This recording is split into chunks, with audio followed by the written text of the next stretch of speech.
A triple over Cloud9 is an absolute beast. It's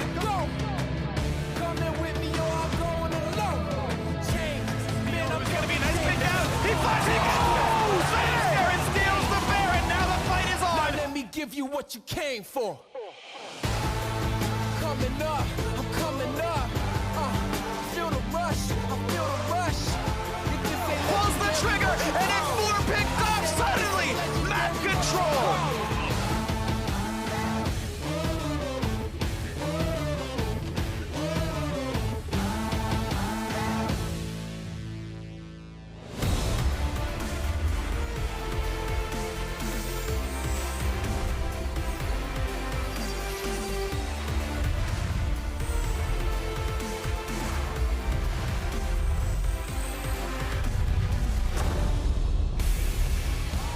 Welcome to the 2017 North American LCS Spring Finals. We are back at the Pacific Coliseum, and the stadium is absolutely bubbling with excitement. Vancouver, thank you very much for playing host to this weekend's matches. The Vancouver Skyline here, the trophy on the line today. Cloud9 fans, of course, in attendance. This is 1% of them, and there are the players coming into the stadium.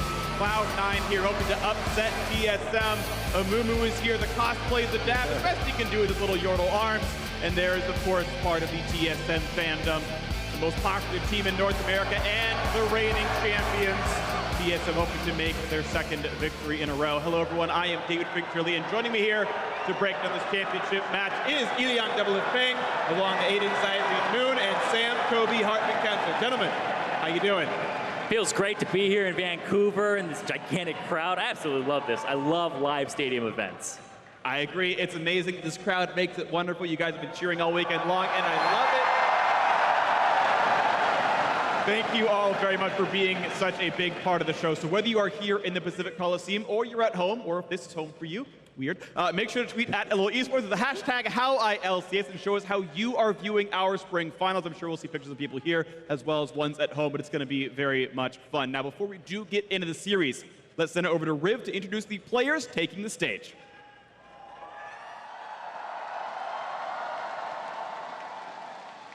"12 weeks of competition, 240 Nexuses destroyed, and over 6,500 kills. We now have 2 teams that stood tall above the rest of the competition, but only one can be crowned champion. This is the NALCS Spring Finals in Vancouver.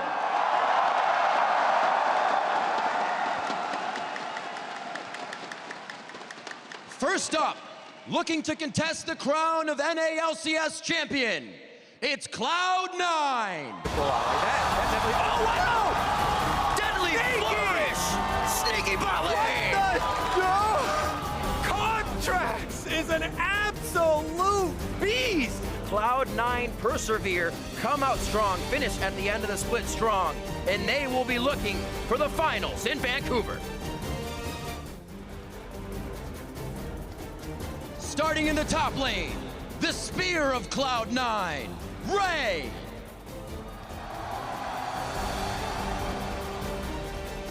In the jungle, rookie of the split, Contracts. Up next, Cloud9's threat in the mid lane, Jensen.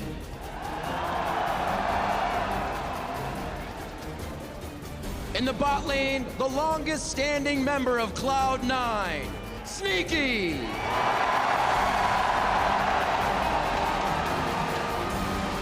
Leading the charge and first team all NALCS support, Smoothie.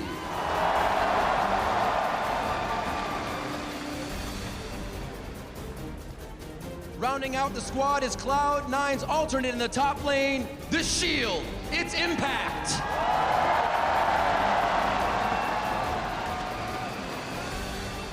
Headed up by coach of the split, Reaper. Once again, give it up for Cloud9.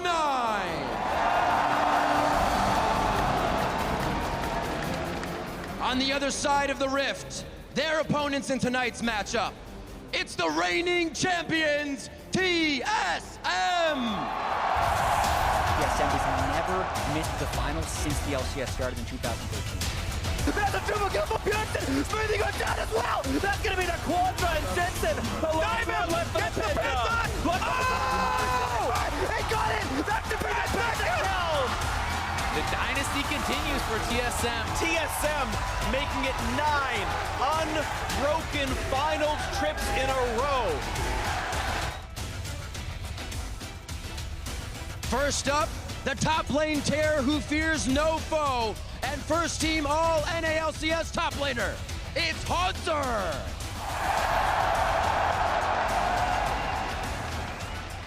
Looking to control the game from the jungle, Sven Skaren!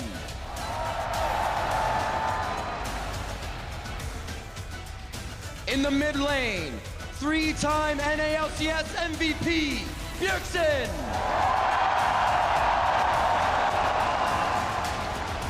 In the bot lane, the NALCS all-time kill leader, Wild Turtle.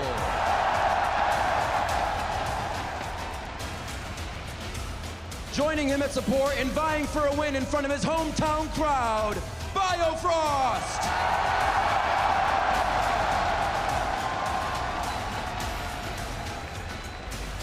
Their once mid laner, now substitute, and coach Reginald.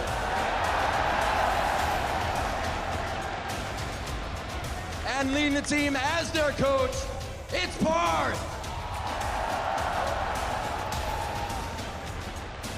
Give it up once again for TSM. Whoa, M. And once again, let's hear it for both teams.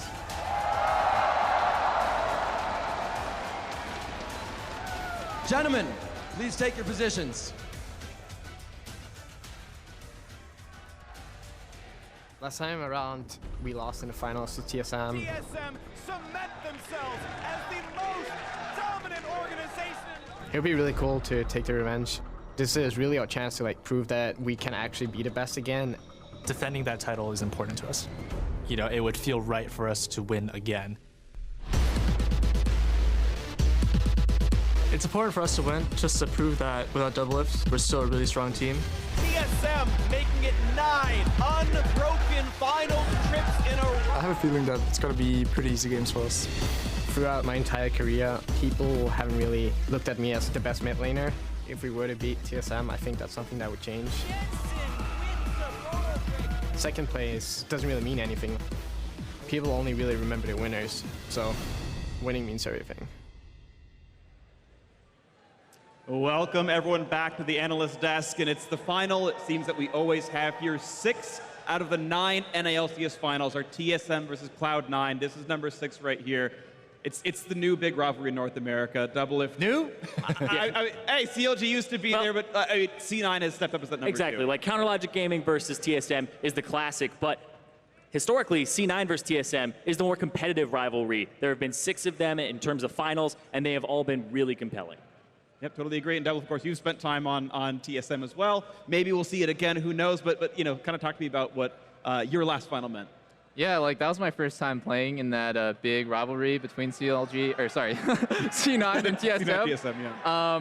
And yeah, I feel like when you get in the finals as a player, your mentality changes a lot because the magnitude is so much bigger. You know, your whole season of good play can get washed away with one bad one.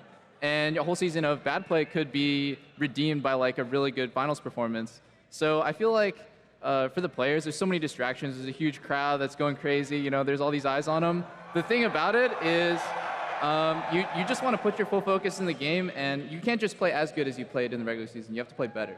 Yeah, and I think Cloud9 are very hungry to not only get revenge on TSM for summer, but also, as they said, to prove themselves, differentiate this lineup from that classic Cloud9 lineup that everyone knows associates High and Meteos and those guys with. Yeah, exactly. Like Jensen hasn't won a championship, even though he's been with the team for multiple splits now. Definitely looking to try and define himself as a top mid laner here, the best one, right? He has been a top mid laner, but it's Bjergsen who's always been in his way.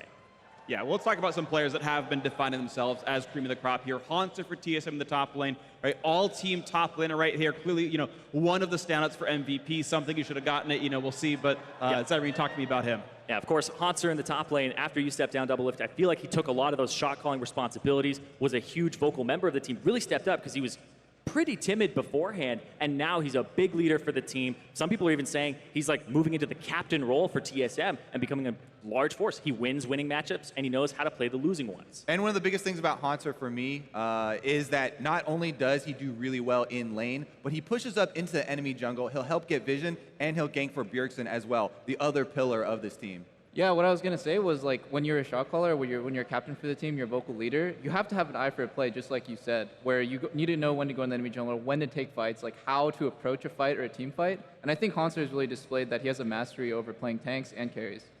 Yeah, I think that one of the big things is he knows how to control the wave. If he knows that there's a losing lane for himself, he'll know, okay, the wave needs to be in this position for them to make a play, and he won't allow it to be in a certain position and stop that from happening. So those are tiny things, but he's definitely honed that over time.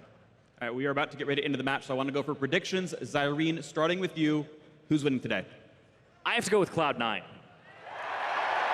think that Cloud9 will win here. I think the bottom lane of Sneaky and Smoothie is stronger than Biofrost and Wild Turtle. We've seen Biofrost have nerves on stage, and we've seen him have it in last finals, at Worlds as well. I don't think it's going to be the same performance here, and if you free up Smoothie, you free up mid lane, and that's what I think is going to happen. All right, double lift to you. Who's taking it? Dude, Zyrene's nuts. TSM all the way, baby. Game let's hear it.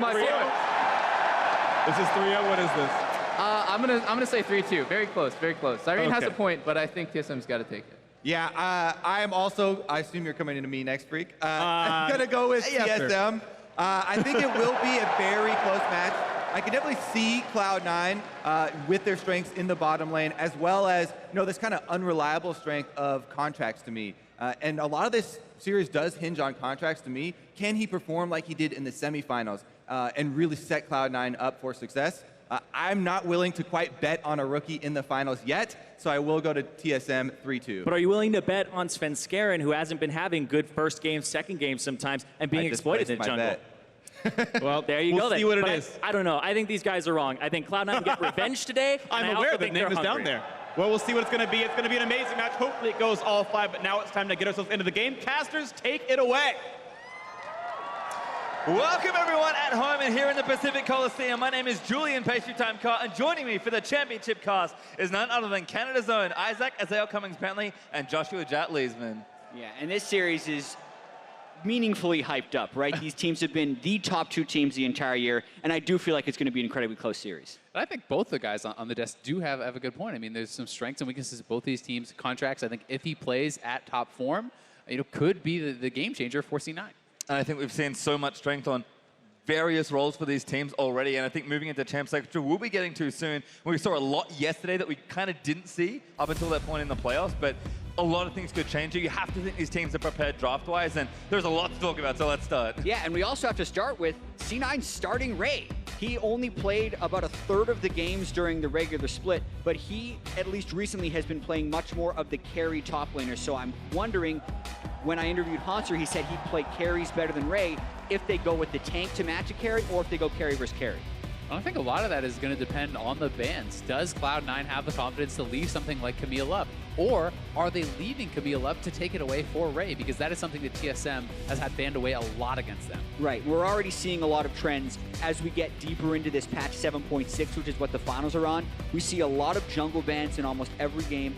We also see a large amount of first picking of junglers, and less for these teams if something like Lulu is up, because it's something that was, when available, picked away by both of these teams every time in the semifinals. Of note, TSM did select red side for this draft, so they're going to maybe give Cloud9 a first pick here. Rengar, Ashe, and Rumble are Cloud9's 3 bans. LeBlanc and Graves for TSM, and now Shen actually taken away, so Camille, the obvious one left open, but a lot of options here. Yeah, I definitely think you are looking at Camille, but Lulu is a great option here too. And we saw yesterday the rise of these AD carry protection comps. Ivern is up on the table. You can run multiple shielders. Orianna, a big one for both these guys too.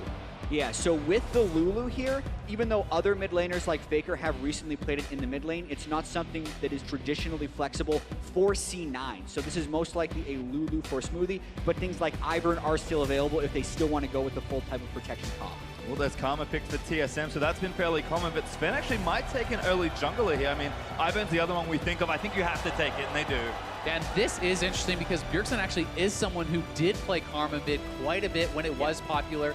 Faker has shown this mid lane. It's been played in the LPL as well. And I think that they could even be someone pick up something like the Twitch or the Kog'Maw and run a protect the AD carry comp. Yeah, the chances are still there. I also wonder how many of these trends are going to stick through from semifinals to finals. For instance, TSM was red side every game against FlyQuest. Their first 2 picks were always support and jungler, and then twice they followed that with the mid laner instead of counter picking with it. I think in this matchup, we're probably more likely to see an AD carry pick early before the draft phase, but we're going to have to wait and see what Cloud9 does. I mean, Kennen, blind picking that Kennen top lane, very likely for Array. Yes, it can be played AD carry, but Siki has not shown that. That does show a lot of confidence in perhaps why they brought him out. Well, we'll have to see. There is Lee Sin's the pick for Cloud9. There's Caitlyn though for TSM, so like you expected, Jett, they are going to wait on mid lane counter pick, but you can already see the power that TSM's assembled in these first 3 picks. Yeah, if they put that Karma bottom lane, that is such a strong shoving lane, it's going to be difficult for C9 to match that. It is good that Contracts has the Lee Sin though, because that is widely feared, as is Sven Scarens, but he had picked the Ivern. It was banned every game against Cloud9 by Phoenix 1 in the semifinals, so I can see why Cloud9 would lock that down before the second ban phase. I do really like the Caitlyn pick here too, because you don't even have to run the Karma mid to have a supportive mid laner. You can still pick things like Orianna. You have both a powerful pushing lane in bot lane, and you have that late game power of the Caitlyn carry. Yeah, and I do also think there's an additional layer here where the Kennen is probably going top lane for Ray, we would imagine. So TSM has a chance here to get their pick of the litter counter pick top laner, and then also wait to counter pick the bottom lane. So that's a pretty good position for TSM to be in. And I like what TSM have done here with their next phase bans. Varus banned away as an AD carry pick, but Syndra taken away, likely indicating Orianna out of this phase for TSM. We'll have to see, of course, as C9 have banned away Renekton, but if they are looking to something like Orianna to still be a strong mid laner but be supportive, this is a good setup for that. For C9 on the other side, we could be looking at something like an Echo for Jensen. The split push 1-3-1 type compositions work extremely well with Kennen in the top lane. Yeah, I feel like it's very interesting that Cloud9 banned the Orianna, because that's something I was looking at for Jensen to blind as a mid laner since he has to do that. And as you say, Azale, Echo would be one of the next blindable mid laners because his Echo has been so solid, and they needed to match what looks like is an evolving 1-3-1 strategy for TSM now that Camille's locked in. Well, Camille is the pick there for TSM. I think they expected TSM to take Ori, so maybe a mind game there in the draft, but you can just tell both Rebit and Park and the teams are navigating this draft very carefully in this opening game here. Sneaky, though, is going to have to fall back to a different AD carry. Maybe a little rough in lane, but certainly a strong pick. There's Lucian. Yeah, Lucian, I think he really is going to struggle in lane against the Karma and the Caitlyn. I favor that lane pretty heavily in this 2v2 matchup. That said, you do have a strong early ganking jungler, and you have a powerful dueling AD carry. So if he can get ahead, he's going to be strong in mid-game skirmishes. So much of that Lucian success early will be predicated around whether or not Contracts can affect that lane. Well, last pick here for C9, and it does have to be blind pick mid for Jensen. He will go with Cassiopeia. We'll see what Bjergsen has for the counter pick. Oriman kind of enables this pick as well, but there are a lot of things you can take into this matchup. And it'll be interesting to see what Bjergsen actually wants to showcase. He's able to play almost every meta mid lane champion. Probably not that. Yeah, and he has a large number of options right now. The only mid lane bans are Orianna, Syndra, and LeBlanc. He did play Taliyah in the semifinals, and this would play into the 1-3-1 strategy, and this would more be Bjergsen trying to help with that pushing bottom lane, or the snowballing top lane in Camille. Well, I like what we've assembled here. Last pick Taliyah there for Bjergsen means that both teams come in pretty well equipped for this draft. You could see a lot of time being used, just making sure the picks happen. Teams very aware of the different strengths and weaknesses of the team, and I think just the total amount of time we spent talking about the draft and that we could see the teams were deliberating on says that these teams are both very well prepared, and they know that especially if this goes the full 5 games and they're probably expecting a long series, draft's going to be important and they're taking their time. I really do like TSM's draft, but something they're going to have to be very careful about is the early game for Haunter. He's playing a melee into range matchup. Ray can abuse him there. That said, Camille, once he gets a couple levels, fantastic gank assist, and Ivern coming up there may mean it's a hotbed for junglers. Exactly. Jungle and mid lane are going to need to bail out some of these lanes early For TSM, it would be the top lane that is getting pushed in. For Cloud9, it's potentially the Lucian and Lulu that are getting pushed in. And then the question is, do you focus on your strengths or shoring up your weaknesses, right? If you're Contracts, do you go and try to snowball that cannon, or do you try to help out an already losing lane? That's the things that these junglers are going to have to keep in mind and decide upon. And that's a matchup we expected to mean a lot, especially as always in the early stages of the game. Ivern, maybe the hottest pick so far of just the top 4 that we've had. We saw a ton of it yesterday. It won every game and it was banned the rest of the series between FlyQuest and P1, and that went the full distance. I think they accept that. They knew they were giving it away. The Contracts in his league sin have to get stuff done early. For a rookie on a stage this big in your first ever finals, that is a big ask. Yeah, and the pressure, as Doublelift mentioned, is so huge in this matchup. You can still remember a lot of the key moments from the summer finals of 2016, and so much has happened in between that. We had Worlds, we had the 40-plus games they played in the spring split, but what they do in this match is what people are going to remember. Well, we're out into the rift for game number 1, TSM versus Cloud9, the 2017 NALCS Spring Finals. TSM looking to make it 2 straight in Canada. C9 looking for their first finals win in 3 years. That's how long it's been for an organization that has looked so hungry this season. They really have, and they started off so strong, undefeated through the early weeks of the season. People had them pegged as the clear #1, but slowly but surely, TSM was able to crawl back and end up here as the favorites in the final. Just feels like it always happens. We'll see what happens though, as in the level 1, as teams are going to move out. Nothing crazy starting off. You can see a ward for TSM on the C9 Raptors, but just getting that early information. Exactly, and the early scouting is so pivotal against the Ivern because of the counter-jungling potential, but also because Lee Sin can get out so many potent ganks, and Ivern generally executes counter ganks best. What we've seen from most recent Iverns in North America, if they can get away with it, has actually been the 3-minute, 20-second full clear, which starts on the blue side of the jungle. That's not where Svenskeren is currently set up. If he's set up in this position, he would actually try to move towards a blue buff steal, but he would be warded out because of what C9 was able to do early. And part of that may simply be that he's expecting Contracts to try to invade him and his blue buff. Bjergsen trying to stop Raptors. Bjergsen's in trouble. Actually taking too much damage already. Smoothie got the first load. Ghost pop there for Bjergsen.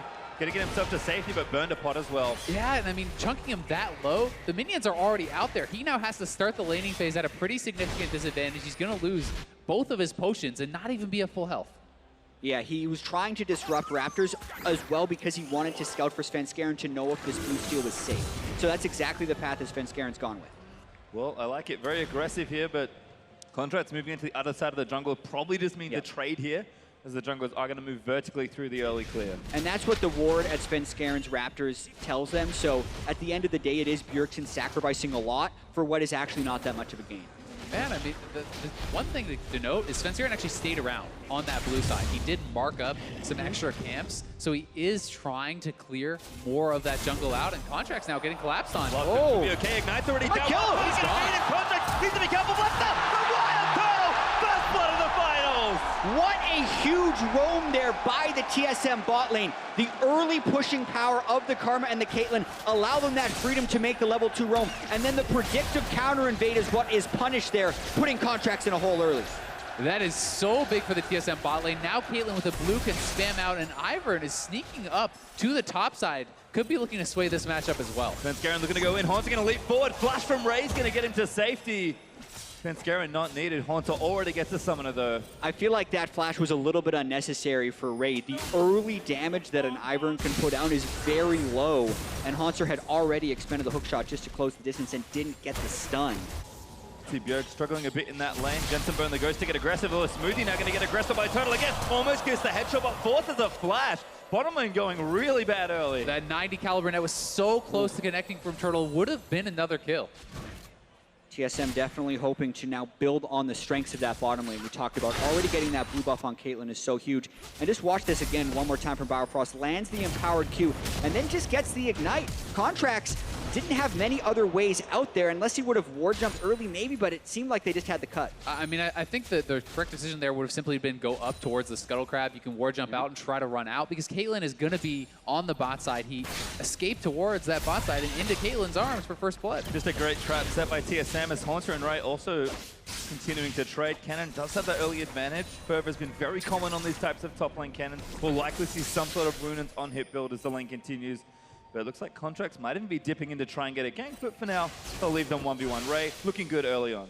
Yeah, the early laning phase from Hanser, though, getting the CS advantages and melee into the range matchup is very promising because for this Camille to be successful, he does need to be able to duel the Kennen at almost every stage of the game. Hanser's Camille has been widely banned by most of the NALCS. And Svenskeren back up here, no flash on Ray, double flash available. Ray could be going down. Good Nice dodge juke. there, actually runs around, and the Q's gonna miss from Sven. Shield not enough for the slow Svenskeren. Gonna put some brush down and be annoying, but that's all he can do. Luckily for them, Contract is all the way on the right-hand side of the map, but Ray dodges yet another gang.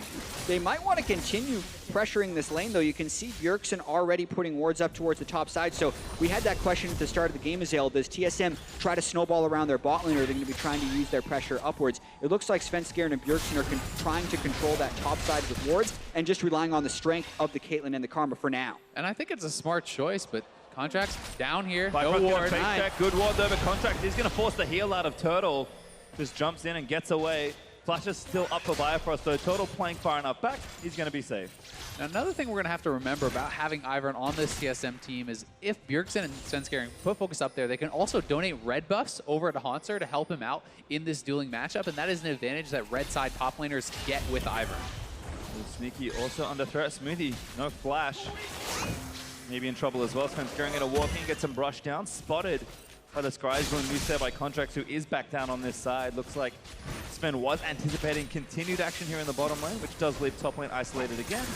Ray has caught back up in CS, but again, this seems good for Haunter early on. I mean, the pressure not working out isn't good for him, but the fact that his even's great. Yeah, and Ray sticking around quite a long time, still yet to go back for that first buy. So if you can continue to shove Hanser in, that's pretty good for C9. Plus, the wave is actually in a pretty awkward spot for Ray. He's going to have to base, and the wave is going to be frozen against him. So now he must push in that wave, which means Svenskeren can come up topside, knowing he has to either TP back or get frozen on, and anticipate that. Looks like Haunter held onto his teleport as well. And if they see a TP, Svenskeren is in position for a potential gank here. Contracts are up on this side. Sven smites away the Gromp. We could see some conflict here. Svenskeren's in pretty deep, and with that top lane pushed against him, it could have been a potential collapse with a Ray teleport, but he spots Lee Sin and gets out. Yeah, so, I mean, Ray is essentially just bleeding CS now, because all of these creeps are getting denied to his own up in the top side, since Haunter had this set up. This is very nicely positioned from him, and not only is he getting the CS advantage, he's going to get ahead in levels and XP, and we need Contracts to come up topside and help Ray, or this freeze will be pretty awkward. And Camille is just one of those champions that, like you said, kind of does need to get going in the laning phase and stay at least even, but when she gets ahead, it just feels like you can't really do anything. Yeah, the closing range of the Camille is so immense that it is a substantially good snowballing champion. It makes freezes like this even more dangerous, because if Ray now is tasked with going up there to get CS, if Svenskeren were there, theoretically, Haunter just ults in on Camille, Ray can't escape, and then Ray's going to lose the duel because of the extra shielding from the Ivern, but it looks like it will be shoving back if Ray does this right. Yep. It's a lot of harass down. Well done. Actually, maybe going to keep going. No tower dive in sight. Not enough marks to stun up Haunter, who does have his teleport, so will likely burn it here just to get back to lane. We'll see, though. Again, Ray held onto his, so potential play on the other side of the map is also something opened up here. As Jensen now with a fresh blue buff, just going to push things in. And there's that red buff donate you guys talked about for Haunter. And one of the biggest things that is kind of underestimated about the red buff is actually the out-of-combat regen. But they're in. Good Grenola in here. Svenskeren also lining it up. Ray already taking a little too much damage. Good root in. Daisy's out. Ray going to flash again, but Daisy is going to look to chase it down. Looking for the third hit as Haunter trying to get the assassination. Knock up there. And Haunter gets a kill top lane. And that's exactly what we just talked about. Ray was sneaking his head in a little bit too much because he has to respect the ult of Camille with the Ivern backing him up. Even though he'd already poked Haunter down to half health before he retreated, it still wasn't enough, and Ray falls. Bifrost, though, is taking some damage here, but TSM's bot lane still looking sturdy. Up a healthy amount of CS, 20 so far. And Jensen steals away the blue, but Svenskeren might make him pay for it. Bjergsen here ready with the ultimate. Daisy, though, chasing down Jensen. This is frustrating. It's coming. Jensen C9 bot lane has priority, though. They're going to come up. Contract diving back in, looking for a kick on Bjergsen. Jensen dies forward, but he already burnt the flash. Bjergsen flashing away, going to try and get the kill down. Total snipe Jensen with the ultimate. Jensen actually did not have his ultimate for that, so that had been used in lane, and that was why TSM felt confident to make that collapse. And not only do they get the kill, they're going to get Infernal Dragon off this, and this early game is getting out of control. Yeah, massive early game swings right there, and that's the second collapse that the TSM bottom lane has been able to make thanks to their lane priority. Again, Everyone maybe had a lot of questions for the likes of Turtle and Bifrost, but certainly looking clean in the early stages of this game. Infernal Drake will be the prize there for TSM. 3 kills up already and pretty much 2,000 gold ahead. Things going exactly how the reigning champions want. Watching the setup for this one more time, you can see Jensen ultimate on cooldown, and he can actually kite out the Daisy, and then when the Taliyah wall comes down, Sneaky and Smoothie get cut off. So that's when they're pushed back in lane. Another great usage of the Weaver's wall by Bjergsen to help them get a numbers advantage for that kill in the river. Yeah, they made the call to just give up the play. Ray canceled his teleport, the bot lane couldn't get in, and they just do not seem to be getting edges where they're supposed to. We'll kind of see how it continues to move through. 10 minutes elapsed in this game. Kind of checking on the other CS leads. It is really just Turtle with that lead. Haunts are up a few. Looks like mid lane's pretty even. You can see the gold there. Looking very good for Turtle, actually. About 1,000 ahead. And just some little leads here and there for TSM. It's not huge, but these are the kind of early games that TSM are known for. Last split seem to be continuing on good form so far. And one of the big things that doesn't really show in the CS is the fact that Haunter should be losing this matchup. You know, and yes, he's not massively ahead, but he has a kill, and he's up in farm against a ranged matchup as a melee early on. And when you do get ahead like that, it's so easy to just non-stop repeat those ganks with the ultimatum and that Ivan. And Scarin continuing to take camps away, though. Ivan, really frustrating when your team doesn't have control of the map because it feels like you can go anywhere. Contracts is kind of trying to match and steal some away, but Sven will be here instantly, going to be able to take the camp away. And Contracts, I mean, Bjergsen's ready, not with the ultimate, but does have his ghost. Just going to get forced out of TSM's jungle as Bifrost and Turtle are actually working on the first turret here pretty much solo. Yeah, and it's really tricky. You have to start thinking about how C9 would be trying to get back in this game, or just weather the storm. And for the most part, I think they're trying to weather the storm until they can get Cassiopeia and Lucian into team fighting form, which is kind of Blade of the Ruined King, Black Cleaver, and a few extra items onto him. But in the meantime, there is so much pick on TSM that's incredibly difficult for C9 to do. One of the things that C9 will have is teleport, because Haunter did complete his to that bot lane fight, and Raze is coming up now. So if they could get some sort of ward in, they could look for a play, but TSM pushing for the first turret. Ivan sees starting. Sneaky actually eats a snare. Turtle in, looking for something. They were roaming people down to the bottom lane, but they do not have a deeper ward which would be able to teleport in behind TSM. Note the control ward in the lane rush by TSM, really hoping that nothing snuck in behind them, because that would be a moment for C9 to try and get back in the game. Contracts avoids the next snare from Sven Scarin, and the siege stops in bottom lane. Briefly now for TSM, but look for everyone to get significantly further around the map. I mean, Bjergsen back with the ulti, looking for top lane now. Going to clear out this control ward first. The fact of the matter is, TSM doesn't actually need to force a play on bot side. They will just slowly get this turret regardless. It's C9 that must force a play or accept the first turret loss to a Caitlyn who's already way ahead. Yeah, and I like what Sven Scarin's doing here. He's just Iverning in the bottom lane, moving in, probably going to cast Daisy right in front of the turret, and just hope the other team engages on you because you're set up for that. Moving too far forward, Lulu ulti and the flash might save him. Contracts down here as Bifrost did tank a number of turret shots. Now Daisy trying to get out of the way. Contracts doesn't want to finish that kill off, and C9 will preserve their turret. TSM invest quite a lot and do not get the siege. So one of the things to keep in mind is you're not losing that much with the Ivern to come down because you can mark up your camps, you just walk down, then you go back and collect. He'd already cleared his full bot side jungle, so I think Sven is playing this very well. Yeah, because he's also dictating where Contracts has to go. If Contracts doesn't show down in that bottom lane, the turret dies. So now Lee Sin has lost his agency in the matchup since Ivern's just able to roam down to that winning lane. You can kind of see how the problems are kind of starting to compile on each other here. Sven constantly running around, being the first to invade, which is what he always loves to do, but on Ivan just feels that much more frustrating. Looks like another blue steal is going to come out here. This might set one away, and Contract's far too late for that one. Blast cones over and gets the bad news. The imposter blue buff is sent in by Sven Scarin afterwards as he gives Daisy over Contracts. Jensen really wants that candy. Not going to get it though. Contract's just going to have to settle for his Gromp instead. The red buff's back up, which means you're going to see another red buff donated very likely over to Haunter up on that top side where he can start to extend his advantage. And as he hits Trinity Force, that is really where Camille turns on. Well, Bifrost actually looking mid, but he did get spotted already. Actually getting chased, is forced to flash. The bottom lane of C9 were hot on his tail. Yeah, really nice follow from the C9 bot lane to not only stop that collapse, but force a summoner. Yeah, TSM is continuing to try and get deep wards into C9's jungle, so if C9 can ever catch them in that warding pattern, it's another way they could hopefully get on the board with some kills. So, nice try, but Biofrost very quick on the flash. And the reason Biofrost was looking is because Turtle was actually busy shopping. He's already got 2 kills, he's up 30 CS, and Sneaky has just finished play of the Ruin King.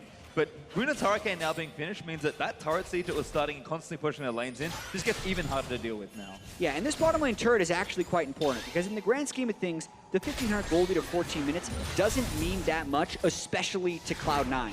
When the turret goes down, though, that moves it to around 3,000 or 4,000. That's a much more substantial gold lead that will lead to more item power spikes for TSM. I will say, though, despite being behind on gold, Blade of the Ruin King is so ridiculously efficient early on for the Lucian that they do have some sort of an opportunity here to actually look for a fight.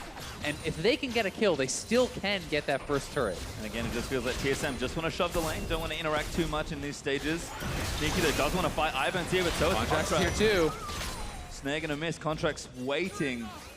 Gonna check that first brush, but Contracts isn't there. Gonna have to guess again. Yeah, teleports are up for both top laners, and currently they're not in position to interrupt each other either if they did want to come down. Looks like Ocean Drake up in 10 seconds is part of the reason all the action has started. Contracts and Sven gonna meet once again, but Snare gonna zone him out of the way, and that's C9's control ward down as Bjergsen steps top lane. Top lane. Ultimate him up. Gonna try and cut off Ray. Haunter gonna flash in, looks for the ultimate, does get it down, and now Bjergsen, he's just gonna unleash Ray. Plus the ultimate, Haunter gets the kill. Nothing that Ray can do at all unless you are smashing this matchup. Haunter will always be able to ultimatum you in, and if there's no one else there, you're going to lose that every single time. Yeah, and if Bjergsen finds those little windows to sneak away without losing a bunch of damage on his mid lane turret, he's going to do it. But what he does sacrifice, we mentioned the Ocean Drake just coming back up. Bottom lane seemed like the battlegrounds. That's where C9 was prepped. So they see Taliyah go up top. They're just going to take the Ocean Drake. Daisy pops out. TSM might try and trace a kill, but the Drake already down over to Cloud9. Happy to take at least one away and equalize that objective. Jensen, though, maybe caught out here. Sven, he's going to miss the snare. Great dodge there from Jensen, although Daisy is going to keep going. So frustrating as a mid laner. Cassio just has to run away as fast as she can. Jensen still with a bit of health left to play with, but Haunter taking the top turret. So again, continuing to trade objectives here. Exactly, and that is first turret solo gold over to Haunter. So despite the fact they lose the dragon, they get a kill, they get all that solo gold. That's about near 1,000 gold that Haunter just picked up over his opponent in that little play. And my math isn't good, but he's got a lot of gold, and I think Trinity Force is up real soon as we'll watch this play again. I mean, just so easy to set this up. Yeah, and aside, the wave is always in the right spot for Haunter is the key thing to point out there, because Ray didn't get hit by the skill shot. He dodged it. He then flashed away. He has no other ways of moving away unless he just didn't start in that position because of the way the Camille ultimate just works when Taliyah roams up with Weaver's Wall. Yeah, your only chance really in that situation for Ray is you have your opponent so chunked down that they can't engage into you because you're dominating lane, or someone is there to back you up for the counter gank. Neither situation is happening because of the lead that Haunter has developed, and they don't feel like they could even win a 2v2. And if we look at what Haunter's lead is now in terms of itemization, Trinity Force just finished. 2 long swords and a Ruby Crystal to move towards that next item. I mean, Ray was already struggling with all the attention he was getting. His contract gets chunked out by Bjergsen. We talked about Camille killing that Trinity Force, and that's kind of where her peak, where she starts. Haunter's there now and has extra as well. Yeah, the game is on the brink of snowballing in TSM's favor right here. They already took the top lane turret. The mid and the bot lane turrets are a few hits from destruction. If TSM gets the first 3 turrets down with this 1-3-1 composition, it's going to be very difficult for C9 to force team fights to pull themselves ahead.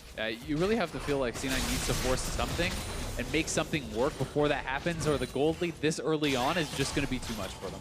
Yeah, and we do have to point out that C9 was not a good or great early game team throughout the regular season. It's kind of miraculous that a team that was second to first place the entire split, even at the end of the regular season, averaged a negative gold difference in 15 minutes. And they were able to achieve their winning record because they were so good in team fights and so good in the mid game. So you can never really count Cloud9 out, but this is a very critical moment in the game. This could be a bad news here for Jensen. Already caught up by Daisy. Now Haunter coming down. That's an easy kill as Bjergsen walls in just to make sure. Now the bottom lane is in so much trouble for Cloud9. Haunter moving in, looking for Sneaky. Jason Hawk comes out smoothly, already getting almost trapped out completely. Forced to burn the ulti on himself. Contract kick Haunter away, but Ray does get into turn around. Sneaky picks up one of his Spence Garen, and Contract starts back in. Bjergsen does take out Sneaky. Ray falls as well there for Cloud9. That's 4 dead, with Contract the only one left. It's an absolute disaster for Cloud9. They felt like they needed to try something, but Jensen's already down. They lose 2 turrets. They lose all those kills. The gold lead is just almost insurmountable the 19 minutes in. Yeah, TSM is just clicking on all cylinders right now. Pretty much every individual is having a strong game, but it's led by Haunter here. He's the one who got the first turret. He got the first kill in this impending team fight, and he's the one who kind of took it home in the end. If you look at the play, I mean, it's just Haunter, again, he comes down, the ultimate's up, you're locked in, there's no escape, nothing that Jensen can do. The players are not in position to fight, and you know, C9, they know this is a losing fight, but they still TP in Ray and try to get something. Yeah, and Haunter started that play in mid lane and caught Jensen at red buff. So when he has that big of a lead, the agency that Haunter has on this Camille to make plays and have the game go on his schedule, he's really taking advantage of. So mid lane turret's under trouble as well. Jensen's going to have to get out of the way as Turtle takes it down. Good dodge again by Jensen. Out from under the Ivan Q.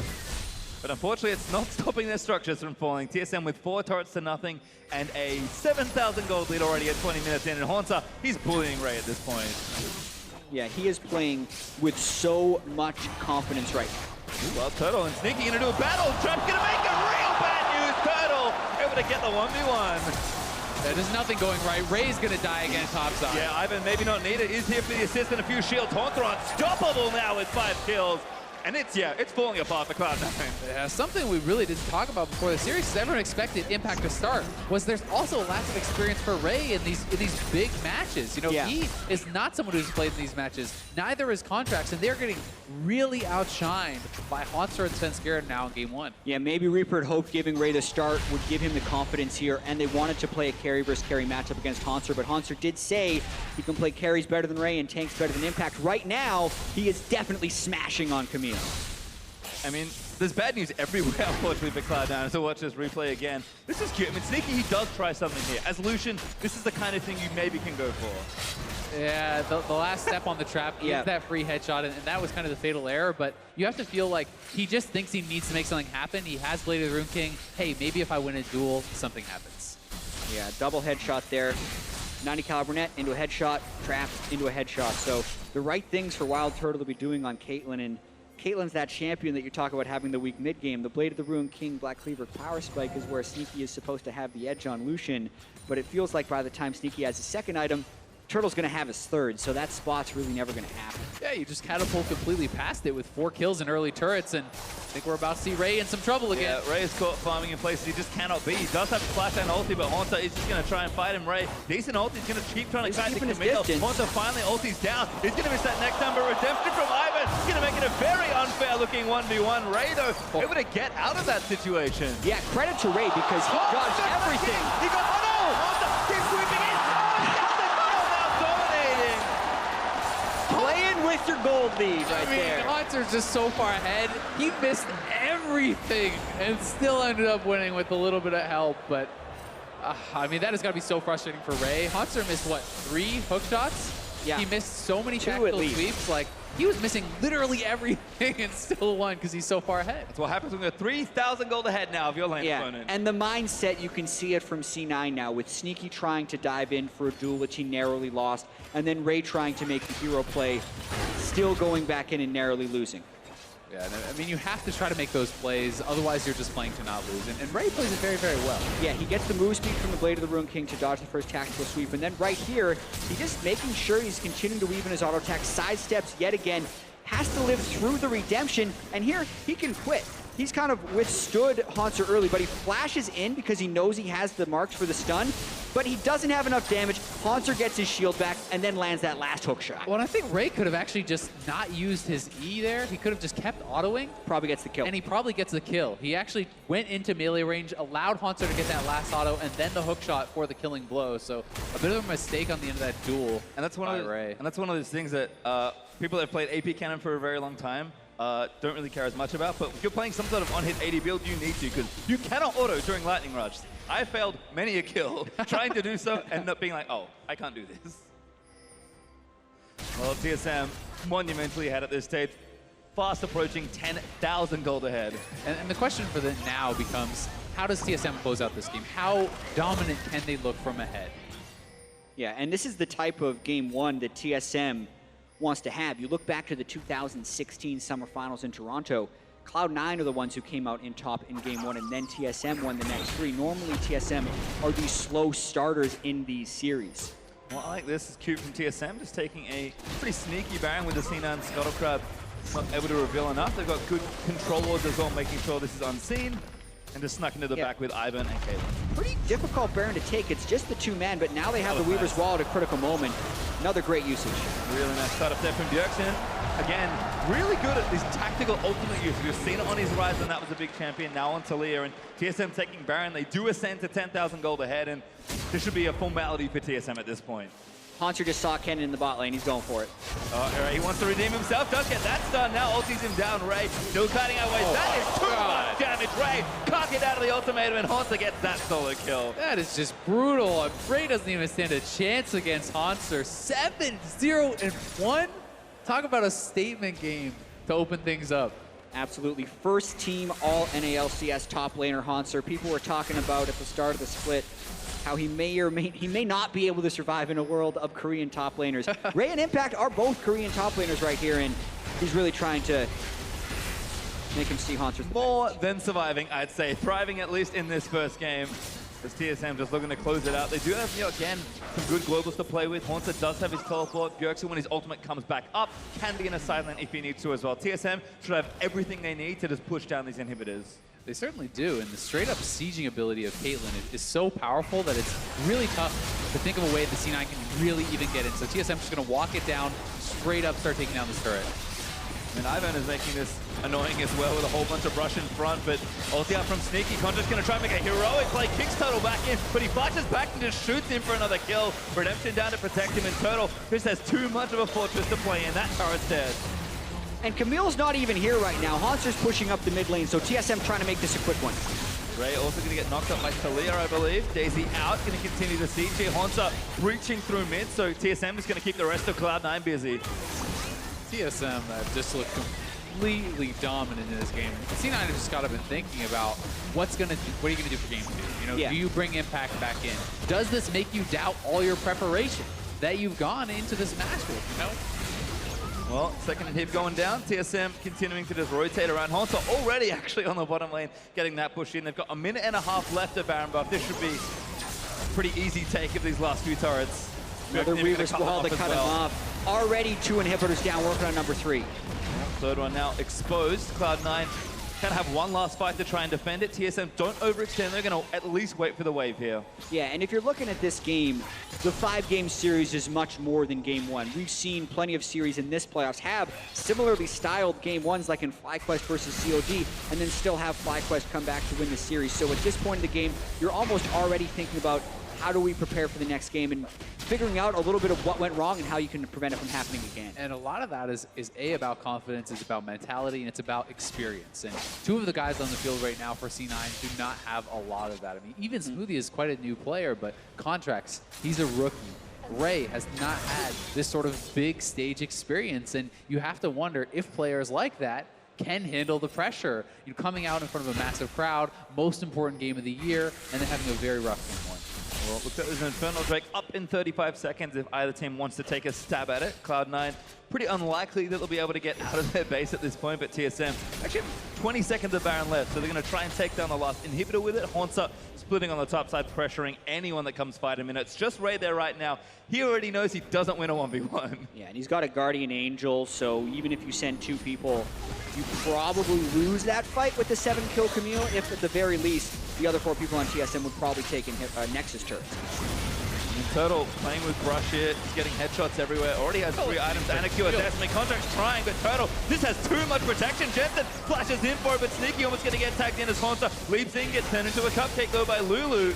C9 only lose 1. Contract's trying again to make the initiation, but Bjergsen leaps forward, gets 2 back on the scoop. Absolutely massive shot back as Jensen falls to second. Sneaky trying to kite it back as Haunter eats some fountain laser damage, and TSM just running all over Cloud9. Oh, Bjergsen again cuts them into their own fountain with Talia.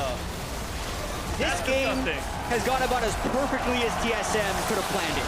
1 blemish on the record, actually, or 2. The Drake and that 1 kill.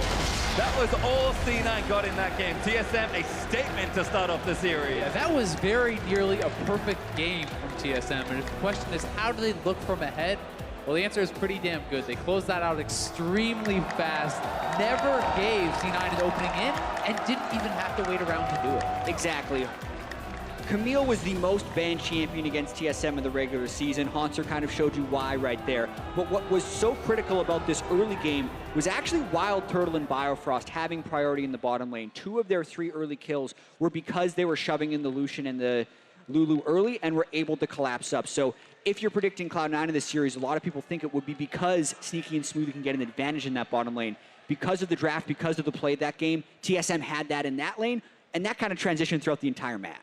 And you have to look at a lot of it really is the draft, right? If you're going to leave your AD carry pick to last, if you're going to let them pick Caitlyn and then ban you out, put you in these tough matchups, you can't expect Sneaky and Smoothie to be able to win those. So, maybe they need to focus a little bit more on their strengths in that bot lane if they want to compete. No matter what, C9 needs to reset after that one because that was a dominant TSM victory. Well, we'll see what happens, though. For more on that TSM win, let's check in with Frick and the rest of the analysts.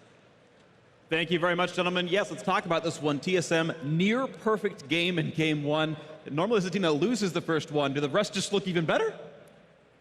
Possibly, but I don't know. I feel like C9 are going to take a lot of lessons from this draft because this draft kind of sucked, to be honest. Why are you taking the Lulu first when you could take Ivern first, and then Lulu Karma are interchangeable as the bottom lane protectors? So if you take the Ivern, you don't have to ban the Orianna in the second phase. You can ban Camille instead, because then they aren't going to run a protect the AD carry comp, because then they don't have the Ivern, and then they'd have to kind of combo that with an Orianna, and it would be a different type of composition. So I feel like that was a big failure, not taking the Ivern first. Yeah, I don't think the other games are going to look worse than this game. Yeah. Honestly, though, the planning that went into this for TSM is really what shone through to me. They draft an anchor bottom lane with Caitlyn and Karma. That gives you so many options with Ivern, and how important the multiple starts are with Ivern.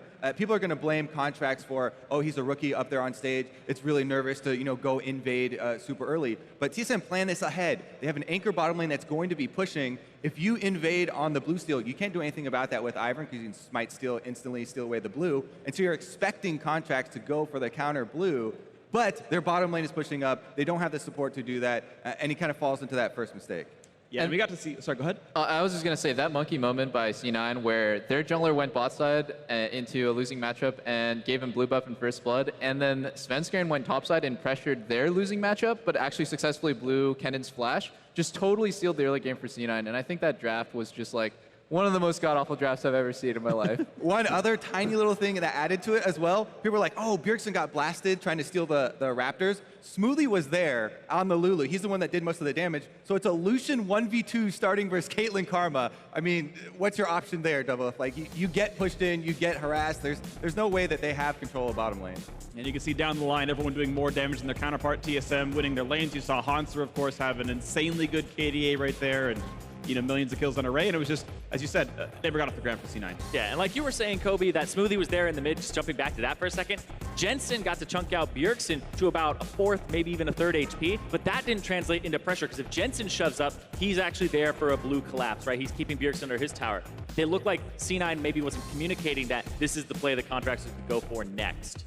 The other thing I really like that TSM did in this draft is getting 2 super mobile champions for their solo laners. Yeah. Because Haunter and Bjergsen are the 2 guys that really create a lot of the plays for this team. If you have Camille, who's one of the least talked about things is her engagement range. If she gets ahead, like both she can escape and she can engage from super far away, and Haunter just went off as soon as he got that lead. I highly doubt that Camilla is going to be left unbanned for the rest of the series. Like, this champion just seems insane. I've always said this, but like, Camille, if he gets ahead, she just takes over a game. Even if the rest of his lanes, even if Haunter's bot lane and mid were losing, I think he still would have been able to use Ivern's shield and redemption and lock it to just totally carry team fights and snowball. Yeah, she's pretty disgusting. Actually, that 1v1 that happened up in the top side, I looked at it again. The adapted defenses actually swapped in the middle of it. It was magic the first time, and then when the second time when he went back in, it actually swapped to physical damage, so the Kennen couldn't auto-attack her down in that last moment. I was like, oh my god, this champion just actually went the right way at the right time. It was ridiculous. I mean, the thing is, it's weird because I would consider that mechanic Kennen favorite. If he's half physical, half magic, and he's like, oh, you got magic shield, I'll wait on the ulti and let it time out and auto you for free to get physical shield. I'll hit my spells and wait to auto. Exactly, but he already used his spells, so it swapped to physical at the second half. Yeah. Like, all I have is autos for the rest. Although I would still rather be a hybrid champion against Camille in general to ignore some of the shield. Either way, I agree. Double Lift, I want to talk to you about something because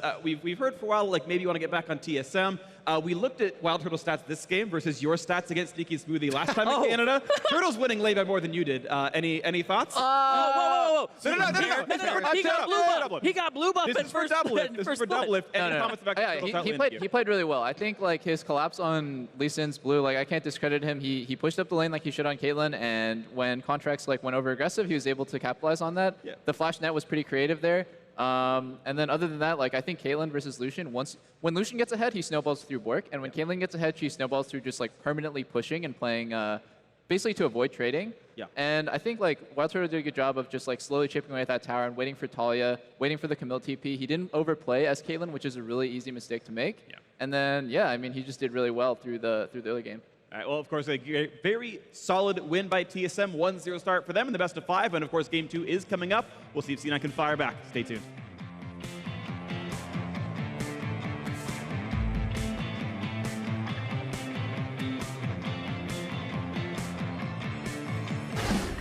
Able to get out of that situation. Yeah, credit to Ray because he dodged everything. He got, he's sweeping it. Now dominating.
Ladies and gentlemen, please join me in welcoming your regular season 2017 Spring Split MVP. Arrow is the guy. He just goes off. This could be the fight that wants the crit. 1900 damage from Arrow. Elimination trying to tank everybody up, but he's not a very tanky Maokai. Moon going to be forced to jump back. Ryu jumping all over the place, able to make multiple kills happen, and a triple kill for their AD carry. Arrow goes over the wall, full man mode, baby, double kill. Can he make it a triple? Yes, he can. Arrow going off. Ladies and gentlemen, your regular Split 2017 Spring MVP! Arrow, a fantastic split, a third place finish for the team. Congratulations off the bat. What was it like playing in yesterday's match? From our point of view, it was incredibly tense. 네, 에로 선수 일단 어제 3위 우승 진심으로 축하드리고요. 시청자분들이 본 입장에서는 엄청나게 신나고 되게 액션이 많은 그런 경기였는데 에로 선수 본인에게는 경기를 하면서 어떤 심정이었나요? Yesterday, after first game we won, and then the second game is I feel like the combination is same with the first game. Our team combination, so just a little bit weird, and then after third game, we lose, win, lose.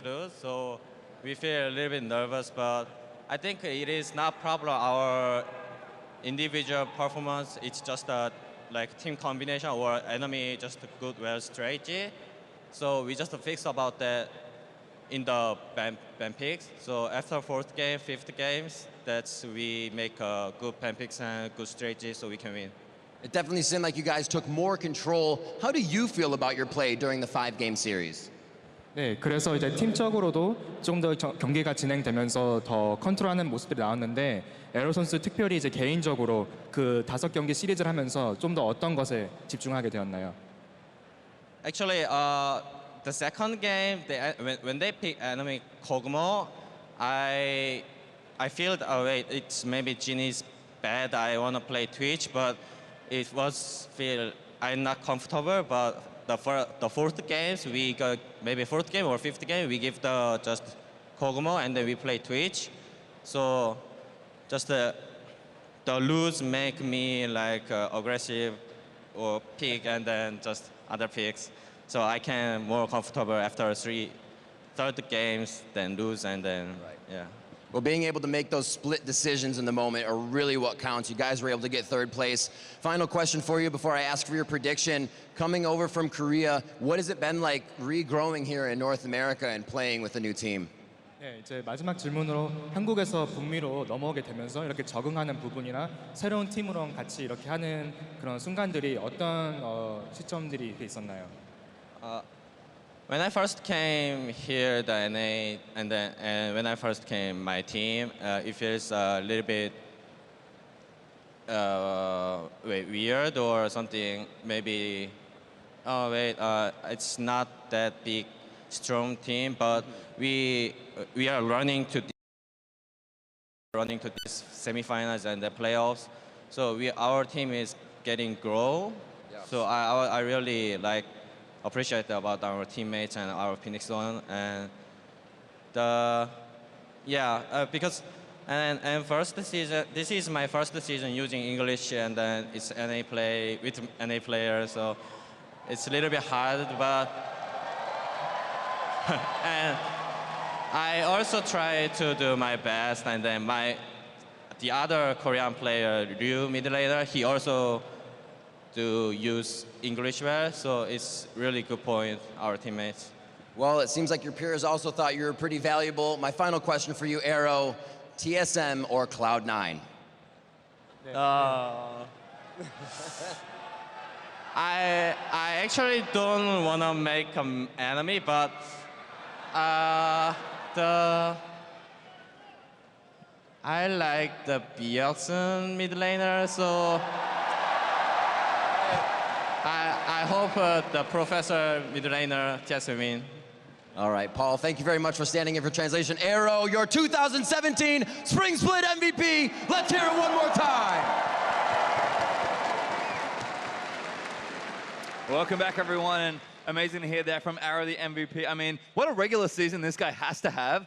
to not be playing in the finals and still make MVP. I mean, he was insane throughout the whole split. I think that the biggest thing about Arrow was there was hard to find mistakes that he was making in these individual games. You know, when you look at a lot of the players, it's like, oh, he had a bad game here, a bad game there. Throughout almost the entire regular split, he was really, really consistent. Yeah, I think the important thing to keep in mind is it's a regular season as well. This was one of the closest MVP races there's ever been in North America. There were 4 people that got a lot of votes.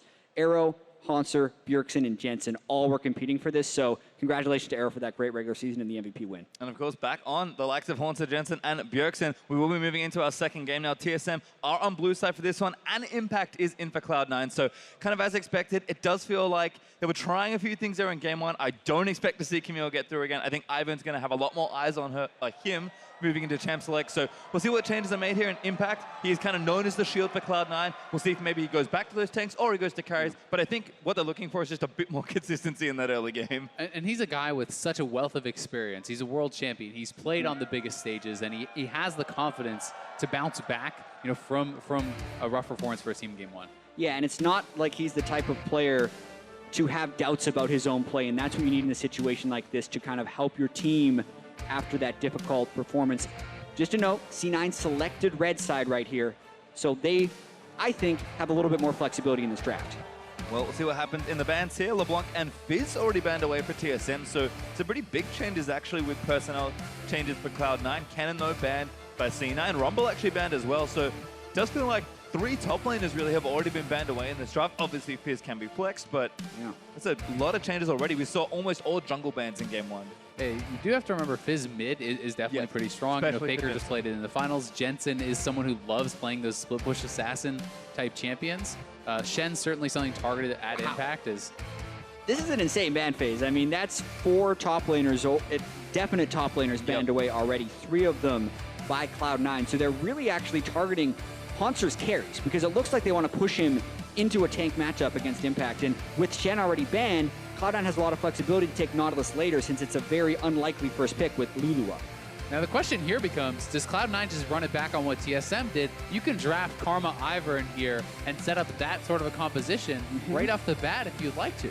Yeah, we have to note, though, that Ashe is also an unbanned champion in this game, and that's had such high priority in the semifinals, especially for Sneaky, because of his tremendous use of Hawkshot if they want to get some early scouting. So a lot of choices here for Cloud9 to make. They do have the opportunity to run that back with something like Karma and Ivor right now if they want to do any type of shielding composition. C9 running down the clock, but there's the Ashe as their first pick here.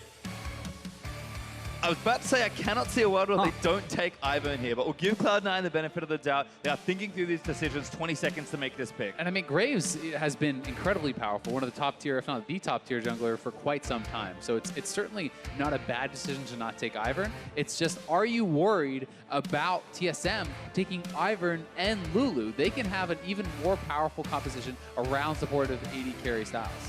And also grab the Caitlyn if they want as well in this round, as the Graves is the pick actually for Cloud9. I mean, TSM have to be thinking, like, is it a trap? That's the only thing you think of in this draft, right? Because from what you're seeing, you're going to get an even better composition than you did in game 1. Yeah, so of the junglers on the board, the Graves will be good against the Ivern, but Rengar is also something that has been huge in North America and often goes banned or first pick. So not too much of a surprise as Svenskeren takes it here. Yeah, and Lulu, Rengar, very, very powerful combination there. I think the speed ups, you have the knock up after the ultimate in, so it is really strong. Syndra is something that Bjergsen is famous for being incredible at. Yeah. He's been perma-banned out on this champion for so long. Exactly. This is also the first blue side game that TSM has played in playoffs. We have to note that. So getting the mid laner locked in early for TSM, I think, is smart in this situation, since we are probably going to be seeing some mid lane bans by Cloud9 and they get the counter pick anyway. But speaking of the counter picks to Syndra, we were expecting to see this matchup. If the Syndra is going to be taken, either one of these guys would pull out Echo. Yeah, and I think that Jensen actually has the best Echo in the league.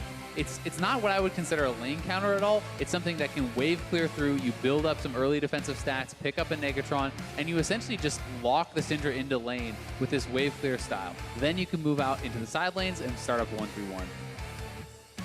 Well, we'll see what happens in these next few bans. Renekton banned again by C9. There's the Karma ban for TSM, so targeting some of the supports that are available. I think C9 right to take Echo where they did, but it does mean that someone's going to take a hit. This time it's an LCS support Smoothie. And this is kind of insane. Since TSM didn't pick a top laner early, C9 is just going to keep throwing bans in that general direction since they still have first pick top laner if they want it, or the ability to counter pick. So if Monster has a good game this game, it's going to be quite impressive since Cloud9 has thrown so much into him in the ban phase. And I wouldn't be surprised at all, honestly. I mean, they have banned out a lot of his carry top laners, essentially every carry top laner he does play, but Nautilus is still available. This is a champion where he is extremely comfortable. It's not like you're really pushing him that far down. You're just pushing him off of carries. You're not pushing him off of tanks. Well, I feel like Nautilus is the pick, right? They're getting rid of all the carries they wouldn't want to play Nautilus into. And with Shen ban, Nautilus is the premier tank. Gragas is still available, though. I think Haunter would be very comfortable playing that up into the matchup. Can work very well with some early Doran's rings. It plays pretty evenly in lane with Nautilus, and it has a massive amount of playmaking ability. Well, we'll see what TSM want to finish their draft with. It looks like Total might be looking at a change up from the AD carry from the bottom lane here. And of course, Haunter still has a mystery champion to show us at some point. Yep, there is the Gragas that we expected, though. Yeah, with all the carry bans, you're going to be going to the Gragas. He's played it twice this year, including playoffs, is 2-0 with it. Also, I believe he played it last summer in the finals, so definitely played it in high-pressure situations as well. What does TSM want as their bot lane, though? They've got Caitlyn available if they still want it. They can just take the Lucian if they feel like a bit more aggression is what they want in this team comp. Certainly a lot more skirmishing, but a solid draft once again for TSM. And they also have some very powerful engage with the Gragas, with the Rengar. You have the Lulu to speed up and shield either of those guys. The massive amount of CC. And if you ult someone in on Gragas, Syndra can easily clean that up with follow-up. I'm also looking at the Cloud9 composition right here, and they have given themselves so many more tools to make things happen than they did last game. They're setting themselves up with the split pusher and Jensen's Echo, but the CC layering from the Ashe and the Nautilus is incredibly powerful if they can make some teleport plays come in. Yep, Smoothie is going to select Zyra as the final pick there as support. Did get pushed down a few pegs as far as the more defensive supports goes, but happy to go back to the more aggressive supports here as well. And I think as far as the 2v2 matchup goes, C9 should have a pretty good advantage. Ashe outranges the Lucian. You can poke him out with your volleys, and I think Zyra does have the edge against Lulu in this straight-up support matchup too. So you should look to see Cloud9 get some dominance in that bot lane, and that was supposed to be their strength. So they need to have success there now that they have both drafted for it and planned around it. Well, we'll see what happens here, because we saw a lot of early action, kind of started by Cloud9 and then very quickly followed by TSM. This game's going to look a lot different as far as the overall pressure goes. I think bottom lane might play a little more conservative, see if they can't, just get through the laning phase and use the advantage they've drafted for themselves there. Bjergsen and Jensen were surprisingly inactive in the last game. Yes, Bjergsen had some good roams with Talia, but we didn't see that much of the lane. It was all about top lane in the last game. We changed it up. It's now a tank matchup. Impact's in as well. I think that's the place to start here, and both junglers likely looking there again. Yeah, if we see a fairly conservative early game with the game being close, so much of it would be decided about how the tanks can manage these fights as far as peeling for their teammates. See the compositions once again here. Cloud9 looking to even the score and make it a series. TSM feel pretty good about a 3-0. I know everyone here would like a longer series. I certainly would. I'm happy for 10 games throughout the weekend, but if you're trying to win a championship, you're going to try and do it as fast as possible. Yeah, and this is such a different look for Cloud9 coming into Game 2, completely changing the dynamic of team fights by having double tanks in the top lane, also putting Jensen on a split pusher instead of a team fighter in Cassiopeia, so completely switching things up after that disastrous Game 1. I think it makes sense. Again, I feel like Camille is a one-time thing for Haunter in this series. Like, have this. Are you still good at it? Haunter's like, yep, really good. It's like, okay, that's banned away, and so are 4 other carries. So we'll see what happens in our second game here. TSM and Cloud9 moving out onto Summoner's Rift once more. Looks like TSM actually might be stacking a few people here in the bottom side of the map. Yeah, they definitely look like they are. And I mean, Sneaky's going to have to be really careful around here. Even when you just see the one person confidently moving forward, you kind of have to expect that there's someone there backing them up. Yeah, against Desire in a lane that they don't want to get immediately shoved in early, you do expect that bottom lane stack, or at least the feel of putting something down there. No top lane wards were actually placed by C9, though, even though the threat of the stack was very real. We'll see if we get any more creative jungle pathing. Ivern, a very unique champion as far as choices they can make in the early stage of the game, but much more standard here for Sven and Contract. Certainly can be explosive junglers, maybe expecting some early farm, but if they get to lanes and start ganking, could explode very quickly. It's also worth noting that both Hauntzer and Impact have taken Courage of the Colossus, neither of them going for Grasp, which is the more powerful laning mastery, so not really looking for the edge there as much as they are looking for power around the team fights. That's where they're expecting the game to be decided. Bifrost stealing Smoothie's money. Gets a couple procs there from the Spell Thieves. Hauntzer moving in towards the Raptor game, but Impact actually here to block that. Trying to get a peek in, see where they start. I don't think they spotted Contract, but probably have a good idea of where he is, and both junglers are going to be starting Raptors here. Graves starts Raptors almost every single time, and I do believe that they are aware of where he's going to be starting. You can certainly expect it. Being that ranged jungler, you can essentially clear wherever you want, though, and stay very healthy. Yeah, it gives you a lot of flexibility, especially if Contracts wants to try to counter jungler, because so many Rengars actually do a full clear of their red side, and that would leave them open to have a buff stolen away. But after the first blood that happened to Contracts on an invade last game, he's going with a more conservative clear. Does take the red and move over to his right-hand side of the jungle. Looks like he might have actually pinged straight towards the blue buff, so we'll see if he makes a stop by these wolves. Definitely could look to do that, and I mean, path towards bot side, where TSM is pushing pretty heavily, could also be very effective. You do actually have pretty good gank setup with that Zyra if you can connect with a flash root. Graves can sometimes come in. Yeah, and for as much as Rengar is feared, he's not feared at level 3, especially because of his early jungle clears, unless he got an amazing pull. So based on what's happened, Contracts could feel like he'd get a relatively uncontested gank bottom if he goes for it now.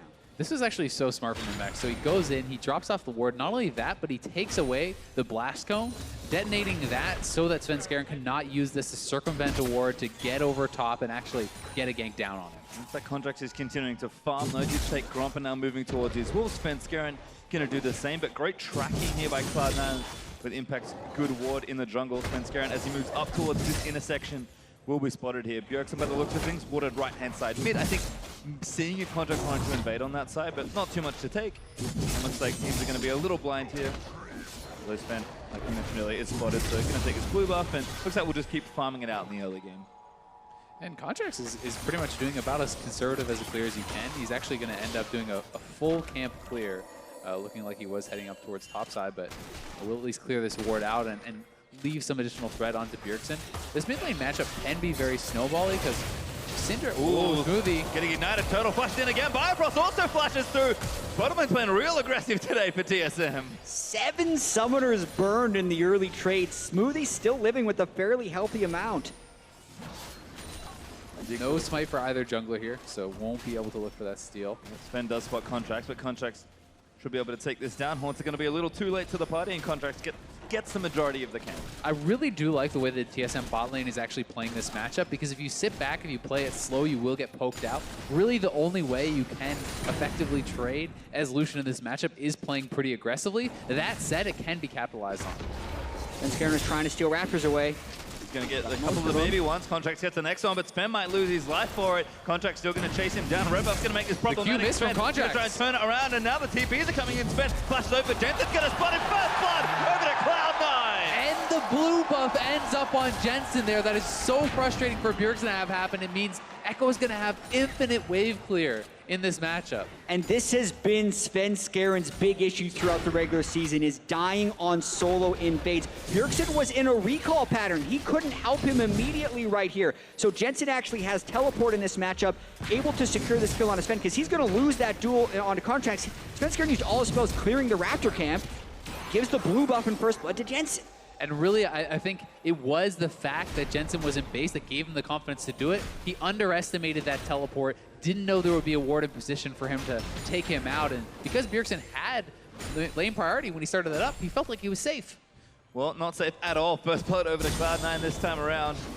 Jensen going to be very happy with a bit of an early lead. And it's so important in this mid lane matchup, because what can happen is the Echo can essentially get too powerful that you can't poke him out, you can't 100 to 0, and if he builds up some resistances or even early proto belt, he can just straight up kill that Syndra. And the Syndra needs to stay strong enough to be able to 100 to 0 and kind of threaten that.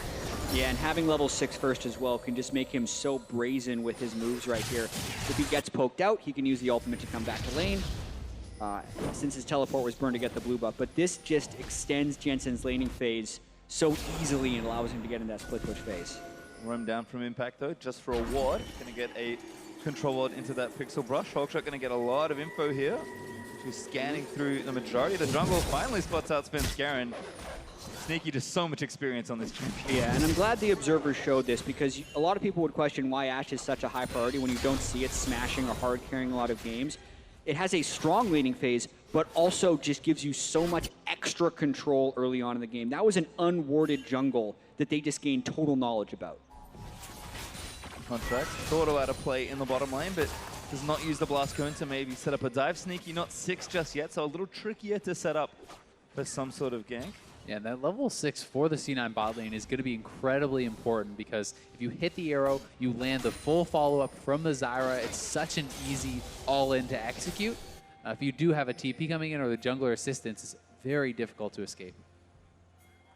You see Jensen actually playing around with his minion wave, but actually Contracts pulls is it and waiting for freezes it as Sven. Contract's only level 5 here, and he did get spotted just by the tail end, so Svenskeren's going to want to stop him here, but he's got to be careful not to get Sven slapped has on. no smite, so Contracts could take this, but we'll see. Sneaky gonna get caught in rotation though. Total and Bifrost gonna take him down. C9 trying to make a play, but it could cost him their AD carries. Live Contracts though gonna come down as Rengar actually popped the ultimate, sees Contracts, but Sneaky gets out. The big story there was Bjergsen was not in position. He was in base, so they could not fully commit to that fight.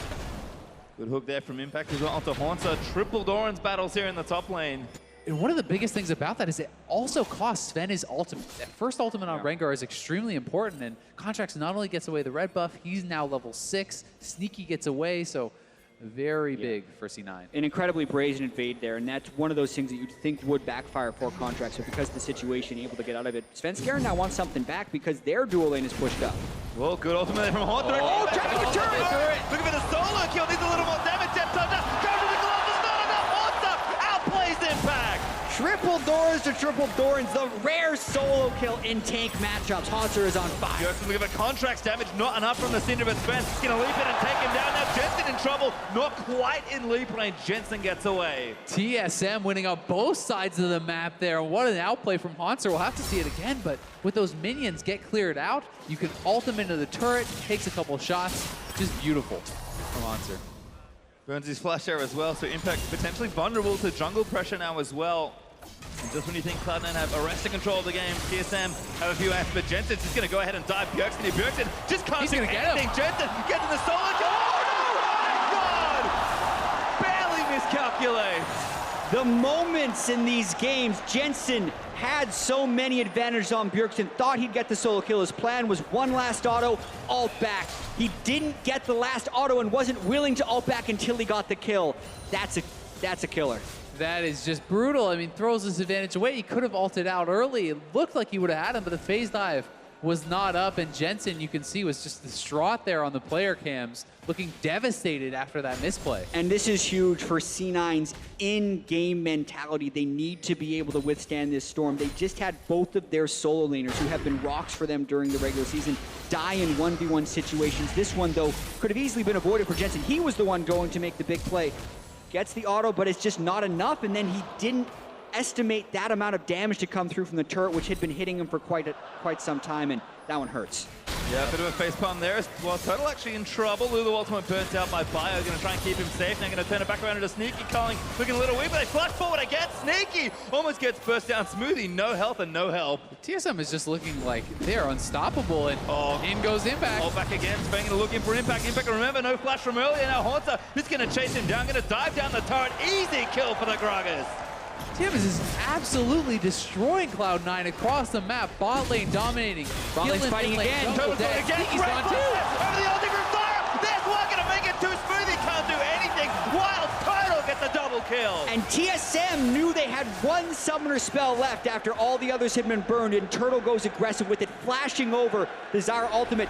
While Rengar is in the top lane, that's not normally when you expect him to go aggressive. Contracts trying to answer back. 2v2 right now. Jensen going to roam up here. They need to make this play work. Contract already low. There's TP in from Impact. They're committing 3v2. Trying to get under the turret. Impact gets the ulti on Haunter. Jensen chasing him down again, but he's under the turret. Ults out this time as Haunter is going to flash out. Bjergsen's here. Barely gets down as well. He will leave Impact under the turret, chasing Haunter. Great ball by Sven. And now Bjergsen takes down Contract as well. TSM keep turning it around. They are winning all the small fights right here. Narrow health bars coming in for Hanser and Svenskeren when Bjergsen comes in for the cleanup. And that time it looked like Jensen maybe ulted out a little bit too early, maybe a bit nervous of going down without popping that ultimate off. And this game is completely out of control now for C9. We talk about nerves right here, and Contracts, aside from that gank, has nowhere to really be found. Hanser and Svenskeren get a kill in the top lane.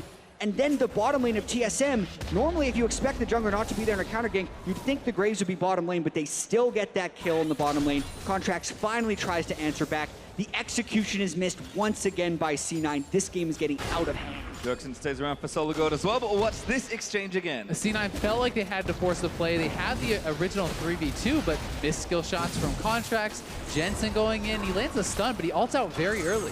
And imagine here, if Contracts' ultimate had landed. Look at the health bars of Svenskeren and Hanser. They both die here if Contracts pulls off this ultimate properly. Then Impact also stays alive to peel onto Bjergsen. So that one play by Contracts potentially cost them 2 deaths. And 2 kills. And after it's all said and done, and the turret, 8-1 up in kills, solo turret gold for Bjergsen in the first turret in the game, and pretty much 5,000 gold ahead. Everyone from TSM is stepping up their individual lanes, and it sucks right now for Cloud9. And 5K 12 minutes in is ridiculous. Like, this game is getting more out of control than the last one. Arrow gonna miss, Turtle dodges there despite the smoke screen by Contact. Gonna turn the collie around, Turtle gets the kill, Bifrost protecting himself for the ultimate, does go down in the exchange. Svenskeren though, chasing down Jensen, lead down's gonna be an easy one for the Rengar. Turtle gets out, lives as well, 2-for-1 trade, TSM. They're winning 2v3s in the bottom lane. TSM is just snowballing ahead so much in this one, and we were wondering how C9 was going to respond to both of their solo laners dying in solo situations. Not well. It seems to just lead to more panic and more poor play in small, close situations. It doesn't. That's the power of Illusion when he gets ahead. It's so frightening to gank him as a jungler. If you misplay at all in that 2v3, you will get killed. Well, they're going to get mid-turret now as well. TSM rapidly snowballing this game. But I like what you said earlier, Azael, about Turtle. You know, he's knows in the matchup, he can't afford to sit on his hands and just farm it out like he could on the Caitlyn in game 1. Credit to Turtle for doing the Turtle thing and flashing forward and smoothly caught out. Bjergsen gonna get a blue buff out of the deal by the looks of things. I mean, C9 is honestly just looking mentally destroyed right now. It feels like nothing can go right for them. They don't seem to know what to do, where to go, and it's all falling apart. Yeah, and TSM is taking full advantage of it right there. Bjergsen was well into the back of the blue buff before that pick happened, but we're going to watch this 2v3 one more time. And if you can't hit the stuns, you will die, even in the 3v2. Early Lucian so strong. Turtle plays this very well, dodges out on the arrow, finishes him off with the color. Let's get a bit more in. Zips away, and then we saw what happened. Jensen rotates down, Sven able to take that kill down. 11-2 now in the overall kill score. Yeah, and this game right here is going to easily be TSM's largest goal lead of 15 minutes all season. So TSM hasn't been a tremendous early game team, but they are putting on quite a show right here. And with the power point that Bjergsen is at now, Morello's completed, double spell pen items. He can one round almost anyone on the map besides maybe Impact. Well, Monster getting chased down. 3 members now. Smoothie locks him up with the roots. Now Contract going to move it in, but Smoothie just doesn't use the ultimate or didn't have it as Contract. Is under threat there. Sven leaps back in and turns it around again. You send 3 people at Hanser. Impact dredgelines a minion after ulting him, and then Svenskeren comes in for the counter kill. It just keeps going well for TSM. It keeps going wrong for Cloud9, unfortunately for them. Gonna keep pushing down. They've already taken the 3 outer turrets. This gold lead is fast approaching 10,000 gold. We've just crested the 15-minute mark. You said it already, this is gonna be their largest gold lead of the season. Look at that, 7.3 thousand at 15 minutes. Even 3,000 gold higher than their largest lead. Jensen diving in again. He wants to try and make a play, but he's gets back to a minion. Bjergsen to try and make it happen. Yeah. Sneaky Gameplay. That's what I was talking about. You hit this power point this early, level 11, double spell pen, Barella Namakon.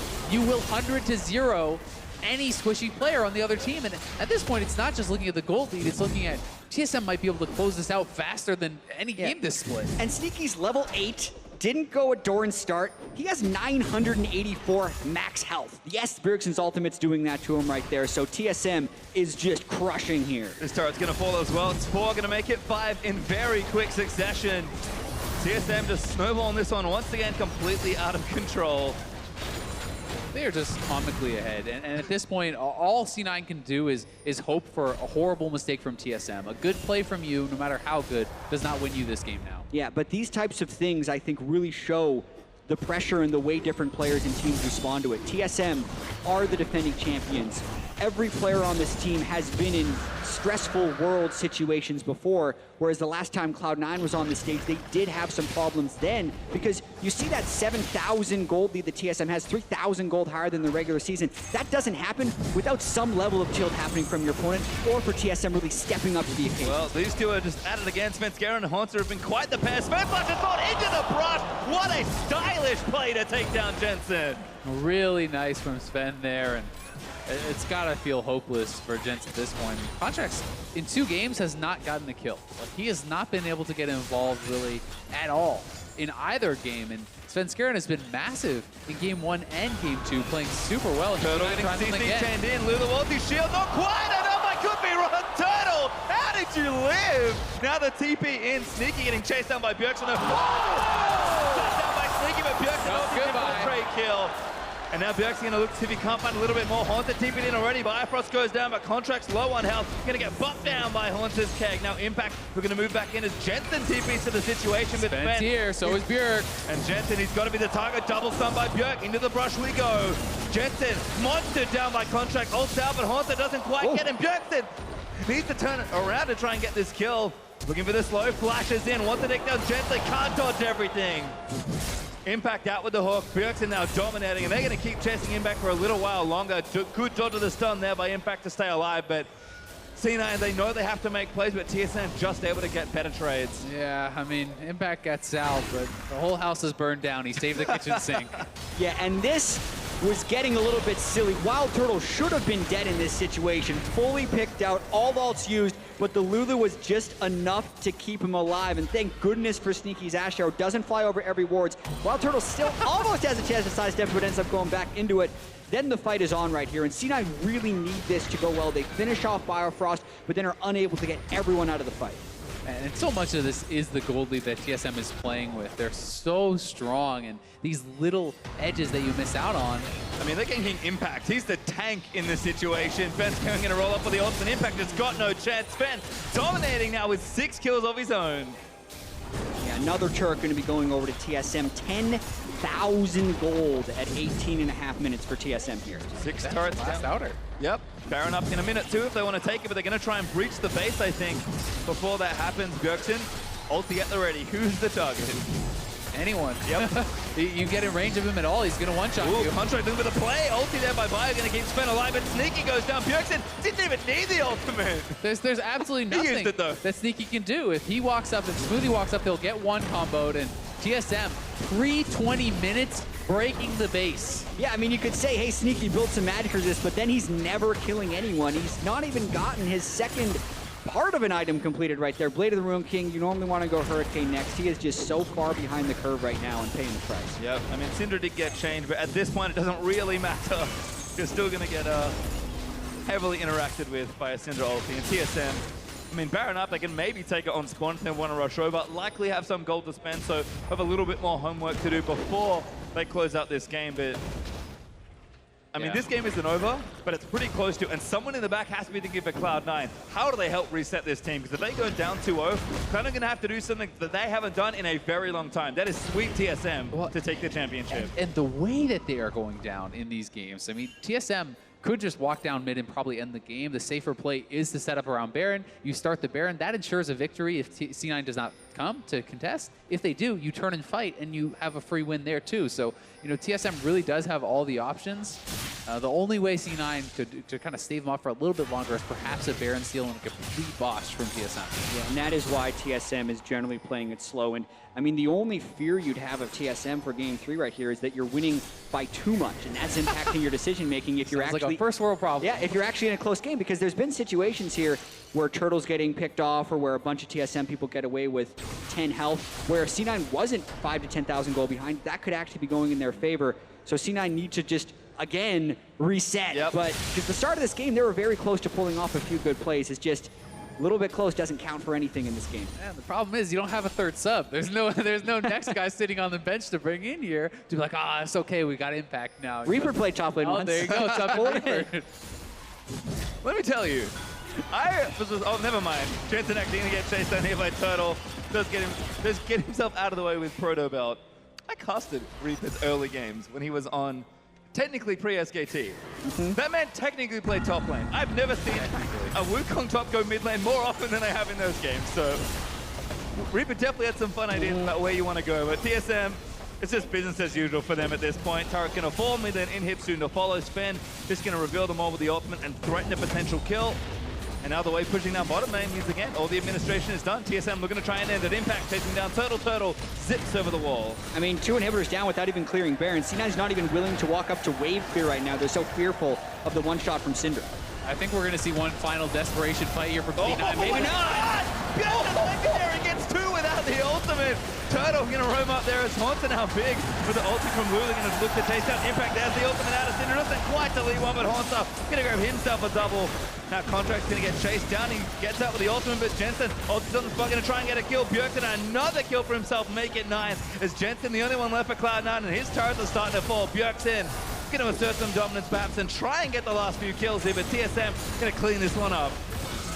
22 minutes in, making it look like a speed run in the finals here so far. Jensen up again, Haunter bumps him down. Bjergsen is gonna zone him out of the way. That's pushing back Smoothie.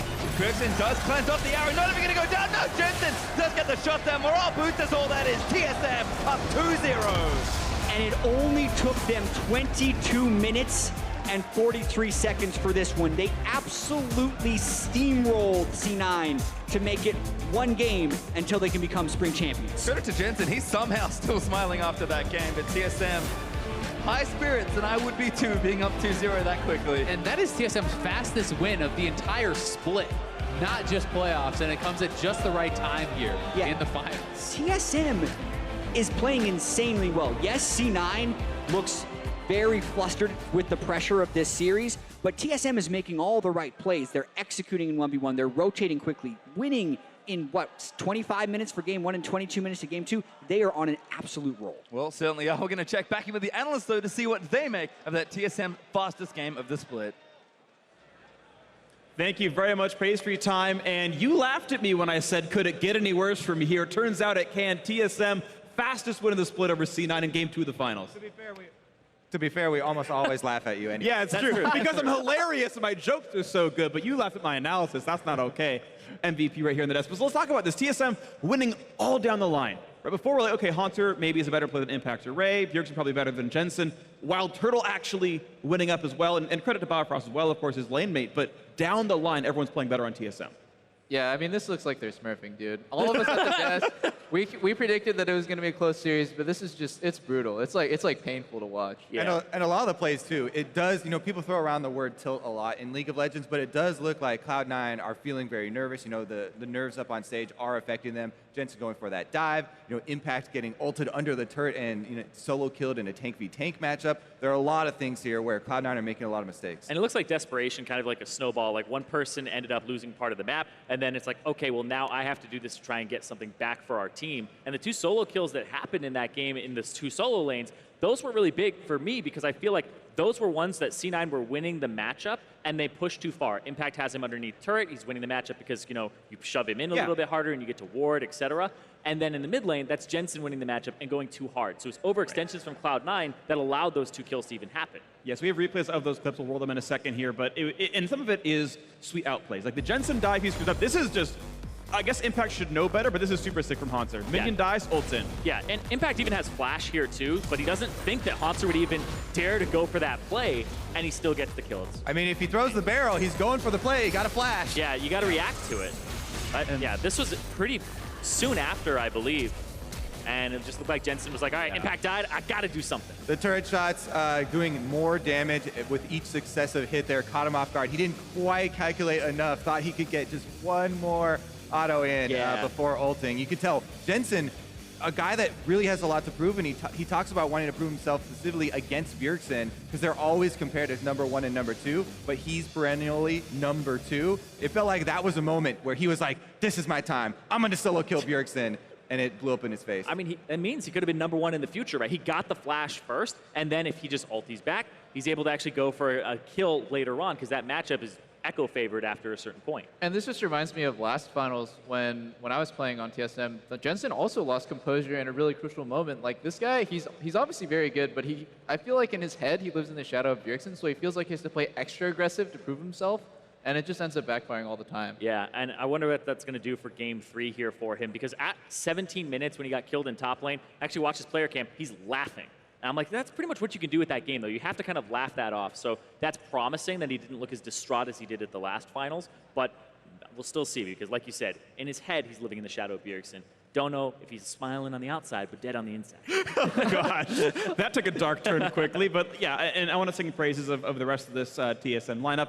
In the bot lane, Wild Turtle, again, up 20 minions at 10 minutes, up 23 at 15. He's consistent. And this one is a much closer matchup. I'd say this is more of a coin flip, 2-on-2 double if you know better than I do. Yeah. But this seemed like a lane where, okay, if you win this, you just played better. It's actually insane that they're able to win this matchup and Wild Turtle was up in CS, because if Lulu Lucian does not win against Ashe Zyra. Zyra is a pick into Lulu, and it totally pressures Lulu in level 6. You just double ulti someone, Lulu has to blow ulti, and then you just get pressured forever. So the fact that he was able to win this matchup is just, and get the 2v2 kills. I mean, I think Sneaky and Smoothie are playing some really horrible League, but they also are playing extremely well.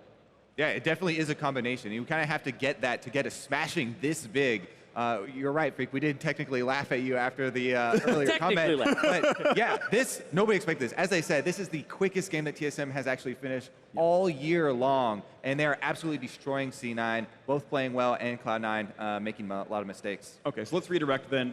You're Cloud9, you're Reaper, you're any of those players. Like, what do you do to turn around? TSM's obviously on all cylinders. What's C9 do? I'm going to go down the line, Double, start with you. I'm going to say put Jensen back on a mage. He played way better on Cassio than he did on Echo, and he's less prone to making those mistakes. And as soon as you have the control mage and a tank top, I'd say play Impact again and put your bot lane on something that doesn't need team help in order to function. First game, they needed to gank on the Caitlyn or else they're going to lose their lane.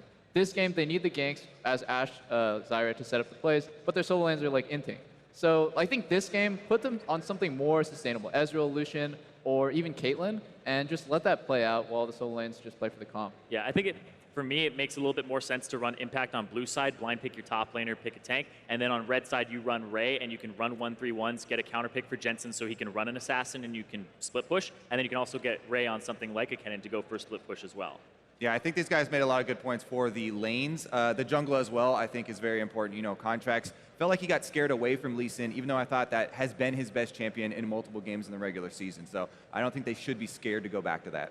All right, we'll see if C9 can play with the confidence they need then, if they can get themselves back out of the lanes. But we're going to be stepping away for a quick break. Stay tuned to see if C9 can bounce back against this dominant TSM in Game 3. Don't go anywhere. You're watching the North American LCS Spring Finals.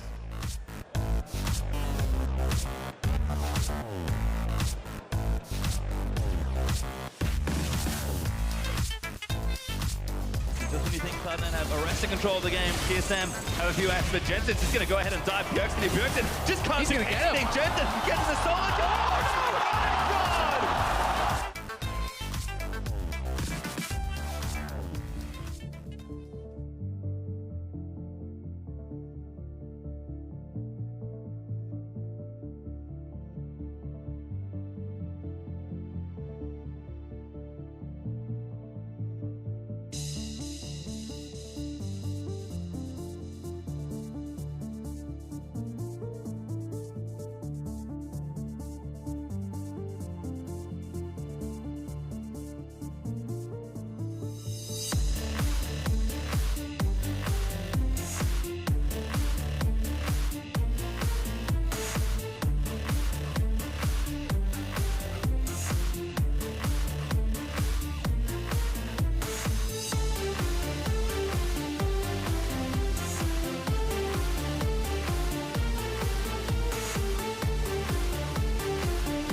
Welcome back to the North American LCS Spring Finals. TSM, you're ready to rock. They have chosen red side, and also Cloud9 to put Ray back into the lineup. So similar to game one as far as lineups and sides are concerned. And of course, we have also chosen to bring maybe an even better analyst onto the desk.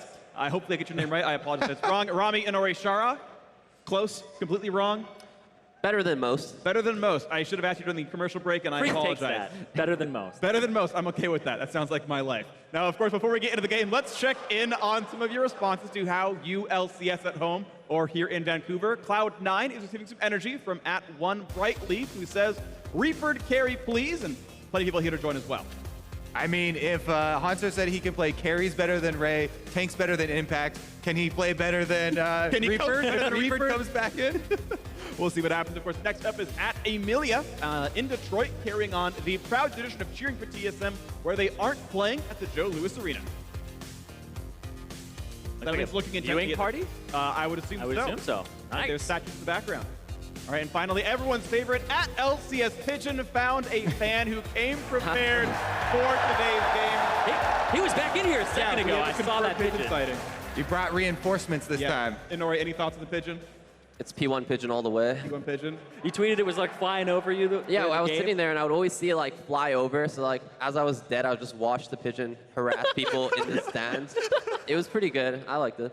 I'm glad you did. Well, that's going to be it for that one. Of course, this Game 3 coming up. We haven't gotten your thoughts on it yet. Talk to me about what you've seen so far and what you think's coming into Game 3. I came to this desk for the reverse sweep. Okay. And I believe in Cloud9. All right. Perfect. We'll see if it happens. We'll see if C9 can bring home Game 3. Let's send it down to the casters. Welcome back, everyone, to Game 3 of Cloud9 versus TSM. It's been a tough start for Cloud9 here, and that's a pretty gross understatement. The fastest game ever in an NALCS Finals was Game 2. And Cloud9, we're going to use the word again, time to reset once more. I think it's fair to say TSM is playing better than most. They're looking incredibly good in the first two games. Fastest win in NALCS Finals history was their Game 2 victory over C9. It's prompted another roster swap by C9. They're putting Ray back in. They figured the ban 4 carries to put a tank versus tank matchup and still lose it wasn't worth it. So they're going to swap it back again this time. And you can see I actually don't see them in their chairs right now, so they may be a little late getting back to stage. They have a lot to recover from.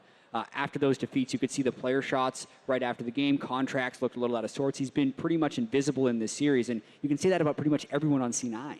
I mean, it's a ridiculous amount of pressure on Ray and Contracts, I think, in particular, in this game. They have to win 3 straight to have a chance in this series, and, you know, Double is talking about it on the desk. Give the C9 bot lane something that can kind of succeed on their own, that doesn't need follow-up or doesn't need a gank, doesn't need help. Allow them to try to make something happen, and we'll see if they are going to go back for that. All right, Cloud9 walking in. You can see still all smiles. Going to have to make sure everyone's mentality stays healthy. And that's kind of the thing for me is when I think of leaders on this team, I think of Smoothie, absolutely big vocal voice. Impact, I know, was a huge presence for the team last split in summer. And Reaper is definitely a guy that can get behind the teams. He's a pro player. He's been there before. He knows how much it sucks to lose. So C9 need to group together and kind of get that leadership going and just play together as best they can. They do, but it is a bit of a concern for me, you know, looking at Jensen too. This is a guy who has been compared to Bjergsen his entire career, who wants so badly to prove that he is the better player. And, you know, last year in Toronto, seeing how devastated he was after their loss there, seeing how affected he was after a missed dive on Bjergsen in Game 2. Can he recover and actually bounce back in a way that he needs to? And it's tough not to kind of relive those emotions when you have another high-profile miss when the game goes awry. You can see the crowd still cheering him back onto the stage. Plenty of C9 fans in attendance right now. You have to look at the other side with TSM right now, and this is when the killer instinct has to kick in. You just had the fastest win in NALCS Finals history and beaten C9 worse than you've almost ever beaten them with any of your lineups. So TSM, 1 game away, need to just continue their groove of what they've had so far this series. Yep, and for Cloud9, stop the bleeding. Get a game on the board, kind of really boost that mentality up, saying, okay, we can win. This is within reach for us. There's a reason we always say we've got a series when both teams have won a game. It's because a team doesn't really feel like they're in it until they've actually proved to themselves, we can beat this team. And I feel like Cloud9 needs to slow things down a little bit in the game, get through a few minutes without a disaster happening and regain some of their confidence, because this is a team that was very competitive with TSM throughout the split. They smashed them in their first meeting. The second one was a very close series. They certainly can match up against TSM, but they haven't been able to today. Exactly. They can in the NALCS studio. Playing in the finals, no matter where it is, always has a different energy about it.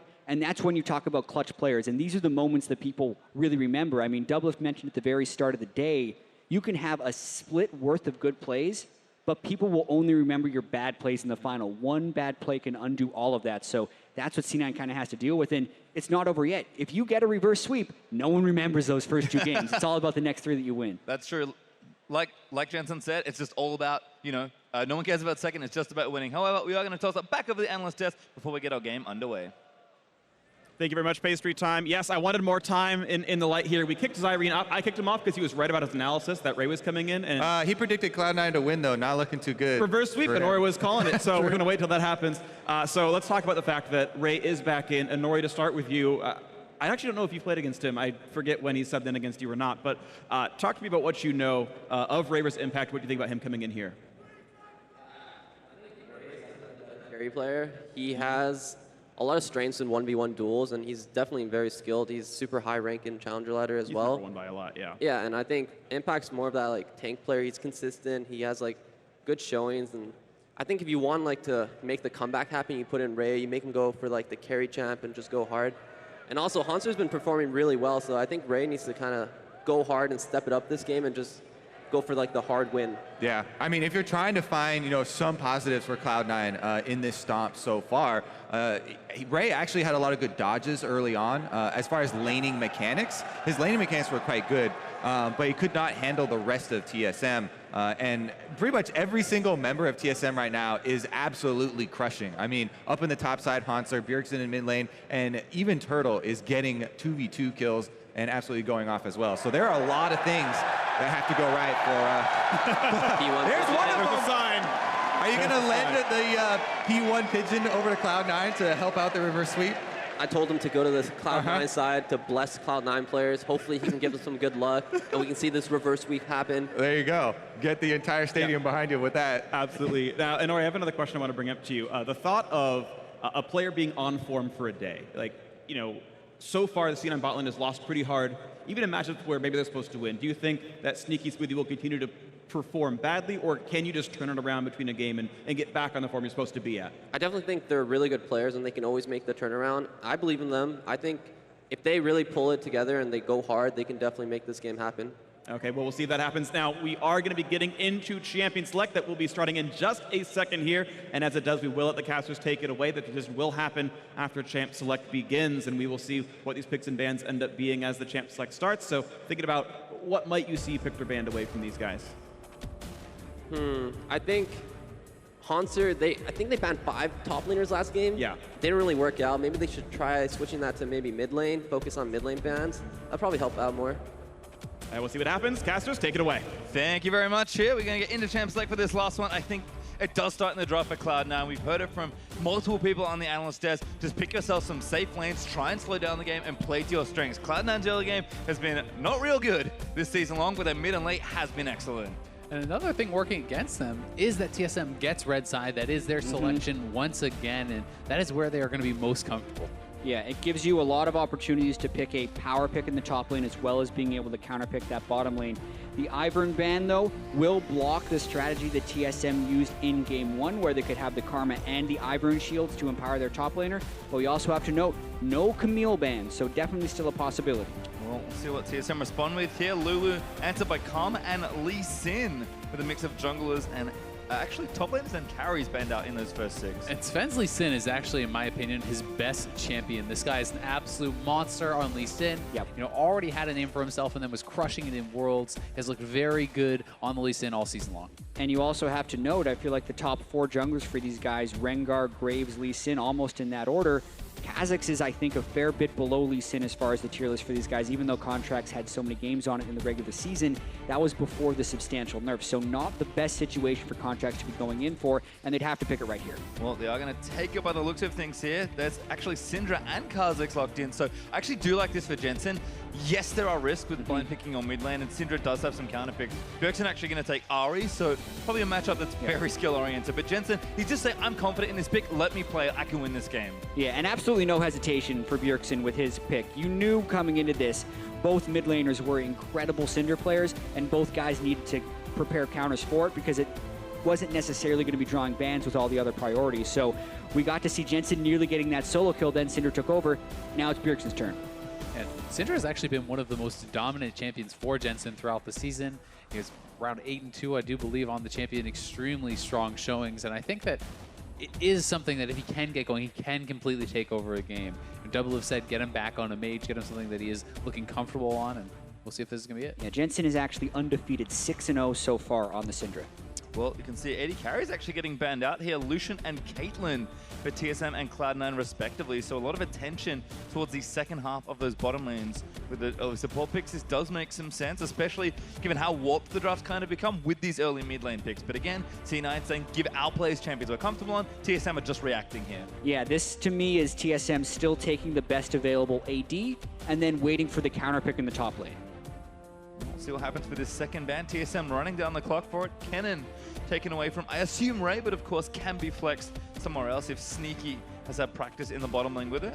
And C9, if the trend holds, maybe look to continue taking down bot laners, but Shen instead taken out from Hauntzer. One thing that is available that Ray has been known to play is the J4. Definitely something that can be very strong. It's actually pretty popular in top lane lately. I've seen it in a number of regions with actually a W max, more of a tanky style. That can work out pretty well. I believe But Ray Whale is available again, so they better have something ready. Well, there's the Camille for Hauntzer. Going to save Turtle's pick for last there. Ray was doing a lot of that as well with the W max, so should have experience there. Yeah, lately I've seen the Renekton picked against it, but you've got to think that C9 would have been ready for that, especially when they throw the Caitlyn ban in there and then ban a tank away. So interesting how TSM here just saying Camille into whatever you got, Ray, after only banning the Kennen. Top lane Fizz may be the answer. Renekton can match up with Camille pretty well early, but you do eventually get outscaled. This is going to be a nice choice here for Ray. Well, Cloud9 looking in that Fizz, and now with one more to go to round out their comp, do need a bot laner for themselves. So we'll see exactly what happens here. And going to take something away here from Turtle, who's also waiting on his pick. And one of the benefits of the top lane Fizz is since he's so mobile with Playful Trickster, a lot of people end up taking Ignite on that pick. And when you're in the melee versus melee matchup like that, it does limit a lot of the options that the other top laner can have against you, because if you're winning all of those, it's very difficult for the other guy to farm. And even just for the early ganks, it can set up dives, it can make things like that pulled off very easily, and it also is pretty threatening to AD carries with lower mobility, such as the Jinx. If that does get locked in, I'm not sure that we will actually see it, but if you don't have a dash, Fizz really can prey on those AD carries. Oh my god. I mean, five effective bot lane bans here by Cloud9, with Ezreal being taken away. I mean, I think Turtle's having some fun. He's going to play Varus as a champion. He's got a lot of experience on. And if we do look towards that top lane matchup, Inori mentioned it on the desk, Ray, the kind of player that can take over a game and carry, and this is a carry-style champion. Hauntzer, though, back on that Camille. He has only lost 2 games this season on that champion, so going to be a tough one, certainly. But if Ray can do it, that's exactly what Cloud9 need to get momentum and back into the series. And I would say the first couple levels for Fizz are often somewhere where he really can struggle. Lee Sin is someone who can affect lanes extremely early. I do favor Lee Sin in those early ganks over the Kha'Zix. If you can't get isolation, the Lee Sin is generally more powerful. Yeah, and if this game is to reset a little bit, in both games 1 and 2, it was the junglers who gave up first blood on invade. So I'm wondering if that kind of subdues the aggression of them early on in the game, since they have been punished, and lets these lanes play out a little bit more evenly. For contracts, maybe, but I can't see Svenskeren playing a passive early game Lee Sin. I think that when he's on this champion, he unlocks his aggressive style. It's non-stop ganking. He loves to play like that, and I think he's extremely good at it. And to Sven's credit in that last game, yes, he had a big oopsie getting himself killed in that invade that just ill-advised with Bjergsen not being there and no other help. The rest of his plays looked amazing. A lot of that was teaming up with Hauntzer. Bjergsen was rotating in as well. And we've talked about the top half of the map being so strong for TSM this season. I think this whole series has showcased that in the best possible way for them. Yeah, Hauntzer has been absolutely out of control in this series. And if you're Cloud9, it still doesn't even feel like they've really even had a chance to respawn. They've been getting smashed in all of these games. So it's so important that they start off this game well. Otherwise, they're going to be playing on stage for about 2.5 hours and then going home. Feels bad, certainly there. As you can see, the trophy the teams are playing for, TSM are one game away from securing yet another NA LCS championship. It would make it 2 in a row. Cloud9 going to try and stop that from happening, and it does start here in our third game.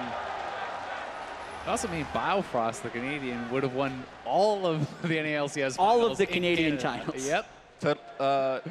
Sorry, Total won his third place match. They're not quite the same, but they do not lose often in Canada, was my fun fact. I know, huge sample size to work from, so we'll see how that one plays out here. But C9 also have a Canadian. Yesterday, the team with more Canadians won.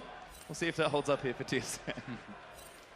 It's looking like it so far, and I think the question really on everyone's mind is, how is the top lane going to look? Haunter has been an absolute monster in the first 2 games, and Array needs to show that he can deal with this guy for them to have much of a chance at all in the series. Yeah, and you wonder how much jungle attention Haunter's going to be calling for. That has been a change this year. He was occasionally the carry back in the summer split when they had Doublelift and Bjergsen, but he has often been the carry this year for TSM and getting many more resources from the rest of the team. Again, just standard setups here as far as the early spreading out goes. No vision, though, I believe. No wards down in the jungle. Looks like Contract's going to roam down to those Raptors. Of course, Sven is already hanging out there with a bit of help from Bjergsen forthcoming from the RDQ. So, again, no vision, but these starts are very standard and should be expected by both teams. What they do from there might tell us something about the early game. They could, as Jensen's going to be helping him out on this leash. And I am excited to see if Contracts plays more passively. You know, does he have the confidence to stay aggressive, to try to invade on Svenskeren and take him out in an isolated duel, try to catch him out, or if he's kind of just scared off from the first couple games and has to sit back and just farm it out. Certainly felt like his game 2 on Graves was very passive from a champion that can get nice and aggressive. And I mean, aggression has been a telltale sign for TSM all series long, particularly here. I've been very impressed with Wild Turtle and Biofrost just going to town in every 2v2. Yeah, this has been a little bit of the untold story of this series, is the fact that Turtle and Biofrost have been smashing in this lane, especially when they were in the Lucian matchup against the Zyra and the Ashe, still getting large CS advantages. Because if Cloud9 was to win this series, a lot of it had to come from the bottom lane with Sneaky and Smoothie, and that hasn't even been close to happening. Well, it looks like Contracts on the left-hand side. Looks like junglers right now are just moving through their camp. We'll check in with the mid lane though. Bjergsen just hitting level 2. Jensen on the Syndra does have that mid lane already pushing up, and certainly expecting what is a very fun matchup to watch and should showcase a lot of the skill of these players. Syndra almost always has priority in mid lane, particularly early on. So Bjerg going to have to kind of weather a little bit of a storm, and we'll see if Jensen can go off on a signature pick for him as well. Contracts up to the top side pretty early, and that wave from Haunter is going to push towards Ray. So that does mean he could be somewhat susceptible, but Contracts not going to be heading up there. Yeah, this is technically a very dangerous moment for Haunter because he doesn't know where Contracts would be, and based on normal jungle pass from the Kazakhs, could have been up there. So that ward, even though he got completely safe with it, could have been super risky. If Contracts does blue buff, waits in that brush, that could have been a dead Haunter. Instead, they're just trading farm back and forth. Nice and even at this stage of the top lane. Like you said, Fizz does need to kind of get through some of the early levels. Haunter, bit of an early advantage right now. And looks like Svenskeren's going to try the first thing over the neutral line. Finds Contracts. He's going to get this Scuttle Crab and take it down. And wards for both these teams here, but that belongs to Svenskeren. And as soon as Camille goes missing, Contracts has no business there anymore. He has to back off because the top lane is pushing in. And Bio going to get chunked pretty low. Remember, this is 2 supports with Ignite, so they can look for those all-in kills. Yeah, good chase. These guys have been no strangers to using summoner spells. They also just saw both junglers fairly recently on the top side, so that gives them about a 20-second window to go aggressive. Although Contracts making a rush down to the bottom lane. Gonna barely get spotted by the ward. Just barely didn't expire. Yeah, and looks like Turtle and Biofrost instantly back away. Contracts now knows what's up. He's gonna leave the area. If he was really paying attention, you can see as the wards time out. So if he was actually watching, he could have waited in that bush and come right back. But this means Svenskeren free to go topside. I've seen this movie already. Ray dodging another Q, but now Svenskeren getting a flashy for a Q-land. First blood belongs to Svenskeren. And even though you bring the Ignite for better trading, you also don't have the flash when you're getting ganked like that. And just the patience there from Svenskeren and Haunter getting into melee range before the hook shot, getting that first kill under Ray. That is huge for giving Haunter an edge in that wave. Bjergsen taking damage from Jensen. Stun lands in. Jensen going to try and take it down, but Bjergsen knows he's safe-ish. Q's away, runs for it. Jensen no mana left, so not a whole lot left for him to do. Yeah, I mean, it's tough for Fizz in those early levels. You don't have the flash as the additional escape. He already used the Playful Trickster. Really nice sidestep, and he needs to sidestep the Q to have any chance. I think even if he did, he still would have got ran down, but not able to get away. And Svenskaren's comfort on that champion right there, making sure he got the slow from his E before trying to land that Q just makes it even more difficult for Ray to sidestep. Look at the investment in the early game, though, for Ray. The double Dark Seal, he needs to make something happen, and he knows that he can't afford to fall so far behind like he did in Game 1 against Haunter. But, you know, that's on Contracts, too. He's not up there helping him. He's not up there defending his top laner, as Svenskeren has been doing so frequently. Actually getting some assistance in the jungle here. Smoothie going to help out Contracts. He really has just been power farming. Now going to go back and spend that early burst of gold. Sven, though, has already ganked, has finished up that first jungle item, and got a long sword with that first blood money. Yeah, I mean, the fact that Contracts is just now basing, is down a couple CS, not that that's completely indicative of how much you farm, and wasn't even involved in that gank. Svenskeren has just done more of everything. Yeah, and Lee Sin is his most comfortable champion, already level 6. An opportunity to try and take even more control of the game. This is the killer instinct and where it needs to come in for TSM. Game time-wise, they've only played for 48 minutes in the first 2. They have a chance to make this the fastest finals in history. And with the level 6 on both Camille and Lee Sin, you can go straight back up top. With the ultimatum, that sets you up so easily for a kick into a Q, and that's a free kill if you land it. Contracts is here, though. Looks like damage in there for Ray. Actually already used the ultimate, but Contracts moving in. Haunter gets all the way away with a hook shot. Svenskeren and Bjergsen there to save him. Great escape from Haunter. Yeah, it does get out. Well played, and Sven is here. They didn't know where the jungler was, so can't really try to chase. Yeah, Haunter might even return back to that lane without shopping thanks to the honey fruit so he can catch that wave. Nice attempt for C9, but they come up empty. Yeah, Sven is hanging around mid lane, maybe trying to kick Jensen into a charm. Or go for Contracts. There's a couple of things here. The common play would be the mid lane dive, but if he sees a level 5 Kha'Zix, he could go for it. Calls the play off. Ari's nice and mobile, though. Great synergy there from TSM, lining up in that jungle, getting a pick if they can see something happen. Trades on the bottom and continuing, though, a sneaky low, but Smoothie chasing in and getting damage down onto Wild Turtle. Summoner still all up, though. Oh, no, now they're down. Ignite of the Turtle. Sneaking and move forward and trying at the first flash. Good shield there. Moves him away with a bit of extra movement speed. Smoothie low, but still playing aggressive, and Ray, again, more attention to that top lane. Yeah, Sven actually ward jumped behind the turret to try and get in attention there, so Ray getting away with full health was actually a pretty slippery escape. And see, deciding not to actually flash to try to finish off a kill there, takes the small advantage, but now Turtle has a flash. This is what he needs. There's the kill. Cloud9 on the board. And that may help to get Contracts some confidence back. Something going right for the C9 jungler. I think that's his first kill of the series. Yeah, that could be so huge for Momentum because C9 needs some type of hope in this series after getting so demolished. Sven's here, and he has no Playful Trickster, they're gonna dive. He's got ulti, but Sven's got kick. Haunter gonna look for it. Vicious Haunter already. Kick back in. There's the Q landing. Ray, urgent strikes through a minion. He's gonna burn down just barely, but Ray, Haunter is gonna get the trade. Ray plays that wonderfully. Really well played by Ray to get the trade kill. That was so big for him. And the investment in the early AP does pay off somewhat. He also gets a couple stacks there from the kill because he had already died, and then he picks up those stacks afterwards. 2 really big moments there for C9, especially up top with Ray. When he doesn't need the jungle assistance to get him back into that game, really does unlock Contracts to go make some plays. Since he knows where Svenskeren was, knows that he's low, and you can already see the counter jungler coming in. And there's the ulti, not quite enough for a solo kill. Yeah, that early null magic mantle from Bjergsen paying dividends, really keeping him safe there. And here's that top lane dive once again. As soon as the Playful Trickster is down, TSM wants to come in. When the fish goes out, they wait that out before fully committing, and then they go for it.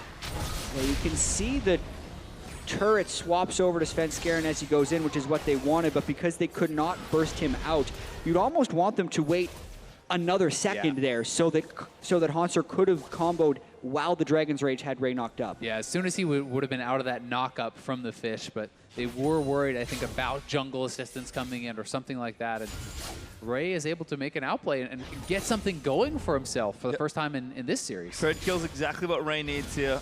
Just a bit of extra gold, and again, confidence building for Cloud9's important. Even Jensen missing that all-in, landing a stun, and just comboing Bjergsen, saying, I have control of this lane. These are all little things that will start to build up in this game. Another thing to really track in this top lane matchup is because they're both Trinity Force users and they spike so incredibly hard when they do get that, it's the race to the Trinity Force. If one player gets the advantage and can complete that item before the other, they get complete lane dominance.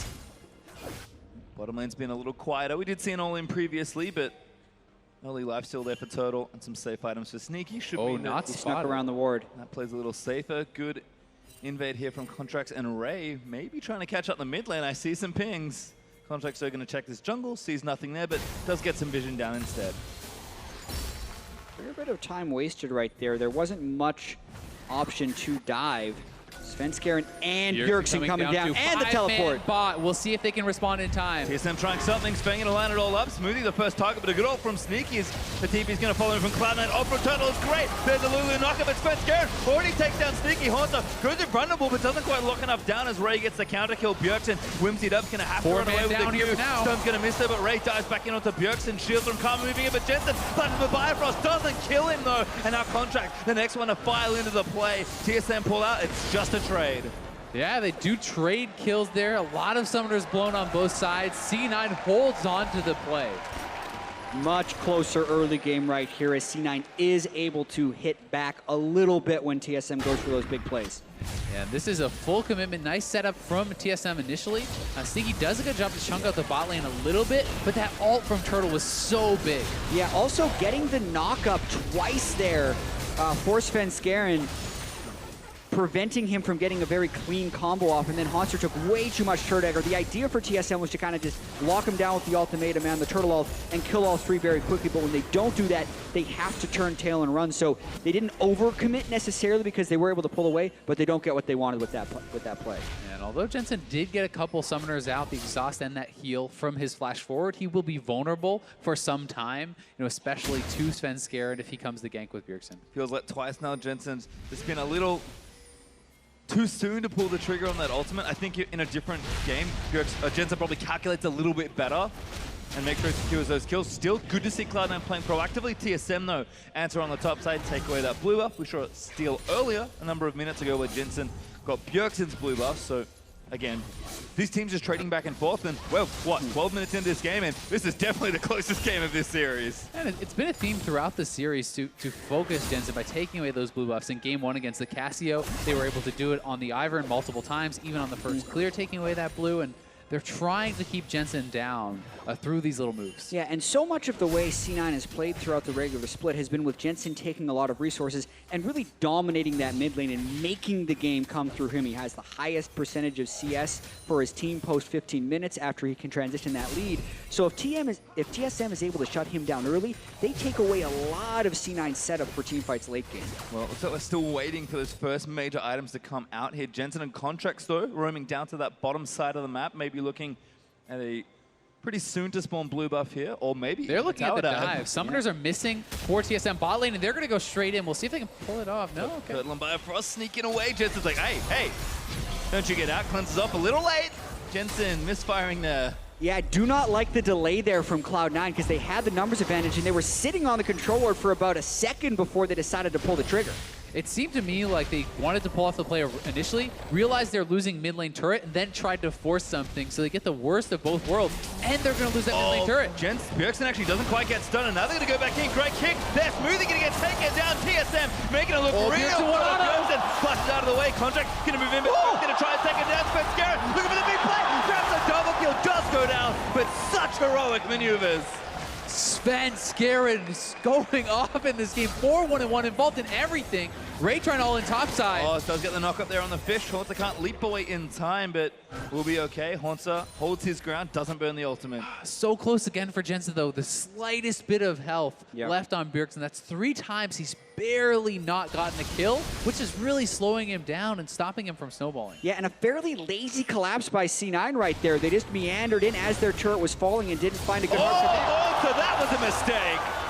The passive was fully charged from Haunter, and he just jumped. Oh no, Bjergsen might go down as well. Smoothie's caught him. Ignite's down. C9 picking up steam. This is just what C9 need. They're back in the game. and they're getting some confidence off these big kills. TSM plays through their solo laners, so when both their solo laners go down, they lose a ton of pressure right here. Hauntzer going in, comical almost. He just walked straight into a Fizz auto attack, hoping he'd land the hookshot stun and make a huge play. Doesn't land the hookshot stun, gets killed. And then Bjergsen trying to recall early so he doesn't lose too much damage on his turret, ends up getting punished. So back-to-back mistakes there by TSM solo laners. I has to feel like Hauntzer playing a little bit fast and loose because he's dominated these last couple of games. He's so used to being able to win.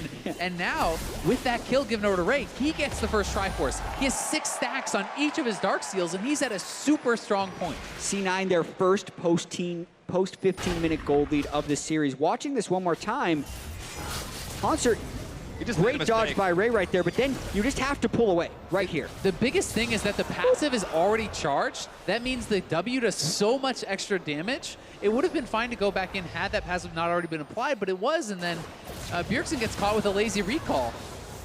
Just the one thing we mentioned about the potential faults of smashing so hard in games 1 and 2 is you would get overconfident in the third game. A little bit of that there, but you have to credit C9 for making the plays and recovering here to get the gold lead in game 3, which was brief. It's now a little bit back to TSM. And for just not having a complete collapse after the way that they were completely dominating in both games 1 and 2. Fight maybe breaking out here around the Dragon.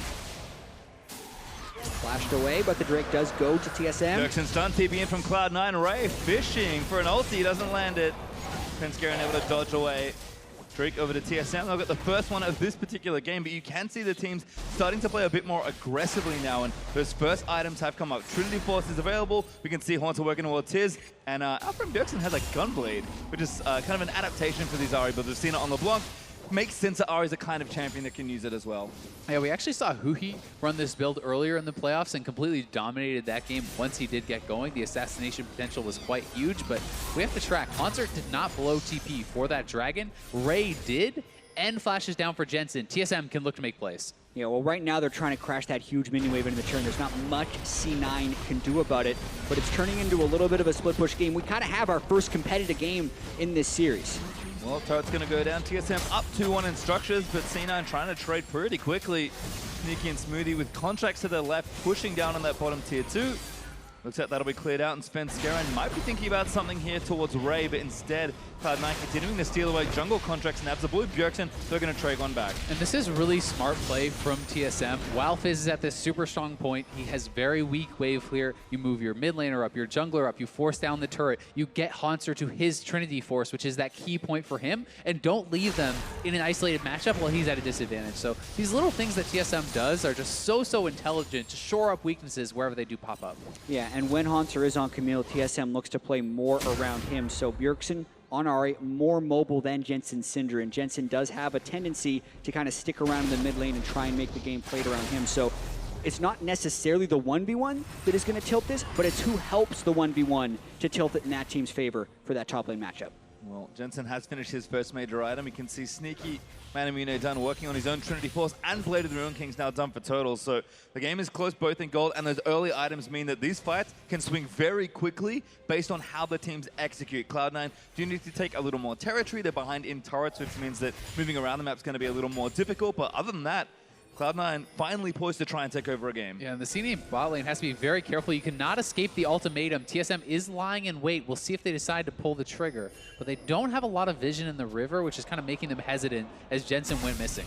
Yeah, TSM does not want to make that bold play when they know they're in an even game. So this is also where C9 is going to be a little bit more comfortable. We mentioned how their early games in their first 50 minutes throughout the regular season, they actually averaged a minor gold deficit, and they were so good in the mid and late game in these even or slight deficits games that they were still the second best team during the regular season. So look for them to start making some plays in the team fight phase as this game keeps progressing forward.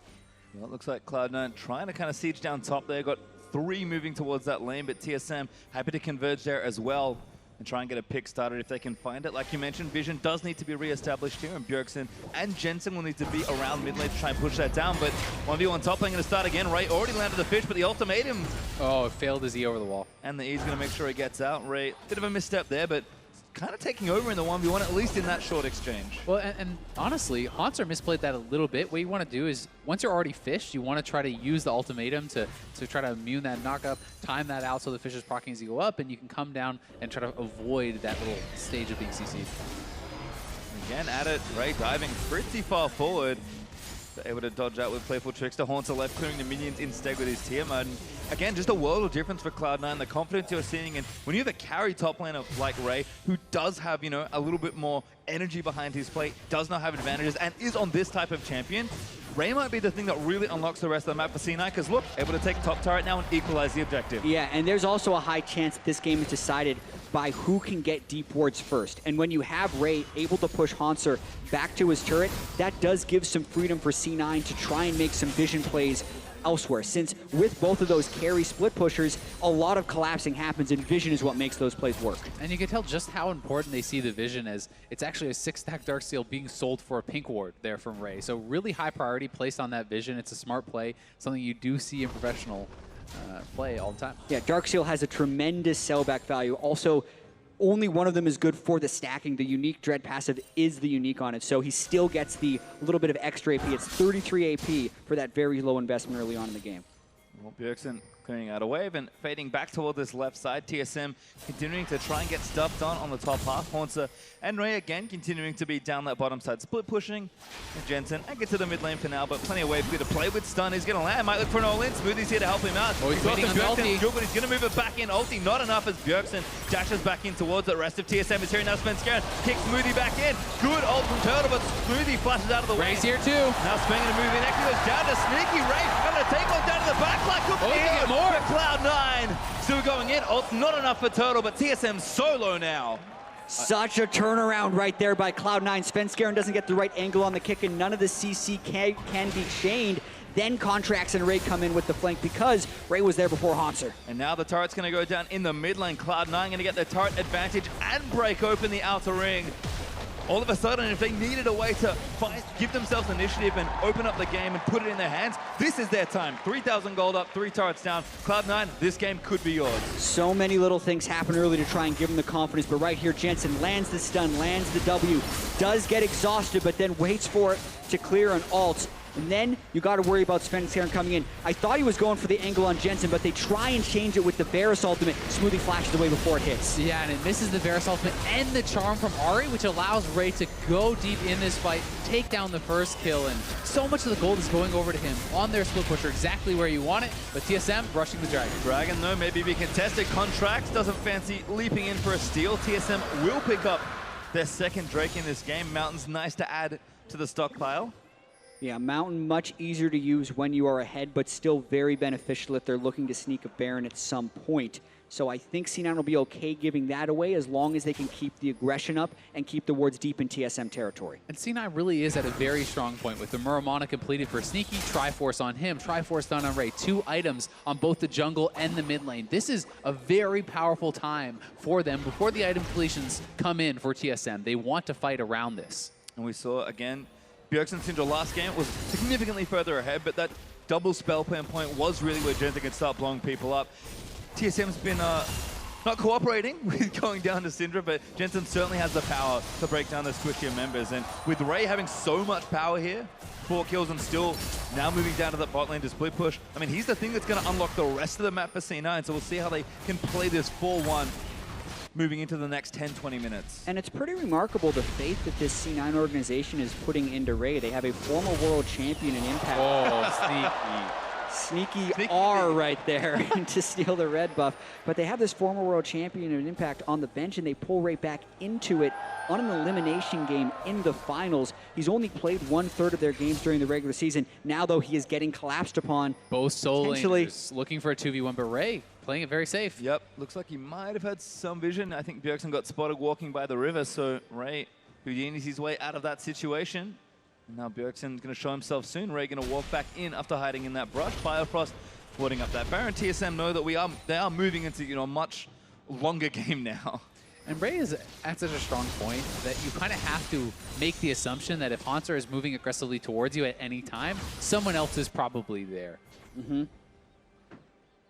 TSM an early warning system, so to speak. Yep. Why is he running at me? Uh-oh. Seems like a bad time. Well, Cloud9 may be moving out now again. Lots of open space for these two teams to play with. TSM, I think, looking for a pick more than anything else. They tried it with his fence Garen kick, but couldn't chain the CC onto Smoothie. But if Carry in particular gets caught out, that's a struggle here. But for TSM, they're going to have to do it without Haunter getting there at least immediately. Or a jungler. I mean, if anyone goes down at this point in the game, both teams can rush this Baron down quite quickly.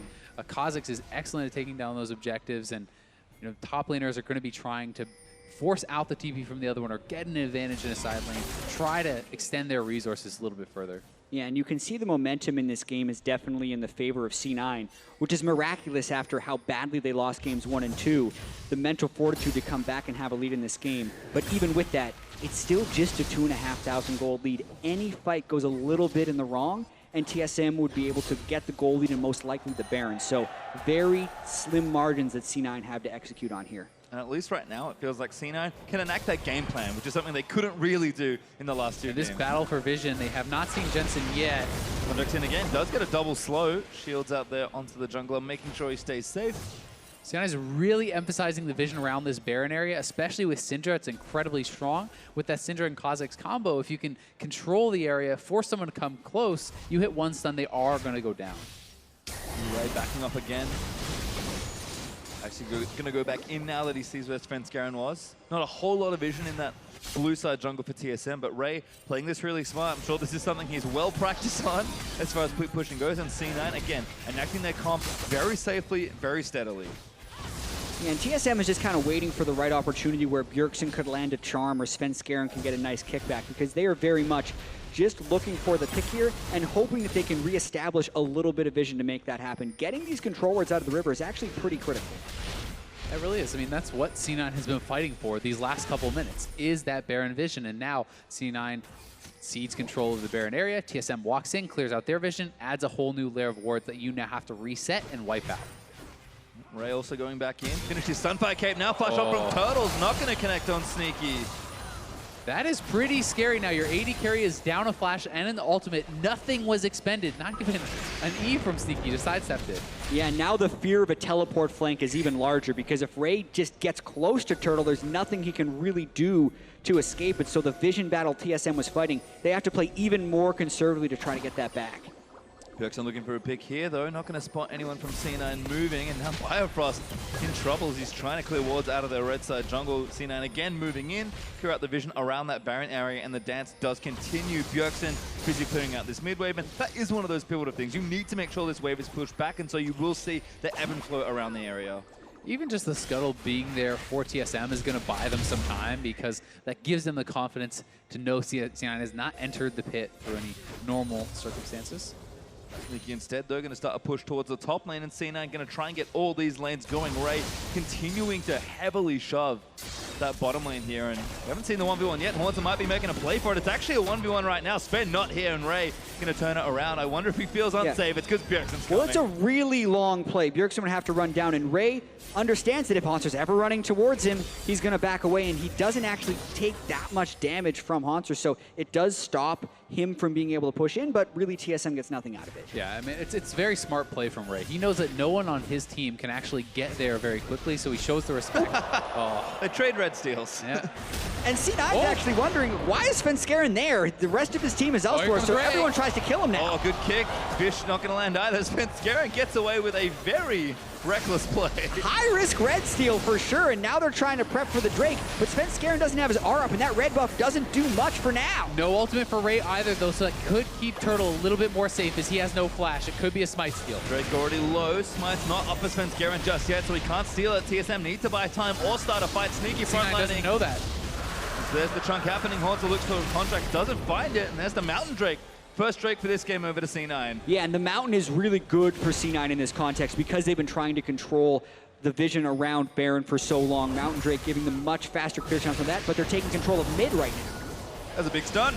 Yeah, Bjergsen chunked out. They are going to do additional damage to these turrets. It'll help out their split push, which has been their strength. Ray is just in there, really harassing TSM. Haunter's actually pushing bottom right now, though, so if TSM is to fight, they would need a flank teleport.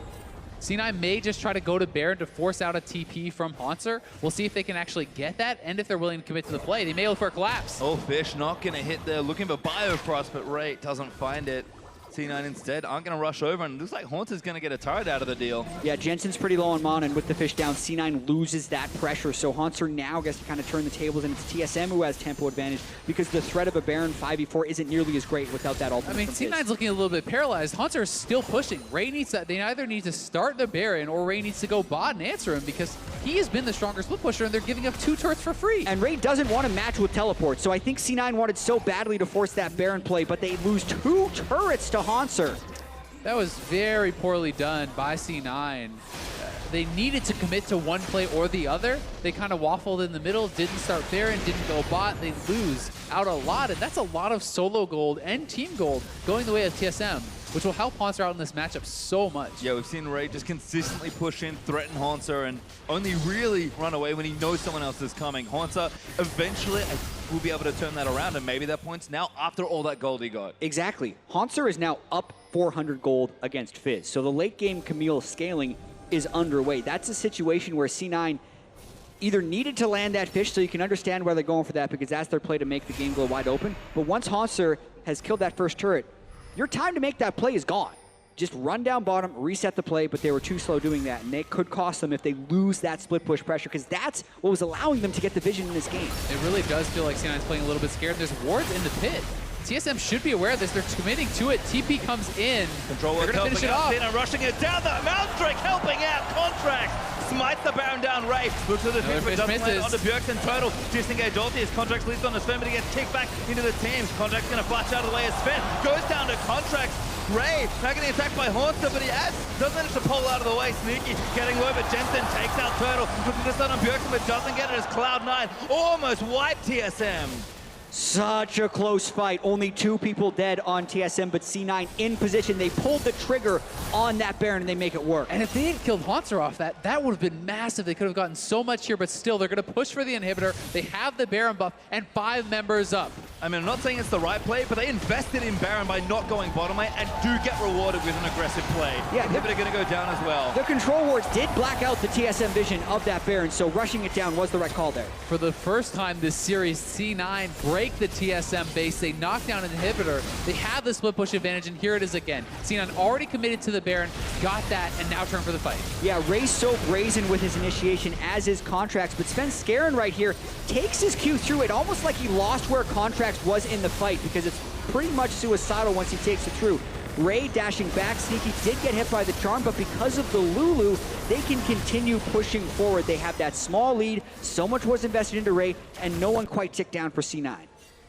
Now TSM looking to set up a play here. The ultimate is available from Varus. 5 men moving bot. They're hoping that C9 will not be prepared as a squad, and Contracts is off on the side. This may work. No. Spotted out. Jensen using that blue trinket. Just making sure they do everything properly here. TSM still forcing. Sneaky caught. It's an ulti kickback by Sven. Turtle able to get that one, and now Smoothie getting chased down. Force of Ush as Bjergsen tries to move in for the charm. Sven Skarin still chasing down. Smoothie's going to get locked down. Great stun there by Jensen. Could save his support slot. Smoothie Ray in the back. For now, but Ray gets Sven Skarin leaping in there to try and do the damage. But Ray locked down forever. Shut down by Biofrost. And when the AD dies at the start of the fight, this game is not that out of hand that Ray can just wander in at the end of it. That was a play where Ray was hoping to collapse on TSM, but TSM struck first, so the decisiveness pays off there. And C9 knew they were there. Do not show the respect to TSM. And Sneaky just walks up, gets kicked in by Sven Skarin. This should have been the Baron buff to close out the game. With the middle inhibitor already down, Nexus turret's under fire, you should have a clear path to take down another inhibitor. Instead, Sneaky just walks forward. They know they were there. And also, look where Jensen is. He's up about 1,000 units higher in the lane. Not an exact pick range, but that's basically asking for a fight when Ray was still about 10 seconds away. Then as the fight continues, TSM moves up. All this time, they're getting everyone on C9 unavailable to assist Ray by the time Ray goes in. So Jensen tried with an ultimate, unable to pick up a kill. This guy is very tanky. He's not building glass cannon. And it's a tank fizz as well. The fish is nice, but it's not the same as the AP fizz, which is almost a guaranteed kill at this stage. Well, Cloud9 fumble a bit there in the bottom lane. Losing Baron as well is going to be tough, and it's almost expired, so map's going to get reset a little here. Cloud9 still up in gold, but a big Drake to fight for in 25 seconds. Infernal coming up. Yeah, they still do have the gold advantage. They have an inhibitor down, so they have map pressure, and their split pusher is still very strong. So lots going well for Cloud9, but definitely not the fumble you want when you are at match point in the finals. Looks like still trying to find those picks. Bjergsen, though, pretty slippery on the Ahri. Has a Zhonya's now as well, so including the early Negatron cloak, it's been very hard for Jensen to pin down. Yeah, look at the priorities here right now, though. C9 pinging the top turrets and the control in the Baron jungle of TSM, essentially saying they don't care about this Infernal Drake because they didn't have vision in that area and don't want to face check, opting to get priority in another area, trying to essentially end the game off of these Baron push, which they still have on contracts for a few seconds. Man, able to take down the Drake, but one turret down for C9. They're going to keep pushing, though. Yeah, they know that someone is missing down towards that dragon. So will C9 try to force a play around this? They're probably going to have to wait for Ray to push up first, but are setting up for picks. And I like this here, Cloud9 not overextending into a siege. Already got someone clipped by Wild Turtle's ultimate. There's a lot of single target pick style CC for TSM, so C9 sticking together. Actually going to play down towards Ray, despite the fact that he has his TP, and just bounce between these lanes. And these next couple purchases are going to be very important here for the top laners, the junglers. Once they grab their GA, that is a big power point too for these end game fights. Contracts is close. Ray is building likely towards his.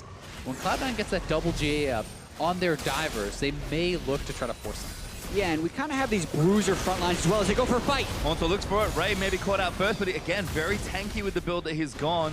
C9 defend well and continue the siege on this tier 2. Yeah, 3 pairs of Ninja Tabi onto TSM, 2 pairs onto C9. When the last Whispers come in from the carries as well, that will be a big turning point because there's almost acting as tanks right now. Oh, that was sick from Ray. Dodges the ultimate of Haunter with Playful Tricks. The Haunter a little too early. Yeah, and he actually gets the cooldown out of Haunter, so that does fizzle it. That is completely gone. I don't know if that's enough for C9 to want to pull the trigger, but they are pushing aggressively to at least try to get this tier 2. Yeah, Haunter's moved away to clear some super minions. He would have teleport and is incredibly mobile, but these are the small windows where C9 is trying to get damage in on this turret without getting initiated on. And Ray feels like almost just frustrating Haunter at this point, tying him up. Bjergsen gets stunned. Oh, Jensen cleanses out, but there's a knock-up in Sven's gonna kick him away as Haunter leaps in to try and take him down, but Haunter whips it up after the fish. He's gonna go down, I think, as Contracts barely leaps out of the way.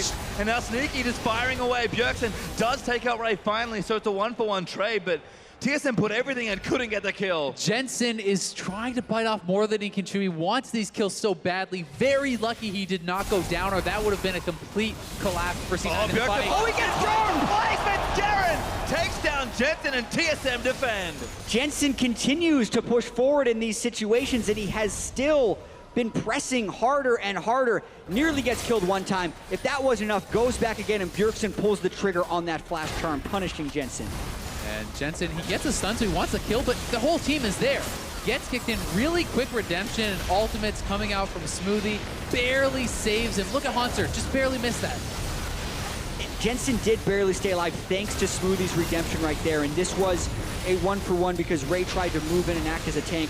In Jensen's defense here, if C9 is trying to make plays, Ray is always off in another lane, and no one else on that C9 team is able to get a pick. So if there's going to be someone who's forward to make a pick, it is Jensen. It just kind of increases the pressure and burden of execution on him in this matchup because when he gets picked, the team loses. And Baron's up. TSM looks like they want to go straight to it. Already starting it up here. Sneaky is in mid lane, and Haunter is in between him and the team. Ray is in base. They haven't watered the pit though, so Cena knows this is happening. Sneaky, they're going to get caught. Haunter might have actually found the AD carry. Sets a trap, and Sneaky takes the bait. 5v4 going to start for TSM as now Ray getting stunned up by the hook shot. Ulti there from Wild Turtle, and the CC just comes flying in. GA down. That's his GA. He's going to die again. Smoothie tried to flash over to Tips out of the way. Earth's Strike's not enough. Gunblade plus the tether as the heal though coming up from Lulu with the ultimate Ray. Charm back in though. Bjergsen gets the kill. Almost certainly Baron for TSM, and that pick may be what does it. If they get this Baron, it's a stone's throw away from closing out the series. So smart by Haunter to wait in that brush right there and goes for just the right target. Contracts is still going to want to try, but he can't get past Haunter, who would just 1v1 duel him. Redemption going to reset as well, give TSM a bit of extra health to play with. Contract's almost going to die solo here for Haunter. I think Contracts is going to die solo. Camille just can't do enough here. Baron is going to go over to TSM. Jensen can't be the hero. Doesn't steal it. Sven smites it away. And now Jensen's maybe caught out. That Baron was down to 113 health, so definitely an effort. The speed of the Lulu, but the teleport. Jensen now going to get caught down. Great stun from Haunter. Ultimatum's going to seal that one. Blown up by Haunter. TSM back to form. Jensen, he wanted to try to steal the Baron. Felt like he had to do something. Giving up another kill here. Haunter was always laying in wait. Sneaky, no chance to get away. And Smoothie is too far away from his teammate. Ray doesn't come to the field. No one to help out the AD carry. And there's that late flash from Smoothie. And Jensen had just respawned from the base after getting charmed up in the top lane. So all of that started with some over-aggression by C9 in the top lane and TSM's ability to punish it. With Jensen down for 30 seconds, C9 needs to be careful. One more pick could end the game. Contracts going to get aggressed on. TSM take a turret. Fish lands onto Sven, but it's not quite enough. And TSM might actually try and end the game. 44-27 is the time they're trying to beat for the fastest finals ever, and they're looking to try and maybe do it. Yeah, C9 needs to give up at least this first inhibitor. They will do so. Jensen should be up for the defense on the next one, and that is where C9 will have to try to make their stand and stay in this series. Yeah, but this is a push where TSM could secure yet another championship and their place at MSI. So TSM easily taking this turret, already have the mid lane inhibitor down. Will they play this slow? Looks like they're backing off. Yep, just one inhib. Seems like enough for TSM. Huge minion wave pushing down the bottom side. And Elder Dragon up in 30 seconds. TSM playing it slower. Yeah, they're trying to get vision around the Elder here. TSM pings over onto that Elder. They want to make sure they can close this out. They want that international tournament berth, the redemption for Worlds, to get back to MSI and prove their strength. The last time TSM was MSI was 2015. That did not end well for them. They had Wild Turtle and Bjergsen in that tournament. They want to go back. The redemption that C9 is hoping for is the NA Championship, making up for Toronto. He failed to jump over the wall. He's got a GA. The blast goes not enough to tether. Almost reaching him through the wall. A Smoothie there to defend. Haunter whimsied up. There's a stun out onto Sven. Here goes Ray. Dives back in. Sven trying to zip out of the way, but he's not quite mobile enough. Sneaky over the wall. Sneaky gets kicked into Contracts. Ray still chasing it down, but Wild Turtle lands the ultimate onto the Fizz. He's so tanky and disruptive as Haunter finally rejoins the fight. Good start to go by Jensen. Looks for Haunter. Does get the GA. But Contracts is so incredibly low. Bjergsen over the wall. Looks to make a play. They're going to protect their jungler. They need to around this objective. Both teams have Mountain Drakes, but the Ocean could actually be pretty critical for TSM here, as they can either stick around to regen up or use the Baron Empowered Recall as they choose to reset. Both teams backing off. That was so incredibly close to both junglers going down. If either one does, it all but ensures that Elder Dragon for their team. Wild Turtle, though, already on the team. They had the Baron recalls. They're faster to the play. Exactly. They can start. Contracts didn't go back. Still has a GA, but is not a factor for this fight. He just has to smite Seal. I don't know if he's not here either. A whole lot else to do. There's the ultimate in for a little bit of vision. Ray trying to get it down. Contract needs to go in, but Sven secures the Elder Dragon. Contract flashes out to safety. Race gets over the wall with Playful Trickster. Elder Dragon now for TSM. Contracts with the very early smite there. Svenskeren, cool under pressure, nails the smite on the Elder Dragon. That's a triple buff Elder Dragon here. And those are the types of plays for TSM where you're willing to get into a smite fight, because if you get it, you're putting yourself in a great position to win the spring split, and if you don't, it's just the one Mountain Drake that will be being enhanced by the Elemental Drakes there. So TSM with the triple Elemental Drake and Elder looking for inhibitor number 2. We're going to start in the bottom lane here. See if they can't get a siege going. Sneaky pot shots where he can, but Sven just sped up forward by the Karma. We do have to remember the win that C9 got was the GA off of Haunter. It will make him more hesitant to dive deep, and Svenskeren does not have a GA either. Contracts does have his active. Fairly low amount of magic resist from Haunter as well. So on to Jensen! But Jensen finds him there. Smoothie's got to protect him as best he can. Haunter, they're all going to dive in. They do protect him, but Bjergsen does kill Jensen on the other side. Contract, the credit there for Haunter is Bjergsen. Sneaky's doing so much damage here. Going to reset it for TSM. Wild Turtle finds a huge ultimate to lock them down. Contract, GA is going to go down. Ray still trying to be disruptive, but TSM just want to fight with the Elder Dragon. Contract is looking to go down here, and Sven tries to leap away, but Sven, why did they get the shutdown? But it cost him his life.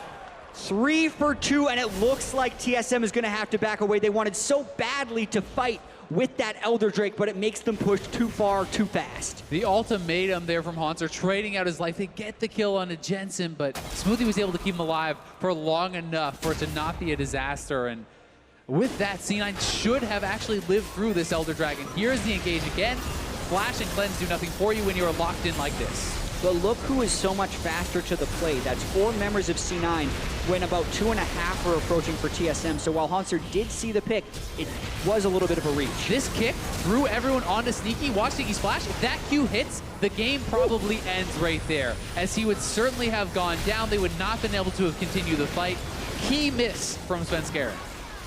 And even then, Sneaky able to get the last hit onto Svenskeren, who was flying in to try and make a huge play. Actually, the first death for Contracts, who has been having a very good game for himself, bouncing back. The rookie of the split jungler here in his first finals. Incredible amounts of pressure. And so much of this game as well has been decided off of tempo. Who can control the waves? When C9 actually lost the tempo was when they allowed Hanser to pick up 2 turrets down on the bottom side. Right now, after all those dives happened, C9 does have the minion waves pushing and have created a little bit of control around the Baron area. You look at the gold, it's still pretty close. All of those plays TSM made were based around one pressure advantage they gained about 5 minutes prior and kept expanding that advantage. Now that C9 has won a fight, they have an opportunity to get some of that control back. Well, now that we've gone past 45 minutes, TSM's hopes for breaking the record of fastest finals ever is over, but they can still sweep and win themselves a second championship. Yeah, I think they'll settle for that if they can do it, but C9 fighting back the first close game of the series. If they could win this, it can get them so much momentum going forward. And look, the obvious pressure point's about to start. Baron is up in 30 seconds. Elder Dragon's going to take a long time to respawn with that 10-minute timer. So, I mean, gold pretty even. Itemization, everyone's stocked up. We're going to have one big fight around the Baron, and if it goes horribly wrong for one team, the game's probably going to end. Yeah, and as far as initiation tools, it's going to be relatively difficult for C9. Ray can land the Shark, but that requires generally a flank, and Jensen is the main initiator, but also one of the main priorities that TSM want to jump on. So TSM have the initiation from the Varus, the Ahri, the Lee, or the Camille. They have far more tools right here. They definitely do, and I wouldn't be surprised if C9 want to play it a little bit slow, try to contest this Baron, but if you could get the death cap on Jensen before the final fight, as that 6th item, it's so important to be able to try to combo someone down, but TSM looking to force before he can do that. Yep, looks like Baron is going to be started by TSM, from Ray. Already in. Ray off to the side, decent position. Bjergsen jumped out. Good ulti there. Ray actually going to go into Wild Turtle. Kick back there, but Jensen might be safe from that. Ray still tying them up. Gets Lulu ulti and gets a 4-man knock with the GA. Finally popped in. They need to peel off for Hanser, and Sneaky does manage to get the kill. Svenskeren now going to blast that open. It's in there. Cloud9. 2 kills for nothing. GA popped. If they can kill Svenskeren off again, they can take the Baron. This will be a 5 for 3. He goes down. Sneaky able to get the kill. C9 straight to Baron. Completely disagree with that TSM Baron call. They kind of let C9 get the flank on them. Now C9 trying 5v3 for the Baron. The big side. There's the zone. He's even Bjergsen going to try and turn it back around. C9, look at it happen. There's Ray taking out Bjergsen. Turtle, he's going to go down here as well. That could be the game. They could go right up mid. 4 down for TSM. C9 is going to try to run it down. We'll see if they can do it. With the Baron buff, they need to catch the minion wave. It's actually in the top side. Biofrost trying to get rid of it. He doesn't have enough wave crew. That's 3 cannon minions in the wave. He doesn't have any friends. He's got no one left but himself to try and defend from the rest of Cloud9. There's one. Inhibitor going to fall on the top side here as well. Wave is massive. TSM actually did get the Baron, but C9 have the numbers advantage right here. Going for the win. Looking for it now. Jensen doesn't quite go Bifrost, but there's one turret going down. C9 going to work on the second. The Hanser up in 3 seconds, but the Nexus will be exposed. Too late. Now ready to go. Nexus is there. Hanser's live. Save the game. Looks for Sneaky, but the Nexus goes down. We have a series. C9 right back in it. They win the fight around Baron. They take a game, and it's anybody's series here in Vancouver. And not only did C9 have to recover from the game's 1 and 2 defeats, they had to recover from what was nearly a TSM close to this series. So the mental strength they displayed right here to regain their composure is huge. The young duo, Ray and Contracts, both so big in this game for C9. Immense amounts of pressure on them. Contracts comes up big, and Ray, in that final fight, was pivotal. He was able to outlast Hanser, get away after coming back up with that GA, and that won them the fight. Yeah, and even thinking back to very early on in this game, Contracts getting that early kill, what was pretty much his first kill of the series, did seem to give him that new sense of confidence. So the Contracts we saw in the semifinals made his first game appearance in the finals. I have to continue to credit Ray there as well. His team was consistently playing up as 4 members towards that Baron side. He had basically no visions, pushing on his own, and created so many openings for Cloud9. Yeah, I also do have to say at the very end of that game, we talked about all the tools TSM had. not a good Baron call, just 5-manning it right there after it had actually gotten scouted out by the Scrying Ward. Especially when you don't have GA on your top laner, right? That is one of the biggest things in that fight. Ray comes back up after the death, and Hauntzer does not. Well, now for an in-depth look at that comeback game from Cloud9, let's send it back over to the analyst desk. Thank you very much, Pace, for your time. And what a comeback win, not only in the series, but even in the game. It started slipping away. Cloud9 do get themselves a game win here. We're going to game 4. And it felt like so much went better here. The lanes actually held up much better, and the actual mid-game coordination now with actual goal to play with have kept up as well. There are definitely still a lot of problems, though, as far as the 4-1 execution, a lot of the picks, initiation. I mean, this game got scrappy, and this was a game that was up against about as close as Cloud9 can come to losing this series, yet they fought back. So it does inspire a lot more, confidence, especially with Honor back here on the desk predicting their reverse sweep. They've started it off. Yeah, I believe in the Pigeon, so I believe in Cloud9. I want to see the comeback. I want to see a game 5. And I'm happy to see Cloud9 do well. I think that game was a lot better. Ray showed his strengths on the carry champion. I think he got like a 1v1 kill as well. Yeah. He's playing really good in the team as a whole. Yeah, right here.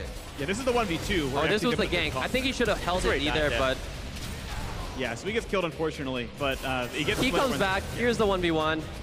Beautifully played by Ray. Waits for the E, and boom. Ugh. Yeah. Yeah, you can criticize Hauntzer, but he died at like 500 HP. Like, I wouldn't have thought he was dead to a single W. Certainly was, though. That's the thing. There's a little surprise factor there with the Fizz in W. There, W, Sheen proc, like, it's a lot. Yeah, that was like 230 damage just from the magic damage that popped up, which is insane. And then he's able to get an earlier Trinity Force. Ray did play incredibly well this game. My only criticism of him, though, is he doesn't have a whole lot of proactive TPs during the early parts of the game to get his team ahead. He seems like he really wants to play for lane, and then all the TPs that we've seen from him in Game 1 and in Game 3 that were in the first 20 minutes are ones where Hauntzer is actually 2.5 seconds ahead of him on both of them to make bot lane plays. Only thing I really want to see from Ray Moore is that. I want to see him a little bit sooner to those TPs. One thing that both of those plays did highlight, though, was the dodging ability of Ray. The mechanics on this guy, nobody can question those. Even in the one where he dies, dodges almost about everything. So he was really making Hauntzer work for those kills. Yeah, and of course the other lanes were going better as well. I forget which one we talked about it, but going back onto the mages, Frid Jensen, he seemed to hold up much better on the Syndra, so that went well. I want to talk about bot lane because we had some 30 CS lead for Wild Turtle in Game 1 and Game 2, plus 15, plus 18 for Sneaky now. C9 finally starting to use the strength they're supposed to have in the bot lane in what I feel like is supposed to be a fairly equal matchup, and they did well in it.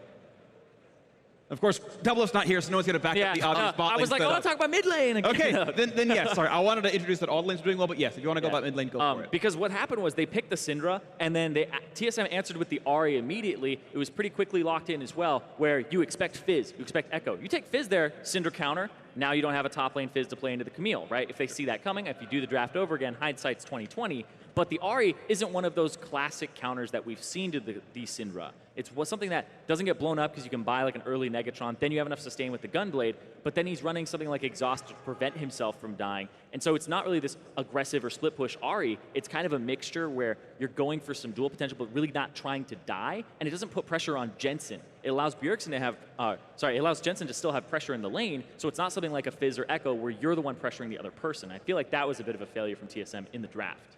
Yeah, fair point. It might have been a bad mid lane pick, but of course it went the way it did. And we have one more replay to show, which is the climactic win for C9 here. TSM try the Baron, and C9 able to get over the wall and just completely stuff them out.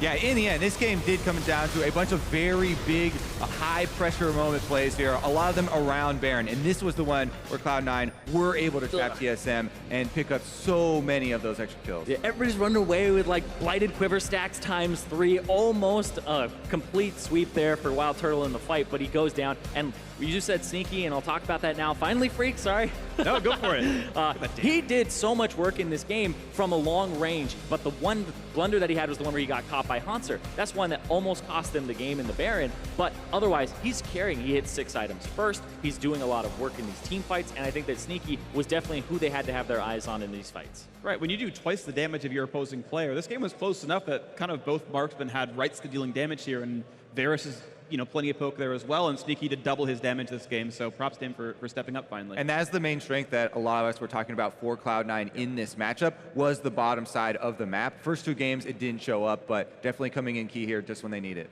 Well, speaking of things that they may need, Cloud9 has gotten back to us with their side choice. They're choosing red, and just like we have seen throughout the series, it means Impact is playing, and it feels like Ray plays blue side, Impact plays red side. So even though Ray had a great game here on this Fizz, had some outplays, Impact is in for the side, it seems.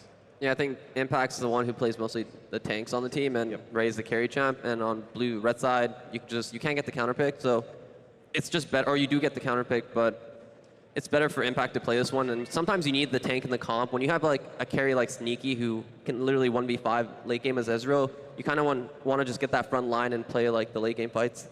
It's really strange. I would think you'd want it the other way around, like I said before, right? Because you can get the counter pick and play like a top lane that split pushes and have a good matchup. But it just is kind of confusing to me because convention would say you'd want it the other way. But if they're running Impact on red, maybe they're looking for something like a Shen ban and trying to get some pressure that way. Yeah, it seems to be what they're looking for. Now, Kobe, do you have one final thought to add, or are you good? Well, I also think that, something that they talked about a lot with Impact was, the shot calling that he does bring to the team. He talks very, very frequently for them. We'll see if that does become a factor. First things first, though, have to handle that laning phase versus Hanser. All right, we'll see if they can handle the laning phase and if they can handle the mid game as well. C9 still up against the ropes, and we will be back with Game 4 of this explosive series. Do not touch that browser. Watch the NALCS Finals.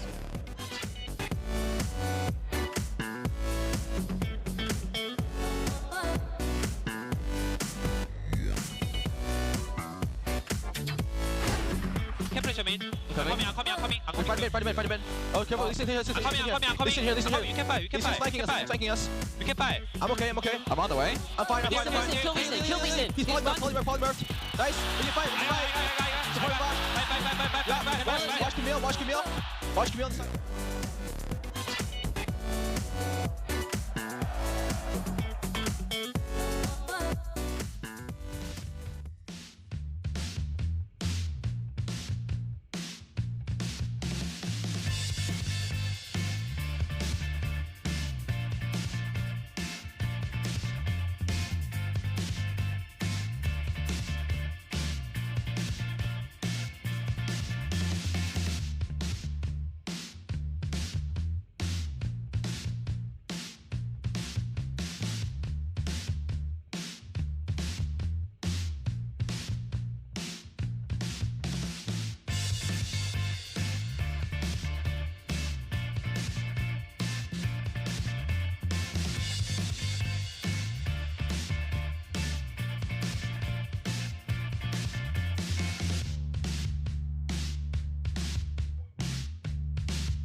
Welcome back, everyone. We're still live here from beautiful Vancouver, BC. Cloud9 have chosen red side and also subbed an Impact. So seems like they're chopping and changing every time, but one win on the board, Impact coming back in, feeling fresh. You have to think Cloud9 looking to force this fourth game. And I mean, one thing it does tell you is they still have confidence in their plan going into the series. You know, they're not just kind of pivoting because Ray had a good game. If they wanted Impact in on red side, they're going to put him in. Yeah, they have commitment to using a six-man roster is what we're seeing right here. And if trying to figure out why they would use Impact on red side, I feel like in a lot of these drafts, the top laner is kind of the first pick in the second phase of the draft phase. So many people, as we see C9 and TSM return to phase, so many people have been putting the jungle and support as their first two red side picks, and then generally kind of just locking in either an AD carry or a power pick mid laner right away. And that gives you an opportunity to throw extra bans in the second phase, get that first pick instead of a counter pick, which can be good for some of the tanks in the game, like Shen and Nautilus right now, which is what we're going to see Impact play. Yep, definitely curious to see how that fans out. Last time Impact was in, Haunter ate like 5 bans, I think, from the top lane total between the two teams, and most of them were on the TSM side. So Haunter still one lane. Yeah. Pretty heavily. Got a solo kill. So, you know, Impact has to step it up. And then in the last game, gets his Camille. Only had 2 losses. Going to have to add a third one to the tally, unfortunately for him. Not his brightest game, surely. And that's kind of one of the few times I've seen Haunter misstep in recent weeks.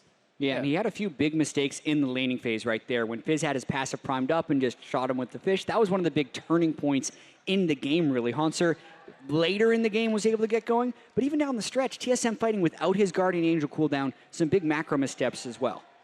Yeah, they definitely didn't look like the same level of dominance that they had in Game 1 and Game 2.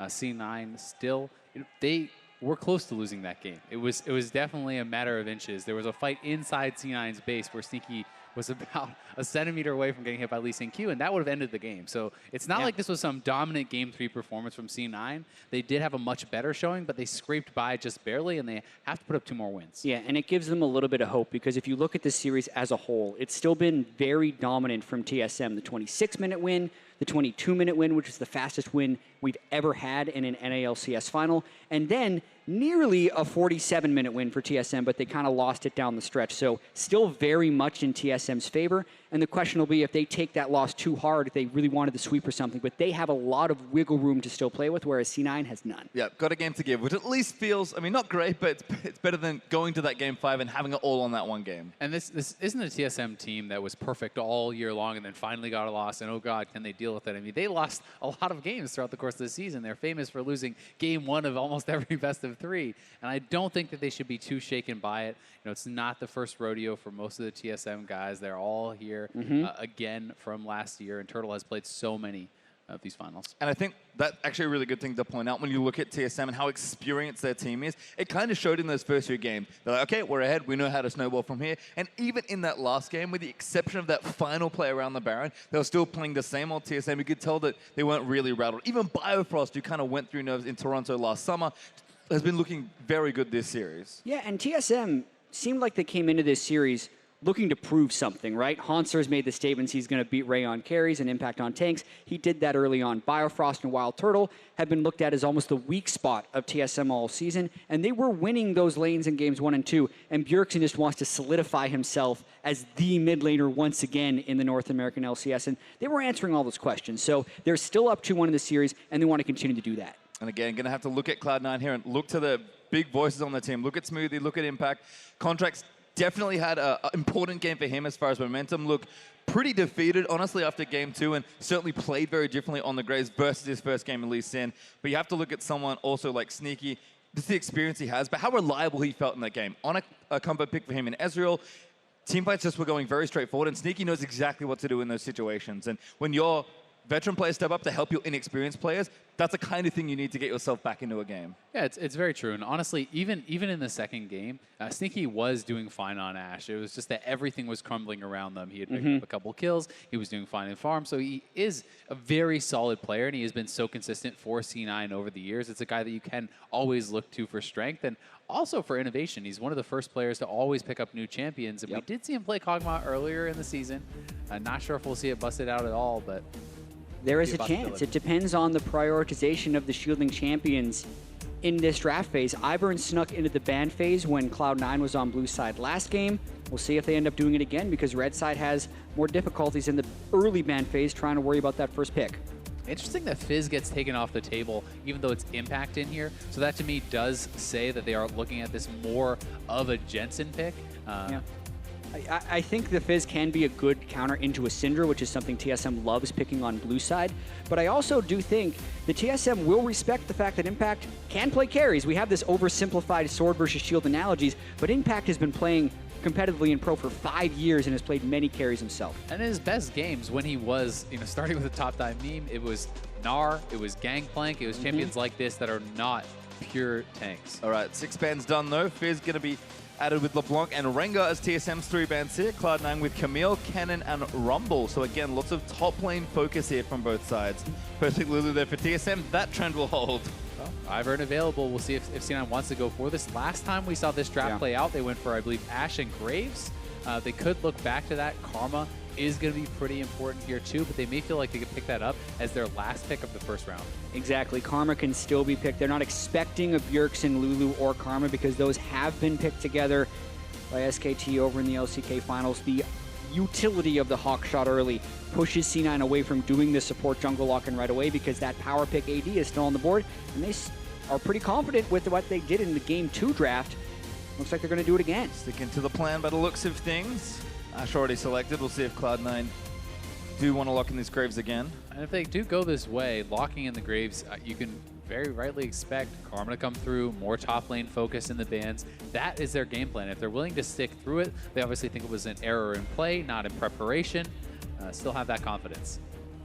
And TSM kind of thinking, you know what, we did pretty well in that game. Maybe we just take the same draft we also got in, I believe, Game 2. It was Rengar, though. Sorry, you're right. They did grab. It doesn't mean that they're not going to lock that in, as Fem does like to hover the lead regardless. I think that those champions can work pretty similarly, but now Ivern coming through. Yeah, this was interesting because I wasn't sure if they were going to pull the trigger on Ivern against Graves, since Graves is such a power farmer and can have some kill pressure when invading Ivern in the early game or even at level 6 because he just demolishes Daisy in duels. So TSM going back to kind of what worked for him. This is putting a lot of faith in Wild Turtle here because they can put him on any type of carry and give him a ton of support. Ooh, now with Orianna on top of it. Huge pickup there.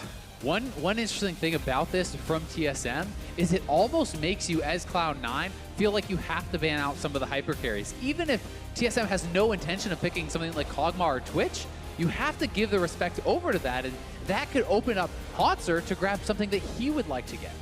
Yeah, whether you're playing a top lane carry or a top lane tank, having 3 shielding champions like this can supercharge you. Cloud9 does pick Syndra because it is slightly advantaged in the Orianna matchup and wants to evade that second phase of bans, but TSM is showing a lot in their hand here. Yeah, I almost feel like you have to ban the Kog'Maw at this point. I just think that Kog'Maw, Lulu, Ivern, Orianna, that combo is so ridiculously strong. Will TSM, get that respect from Cloud9, or will Cloud9 say, hey, you know what? We're not worried about Turtle at all. We're still just going to focus those bans topside. We have to keep in mind, though, that C9 hasn't locked in their support yet. So TSM can still ban away Karma and Malzahar. Like, they can try and ban some of the more large lane bullies and even have a throwback for something like a Jinx if they really want a Wild Turtle to do that. Because if he doesn't get demolished in laning phase, these shields will enable whatever he picks in team fights. Yeah, Jinx has already been shown in competitive play with similar compositions. Twitch and Kog'Maw are the most common. With the Caitlyn ban, you're banning out something that is maybe more powerful in lane, but perhaps doesn't synergize as well with this, and there is that Kog'Maw ban. I just felt like you had to do it, and that's why I love the draft from TSM, because it still has the flexibility to play well with other champions, and now they have removed a couple bans away from Hauntzer, so Hauntzer still has carry-type champions he could play like the Renekton. It is interesting as well that Shen is still on the table, because right now C9 is almost forced to pick it. And that would lower their amount of dive in here, or they're allowing Shen to go over to Hauntzer to the shield comp in this matchup, which can just make it even more nutty for anyone they want. It certainly can, but that said, you do have to worry a little bit about having perhaps too low damage if you do lock in a Shen on top of an Ivern and on top of all this stuff. If you're not being a very big carry threat in your AD carry role, you may want some more damage there on the top side. Well, we'll see what happens here for TSM. There's Nautilus actually for Haunter and Lucian locked in for Wild Turtle. So again, Lucian's pretty good. Combine that with Orianna Ivern, that should be a relatively good mix. Bjergsen can also do quite a lot of work on the damage front from Orianna, but does have the added benefit of adding some additional shields, as Cloud9 now with 1 pick to go some supports open, but 2 banned smartly by TSM already. We have seen some really good Lucian games from Wild Turtle in the playoffs, both in semifinals and earlier in the playoffs. Support Gragas! Oh. Love it. Support Gragas is something Smoothie has talked about loving to play, but it says his team won't let him play it. Well, in the deciding game potentially of their season, they're letting him play it, and they use it as a trick in this ban phase. And talking to Doublelift earlier, we were asking him, what is so good about Smoothie? He's like, I don't know, man. He just smashes me on Support Gragas all the time. He was talking about how good he was on this pick, how he always listens to it in solo queue. It's something that he has practiced a lot, not been able to bring out, and it's high risk, high reward. I mean, and it's massive risk. They're now picking a melee support into the Lucian Lulu lane, where if the Lucian gets going, the game feels over. That said, the amount of CC now that is threatening that Lucian, if you can connect a body slam on Lucian, knock him in, you have Ash Arrow, you have Shen Taunt, you have Scatter of the Weak from Syndra, you have incredible amounts of burst from the Graves and the Syndra to fill up and kill him off. So if you run a protect the AD carry comp and your AD carry ever dies, the composition falls completely apart. And that's the thing, you're trying to, start these big, powerful 5v5 team fights where you can't really lose once you hit critical mass. Well, you get picks, you separate them, you find maybe some good side lane pressure with the Shen. Xenon have a lot of good tools to break this up, and this is a pivotal moment in this series, not just because Cloud9 must win in order to keep their chances alive at winning the series, but because if you don't execute against this comp, things fall apart very quickly. And this is the strength that was supposed to be there for C9, the bot lane. They're going out here with a risky pick with that Gragas. They are showing the confidence in themselves to be able to pull this out in the finals and to perform. Yeah, I cannot wait to see how much attention that lane gets or how the team fights even play out. Impact on almost his signature in Shen. Always been such an amazing enabler on that champion, as well as being able to get through any of the rough spots within the game. Also have to question whether or not TSM should have just taken the Shen very early on right there for themselves. But one thing about TSM is they always want to get some type of reliable initiation in their game so they have the tools to work with, and they would have been putting that at risk if they did pick the Shen. Well, we're back out in the Summoner's Rift for game number 4. Cloud9 trying to keep a championship dream alive. TSM just looking to seal yet another victory in Canada if they can win this game and take the championship once more. Also worth noting, it's actually Stoneborn Pack now on Smoothie, so every time he hits them with that slow, with that CC, your barrel can proc that, your body slam can proc that, your ult can proc that. Like, you have so many ways to proc it, and you have double AD carries. The amount of healing that can come through from this when you're procking that on someone like the frontliner Haunter is actually pretty crazy. And that's even if you're just sitting back spamming Qs on Support Gragas, because you're going to be able to get up to 40% CDR fairly easy with support itemization. So that could be another way we see the Support Gragas come in this game. Well, definitely a fun one to see. Smoothie, I mean, he's the LCS all-team support for a reason. Fairly good at support players. I think easily been the best support of this split, certainly in the regular season, where he received the honors for bringing out a pick. Certainly a lot of pressure here on the local to try and make something happen. We really do have many of the best players in North America in this finals. Bjergsen was #1 mid laner, Haunter, #1 top laner, the #1 support here, Smoothie, across those ballots. And these have been the 2 best teams all year long, and now in this deciding game. You got a rookie of the split, the coach of the split. Yeah, teams are pretty stacked as it turns out, but we'll start things off here in the bottom lane. 2v2 has gone pretty well for Total and Biofrost in the series, but Sneaky and Smoothie already getting an aggressive push happening. Total and Biofrost trying to force them off. Smoothie just face tanking, threatening, taking a lot of damage for himself there, but will be pretty healthy with Gragas and his passive. Yeah, Gragas has a large amount of sustain. He also has the biscuits in his inventory and the healing from Targon. So just trying to not get level 2'd on. It's probably going to happen, though, as TSM has the push advantage. Yeah, looks like one more melee minion is going to have to be it. Total should be able to shoot. Same time. Actually waits it out, so C9 avoid that if that's specifically what they wanted to make sure didn't happen. Bjergsen also roaming down, again getting some early vision on the right-hand side. You also have to remember, similar to Jungle Gragas, the amount of gank pressure that can be put on by a support Gragas is pretty huge. With the body slam flash, with the ultimates, even pre-level 6, it's very scary. And Contract's maybe trying to wrap around mid lane here. And we didn't talk about the Ivern mind games as much early on in this one because he's doing for a full clip of Turtle. God, Smoothie goes back in for it. Total already exhausted, but now Biofrost looking to damage onto Sneaky. Only one summoner burn, and it was for Cloud9. One of the big things here to track is the fact that Turtle is actually playing Doran's Blade, so he has less pots. Sven has a ward. He could still get it. Contracts has Smite, I believe. Actually got the red buff already. Spenskeren, they're going to try and fight and call for his team. Bottom lane coming up, but it might take a little while longer. Blast going out for TSM. Really nice work from Sven. So I think that Svenskeren was able to secure that. He'd already channeled on the camp. Okay. Interesting. And of course, you can just click on it. Yeah. Pretty good. Or he could have smoted. You might be right about this, Mike, but either way, that was a very delicate situation that could have gone very wrong, and Contracts doesn't look to have gotten a large edge. Double check on that one. I think Contracts just had his own red, so it may have been mistaken there. Regardless, nice ward from Bjergsen to try and spot him, maybe looking for an invade, but Contracts was smart pithing to get in there. Unfortunately for Cloud9, that invade doesn't work out, but Contracts gets out safely, doesn't have to burn too much. The bot lane, though, has been very interesting, because Turtle is out of pots. Sneaky with that longsword 3-pot starter is going to have more sustain in lane, and they're actually playing this pretty aggressively. And you're seeing Smoothie be very annoying with those barrels, constantly tossing out the barrels, catching Turtle on that even though he used his dash. Yeah, just to confirm, Sven smote the red buff away. He did have it up coming up the camp. Contracts did as well, but Svenskeren had the faster finger. Triple Doran's once again there for Horn, so it's very standard in tank play. Yeah, it certainly has been something that's grown in popularity so much. It gives you a ton of early power, especially on someone like Nautilus, who can actually put out quite a bit of damage. And nice little turnaround there from Smoothie. It's kind of the frustrating thing on Lucian. Every time we try and do something, Gragas is like, nope, I'll body slam you. Yeah, we also have to remember how risky that is when he body slams in for these trades, because if an Ivern is there behind him, Contract was in the top of the map, Smoothie probably would have died if he would have been there, so he needs to trust that vision control they have in the river to make plays like that. Oh, Contracts is like, yeah, I think as Ivern probably around. This could get turned around on them if Bjergsen wants to try to bait. Ivern's coming in from behind. Doesn't get stunned. Jensen just barely not getting that down, and here comes Sven. Looking to slow down Contracts, pops the shield on himself, but Jensen already here, and Bjergsen very late as he got pushed in before. Sven trying to move back in, but Jensen flashes the wall, and now Svenskeren could be the one that has to burn the summoner. Does use flash over the wall, and no one dies. And this is the tricky thing about playing Ivern against Graves, is Graves just demolishes you from close range, and that ends up happening a lot, so unable to make that kill happen for Svenskeren. Oh, aggressive again, but Total going to dash in and try and get a kill down. Heal burnt there for Sneaky, but he goes already down. Flash forward there, but he's out of vision for now. Smoothie still going down. Cook it back. Body slam flat. Gets it down.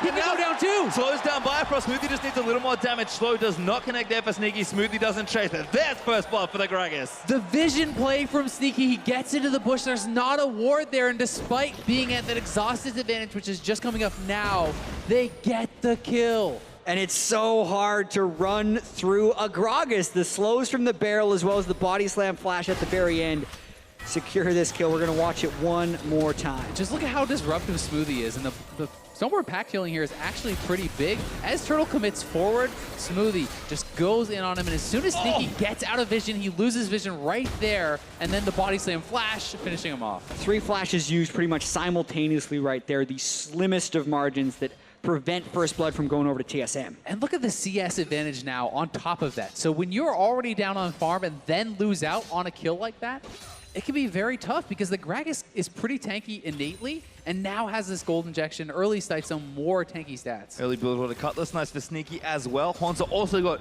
pressured by Contracts, which is why he was missing a bunch of health, but no kill forthcoming. Haunter didn't need to burn anything, and now Svenskeren's up for his turn at this gank.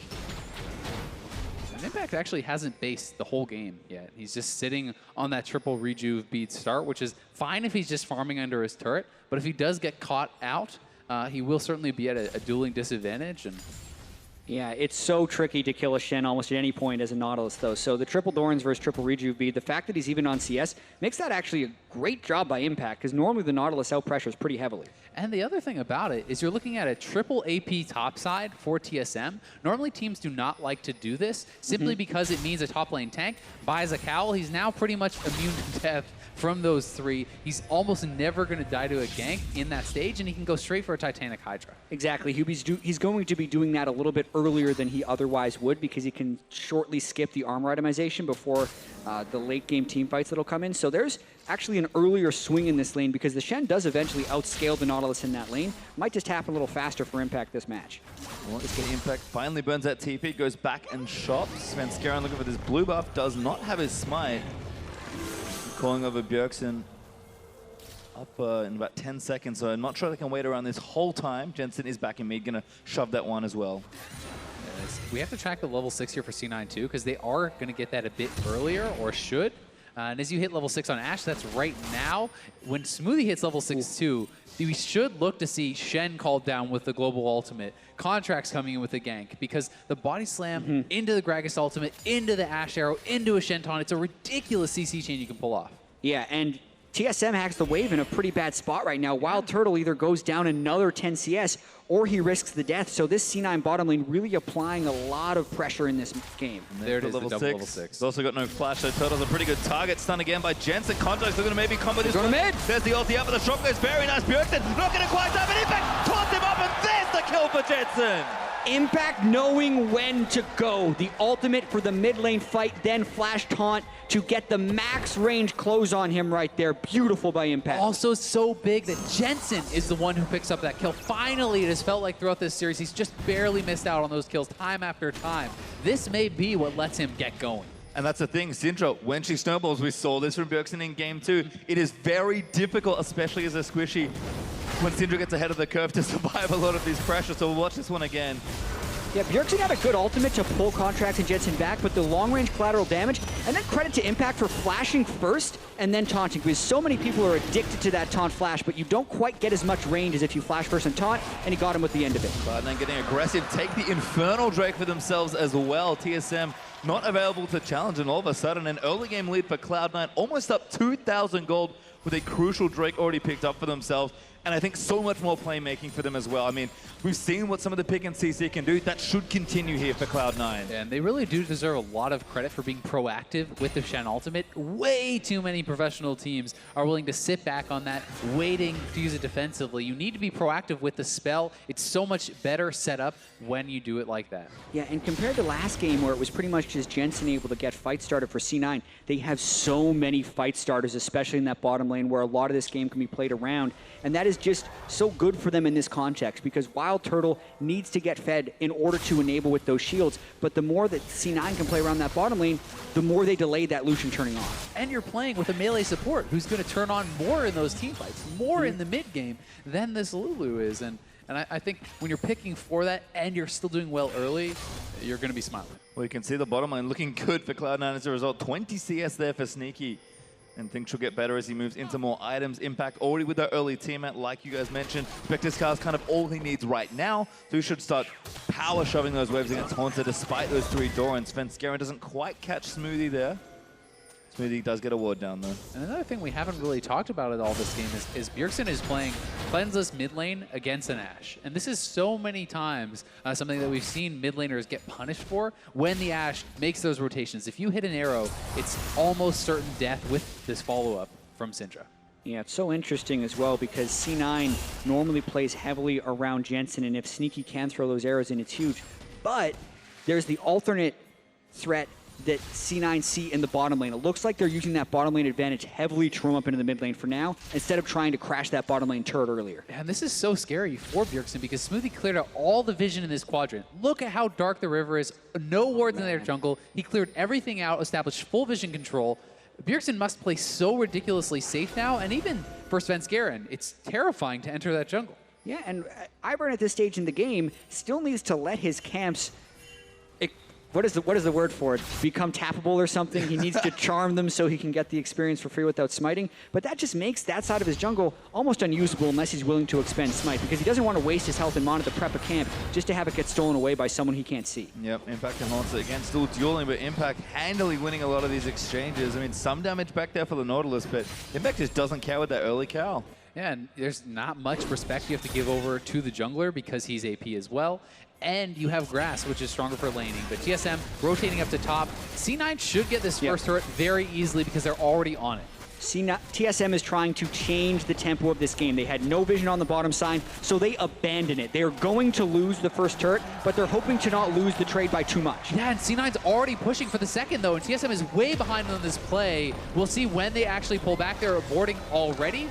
So C9 will move up to mid lane. They're going to try to get onto Bjergsen. Turtle's not going to get the turret. Shen's going to stop him from being able to clear that. It's going to be a 1-for-0. Holding from Bjergsen onto Jensen. Arrow's going to miss. Jensen was trying to line it all up there, but Bjergsen, we're going to try and fade it away. Here comes Impact once again. Stun. Just going to line up a Yutzla. That's the ulti rip instead. Top from Impact gets him a kill. So well done from Cloud9. Now they can pressure mid. The wave is crashing bot. And yes, that turret goes down top, but they have pressure across the map and are using the Shen ult beautifully. Impact Shen has been so clutch right here, and it was such a surprise for TSM to get the draft as well. Smoothie is behind. Turtle could get engaged on. Smoothie trying something, but Sneaky firing in onto Haunter. Turtle is actually a pretty juicy looking target. Smoothie is going to go back in as Impact. Tries to find a taunt. Turtle taunted up. Kraken Assault not quite enough as Bifrost is forced to flash as well. Turtle expends all his summoners just to live, and Jensen out of mana is still trying to chase them down. Cloud9. Look at Bifrost sniped down by Contract. Look at Impact in the front line, completely unfazed, taking no damage. While Turtle cannot fight him, everyone else is AP. You dive the AD carry, and then you itemize full MR as the Shen. No one can touch him. So tough for TSM, even in these early stages. Cloud9 continuing to build themselves an advantage, up to about 3,000 ahead. And they just play this fight wonderfully. Impact again, frontlining so well. Yeah, Bjergsen is already dead, so TSM is up in the river where they have no business being, and it's full-on retreat. Pretty much everyone on TSM has to expend flashes defensively. Biofrost still gets pushed in, but you see the defensive flashes coming through. That was a full channel culling, so while Turtle was trying to fight Impact, he's just so far behind that the MR stacking Shen laughs it off. Exactly. You know, if Turtle is not doing a lot of damage in these fights, no one else can touch him. So he needs to have success. He needs to be strong. And with this powerful diving lineup, anytime Turtle gets body slam flashed or taunted by Impact, the rest of the fight will be spent running. It's just getting worse for TSM's bot laner as well. Ninja Tabi very efficient given Impact's job in this game, and that Spirit Visage is not far off either. Sure, Turtle does have his Blade of the Ruin King. Like, eventually Lucian, with the comp, getting some more items, should be able to do something, but it's going to be a long time, it feels like, until Impact just doesn't do anything but shrug off the damage. Really feels like that. C9, now 3,000 gold up at 15 minutes. Just track the 15-minute gold leads throughout this series, and it's like two entirely different teams. C9 in games 1 and 2 versus C9 in games 3 and 4. And impressively for me, they're doing it again, continuing that swap. You'd think. Here comes the arrow. Does not hit Bjergsen this time. Jensen lands a stun as a result, though. I mean, Bjergsen, like you mentioned, without cleanse, just has to play so safe. Sure, Barry's good in an all-in, but if you're CC'd, it's not going to matter because you won't get a chance to use it. Yeah, and because he's up against a Syndra, you can see Bjergsen is gone with the Mercury treads, so he doesn't have the same one-shot mid-game power spike potential that a lot of the Oriannas do when they can go Sorcerer Shoes and Morel and Omicron. I just think this whole game plan from C9 has been so intelligent. They're Impact should be able to walk out. Impact cares too much. We'll see just how much. There's Daisy out as well. They're going to commit quite a bit here. Daisy looking for the knockup, needs one more auto. Impact runs out of the way. Now Bjergsen's coming up to join the party. And how quickly can C9 come and assist this? Daisy trying to tank the turret, but the turret is barely taking damage, and Jensen's all the way in the flank considering joining. And Impact just taunts while Toto buys time for his team to get here. Jensen on a very long flank path does back away from it, but that turret stays safe, and Cloud9 got a Drake out of it. Yeah, it wasn't even close. And this control around bot side has gotten them the Drakes, has gotten them pressure on mid lane, has gotten them jungle control. Everything is being threatened from this bot side and the vision control around it. With the Ashe and the Gragas, so much pick potential, and I've just loved the game plan and the execution from C9.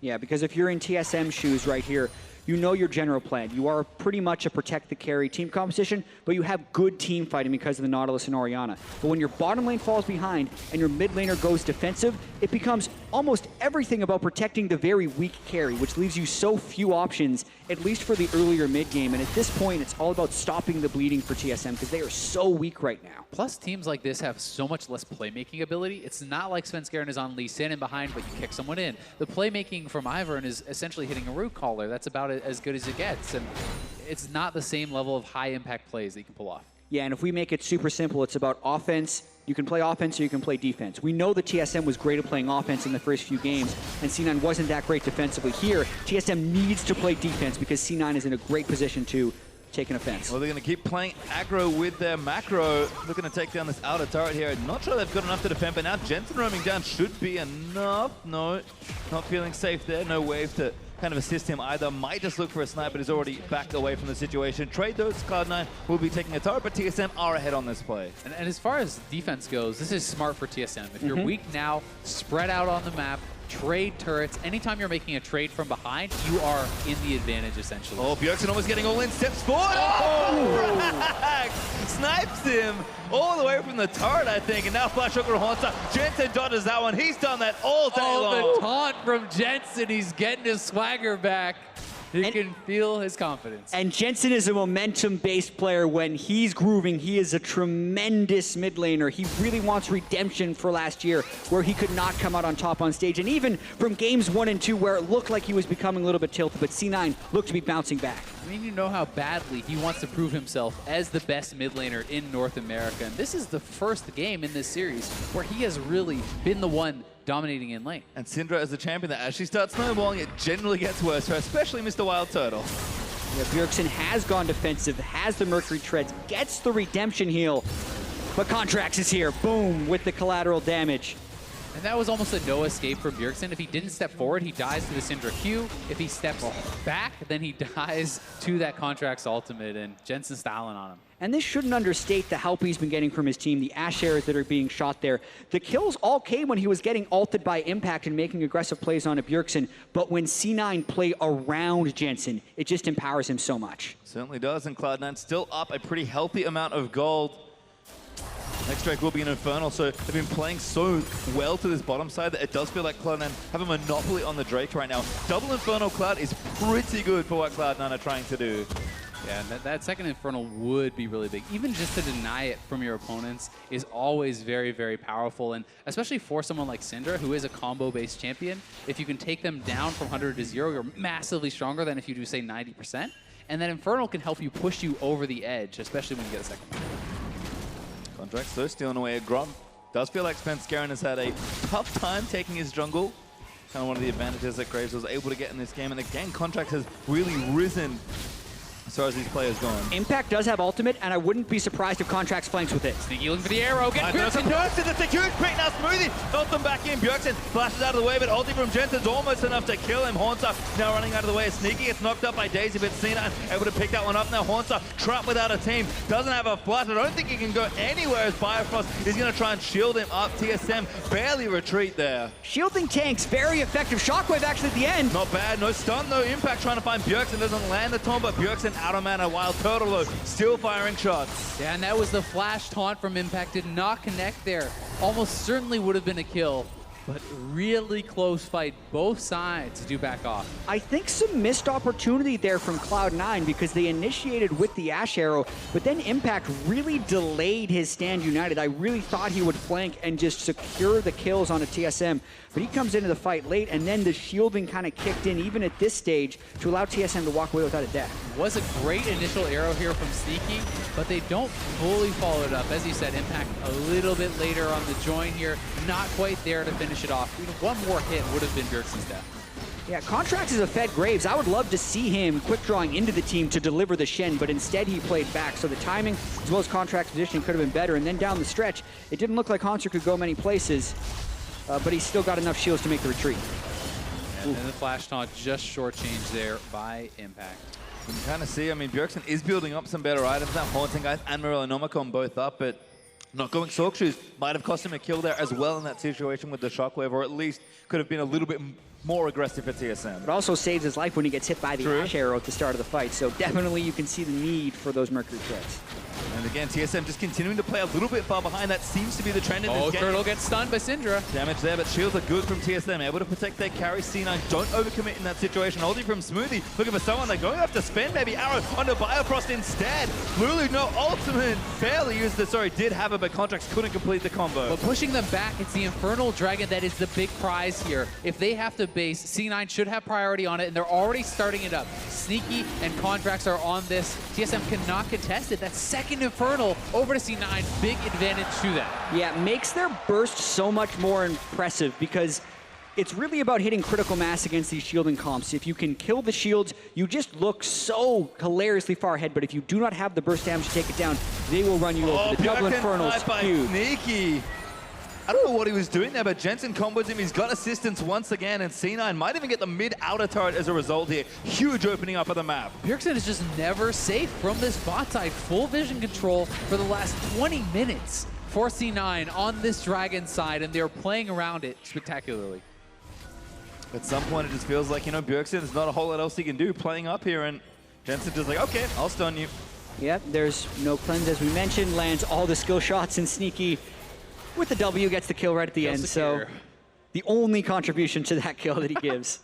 Well, enough for him to secure credit for it, so he'll be happy with the extra gold building up already with Rune and Turricane, and now with another item on the way. This Ashe getting strong, and we talked about Turtle needing to really get his itemization going so his team can play around him and protect him. Not having a Black Cleaver at this point, Turtle feels really far behind here. He really does, and it's not like this is the Kog'Maw or the Jinx or the Twitch where you're like, oh, it's okay, let's just play it slow and farm out our AD carry and he'll take over late game. This is the Lucian, and while he can be a strong AD carry in the late game, he's not that hyper carry that is that scale to late game status. Well, Cloud9 continuing to compound advantages for themselves here. 5,500 gold up. Bjergsen does get a blue buff for himself, which is nice, but Impact is continuing to be a thorn in Haunter's side. Winning trades, pressuring now, and now Cloud9 with double Infernal and Impact having so much bot lane pressure, they are threatening Baron. Yeah, and this is such a dangerous moment for TSM because they have not had vision control this entire game. So C9 just needs one pick, and they can turn this into a quick win, actually, because they'd be able to get the Baron afterwards. And they're moving that vision now from the bot side up to top side. If they maintain control around this, so many engage tools here. Ashe Arrow, the Gragas Body Slam taunt. You have like Shen engage. You have so much stuff that if TSM ever gets caught out, they're going to lose the Baron. I mean, now they're going to it because the rest of TSM tried to kill Impact. Yeah, with Haunter's aggression, he could almost just guess, Impact could, that there was more people on the way, which is why C9 is starting Baron here. I think it's gone. They're going to be too late. Turtle's in mid lane. He's Bifrost, maybe looking for a steal spin. Scarin needs to get in there and try and smite it, but it's far too late. Shockwave finds only contracts, and now Bifrost's going to get stunned through. Jensen steals Daisy and throws him back at TSM. T9 just need to get out safely. Haunter's going to go in. Finds the play, gets sneaky with the knockout. Does get Jensen as well on the other end of the jet. Impact! Though, taking so much damage. Turtle does take down Smoothie, but Jensen ultis on Haunter. Barely does any damage, actually. Yeah, and C9 need to just retreat. They lost the kill, but they don't want to turn on the fight. They need to keep their Baron buff alive. So a good counter engage there from Haunter to pick up one kill, but still the play goes heavily to C9. Exactly, a smart call right there, almost intuiting that so many people on TSM are on the bottom side to rush the Baron. They did burn a lot in the initial disengage to prevent the steal, which is why their team fight wasn't great afterwards, but now they're back from their base to try and defend this turret. They might overextend for this mid turret as well. Hook goes wide from low. They need to be careful. In fact, looking for a pick here while Turtle in the front line. That's a bad story here. Hawkshot now going to reveal the rest of them. Jensen lining up a stun, nails Bjergsen, takes him down through the exhaust. Now Bifrost forced to flash away as Cloud9 still on the chase. Jensen lining it up again. Once Bifrost, shield's going to protect him, but Contract again finds another kill. TSM is trying so hard to kite away from these fights, but they can't quite kite away fast enough. C9 get 2 more kills, and now with the Baron buff, are looking to make a huge push. They're looking like a completely different team. In game 1 and 2, it was always about C9, just not enough, missing the skill shots, and in these games, they have the confidence. Contracts nailing ultimate after ultimate, and Jensen has just been on fire. This base could break. Bjergsen's not up for about 10 more seconds. C9 straight down the middle. And now on this inhibitor, this should go down. TSM crippled after those last few plays. They even have top wave already prepped for this. They can go straight up to that big wave built up, Baron buff it up, look for the tier 2 outer, and then they'll have a huge injection of gold. What a swing. After C9 lost games 1 and 2 in a total of 48 minutes, they turned game 3 around in 47, and now we're looking to have their first decisive win over TSM. If they did that, they would be 1 game away from reverse sweeping TSM. This could turn into a great series. And to almost give Cloud9 saying, hey, we want to put you to a game 5, there's another Infernal Drake coming up. So Cloud9 weren't super powered enough from all their advantages. They can take yet another Drake, and TSM is just going to melt. I mean, across all their major roles, they're essentially a full item up on TSM. It makes it so easy to force these fights. You don't even have to really execute perfectly to be able to win a fight when you're up that much in gold, and you have the double Infernal. Saw that in game 1 with Haunter's 1v1 versus Ray, so yeah, I can certainly see the precedent being set there. Baron back up. Oh, that's the Baron buff, excuse me, not back up for a while. Definitely not been that long. 45 seconds for C9 to play with here, and this should be enough for at least Impact to take this turret. And look at this. So Haunter, no teleport available. Impact has the Stand United. So if Haunter comes to answer him, then they give up the Infernal because C9 can instantly have 5 men over there, and it seems like it's almost C9's for sure. Yeah, I think at this point, the Infernal Drake is not contestable for TSM. TSM still just has the Black Cleaver and the Blade of the Ruin King on Wild Turtle. Maybe when he gets his Phantom Dancer, he'll have a little bit more strength in these fights, but C9 have total control of the map. So for the most part, TSM either need to wait for a Baron play to go awry or for a turret dive to go awry if they want to hope of getting back in here, or just get a pick on someone, but that's not going to happen around a prepped Infernal Drake. Nope, 6 turrets down now for Cloud9. TSM have only Inhibitor and Nexus turrets to defend. Wait, how did this happen? Oh, they took the one in mid. I'm bad at counting.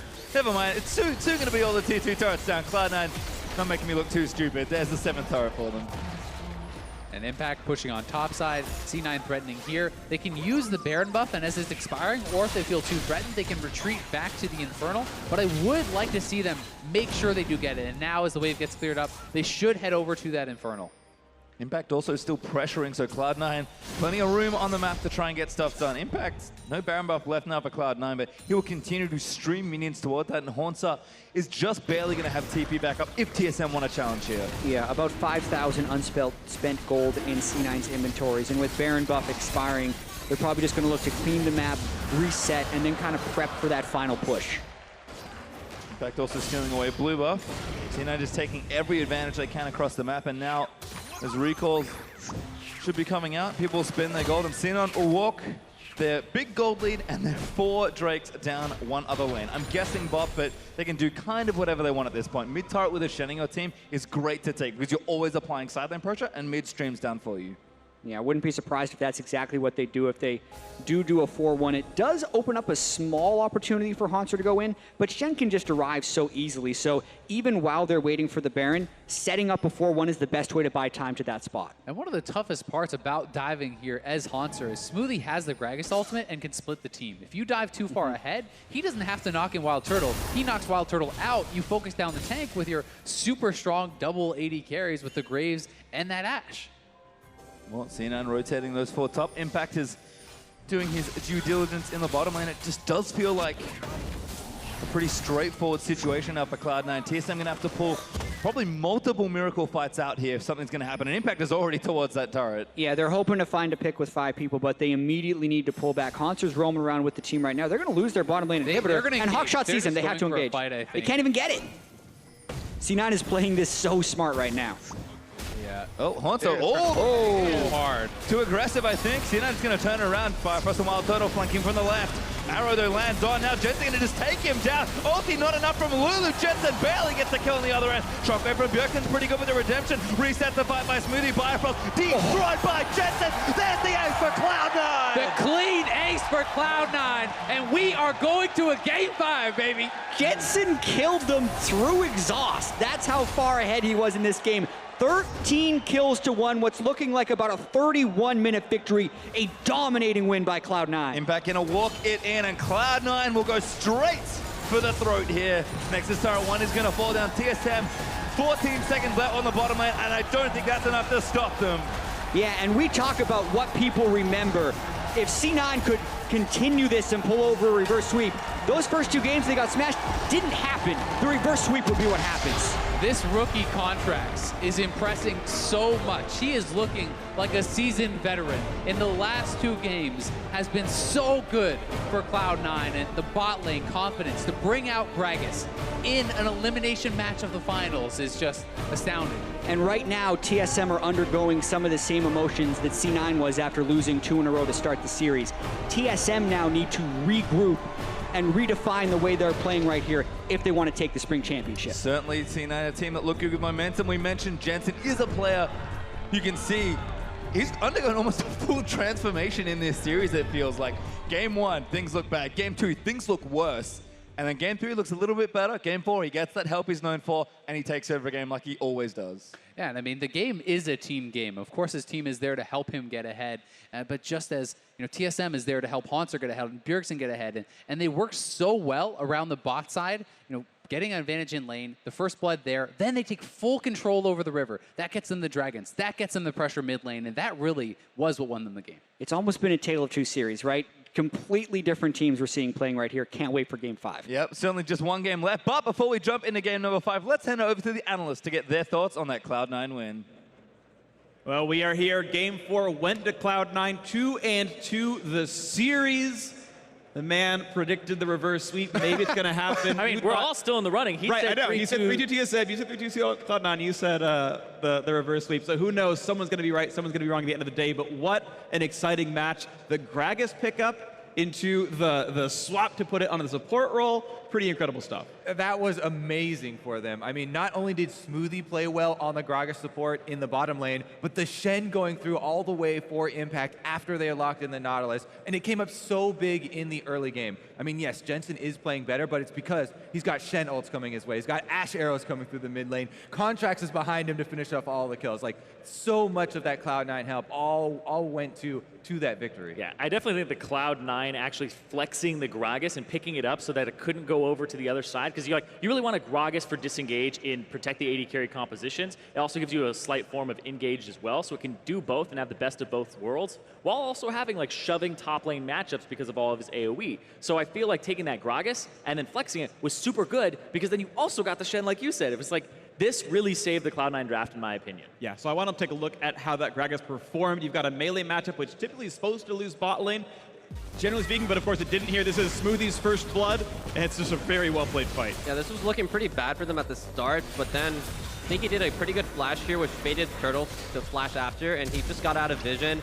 And here Smoothie just does Gragas things, smashes into them, and gets the thumbs. That was really good by him. And that's a really interesting fight as well, because there's no exhaust there for Smoothie during the entire time, and he blows the flash there just to guarantee that. So that was really TSM blowing 4 summoner spells for an effective 2/3, in my opinion, which means like that fight could have been even worse for TSM, but they picked it because they knew the exhaust was down. And actually, Smoothie was just barely outside of the model of Lulu there. That would interrupt. I think he flashed first to guarantee. I think it was flash E. To guarantee because you can't body slam on top through of Lulu. Lulu. So many people make that mistake. But yeah, really good stuff from them. Come on, Kobe. It was just yesterday. So many people. I need a few more days, man.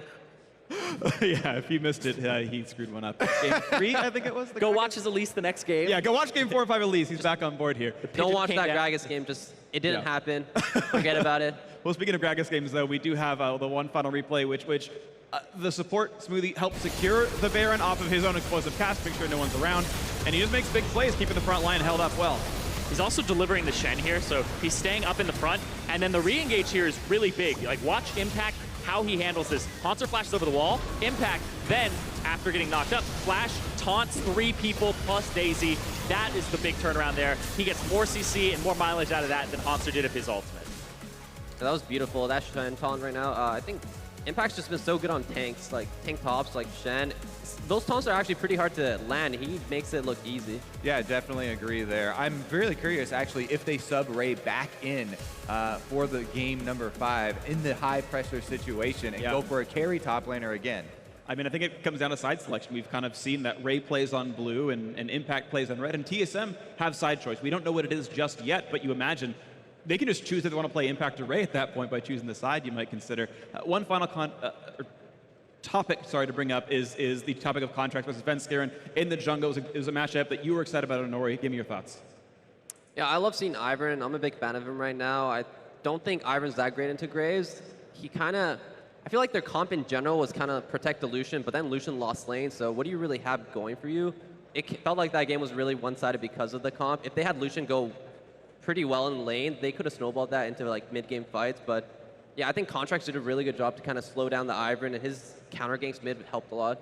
Especially we were talking about, Contracts being a rookie on this big stage in the finals and having some rough games to start out the series, but 2 good games from him back-to-back now for Cloud9 really does kind of change the face of the team. Yeah, absolutely. Oh, sorry, go ahead. I was just going to say, the ultimates that he had in his previous Graves game, some of them going wide and losing out on 2 kills and giving up more deaths. This one was much more controlled, and the team was definitely playing around him a little bit better. Okay, so final thoughts then. I guess I'll say final thoughts, but Game 5's coming up. We'll go down the line. What do you think sort of TSM should do to reset themselves, and how does Cloud9 keep the momentum going? I think TSM's a pretty good team. I think they'll come back to this last game, but I have to say the Pigeon chose Cloud9, so I think it's kind of hard for TSM to beat out the Pigeon, so it's going to be a close one, but I think Cloud9's going to pull it through. I think what TSM need to do is they really need to take their time here. Every time in the last 2 games, Cloud9's been actually a little delayed to stage because they're really taking their time to untilt and let the last match kind of blow over. And I think for TSM, you pick red side.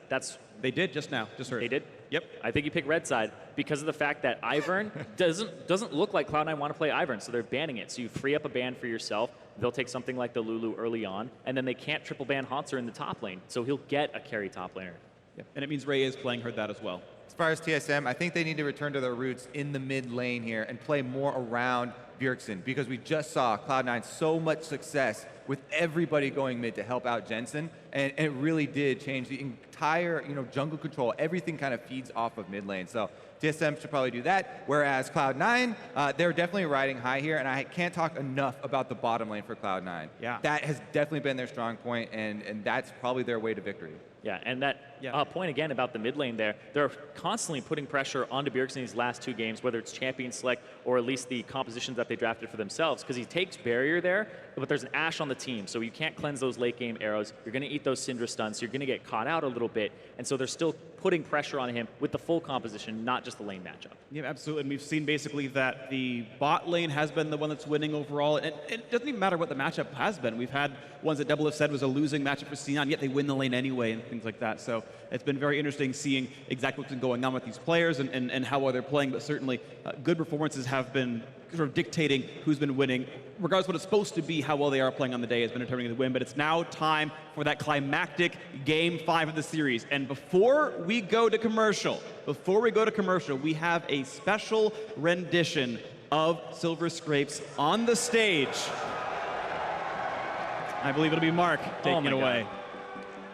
All right, Vancouver! You know this song. It is tradition.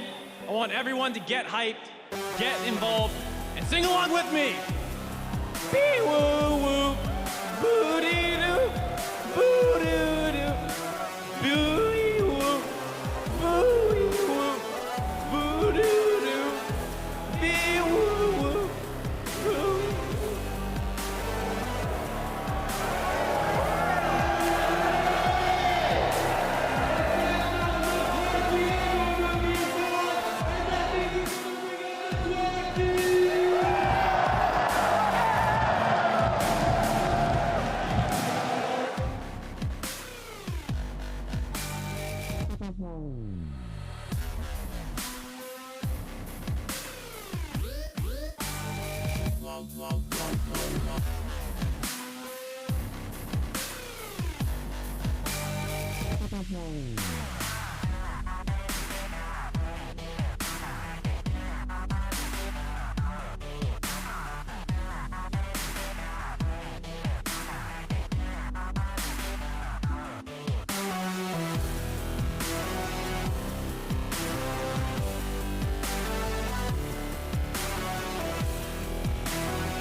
Welcome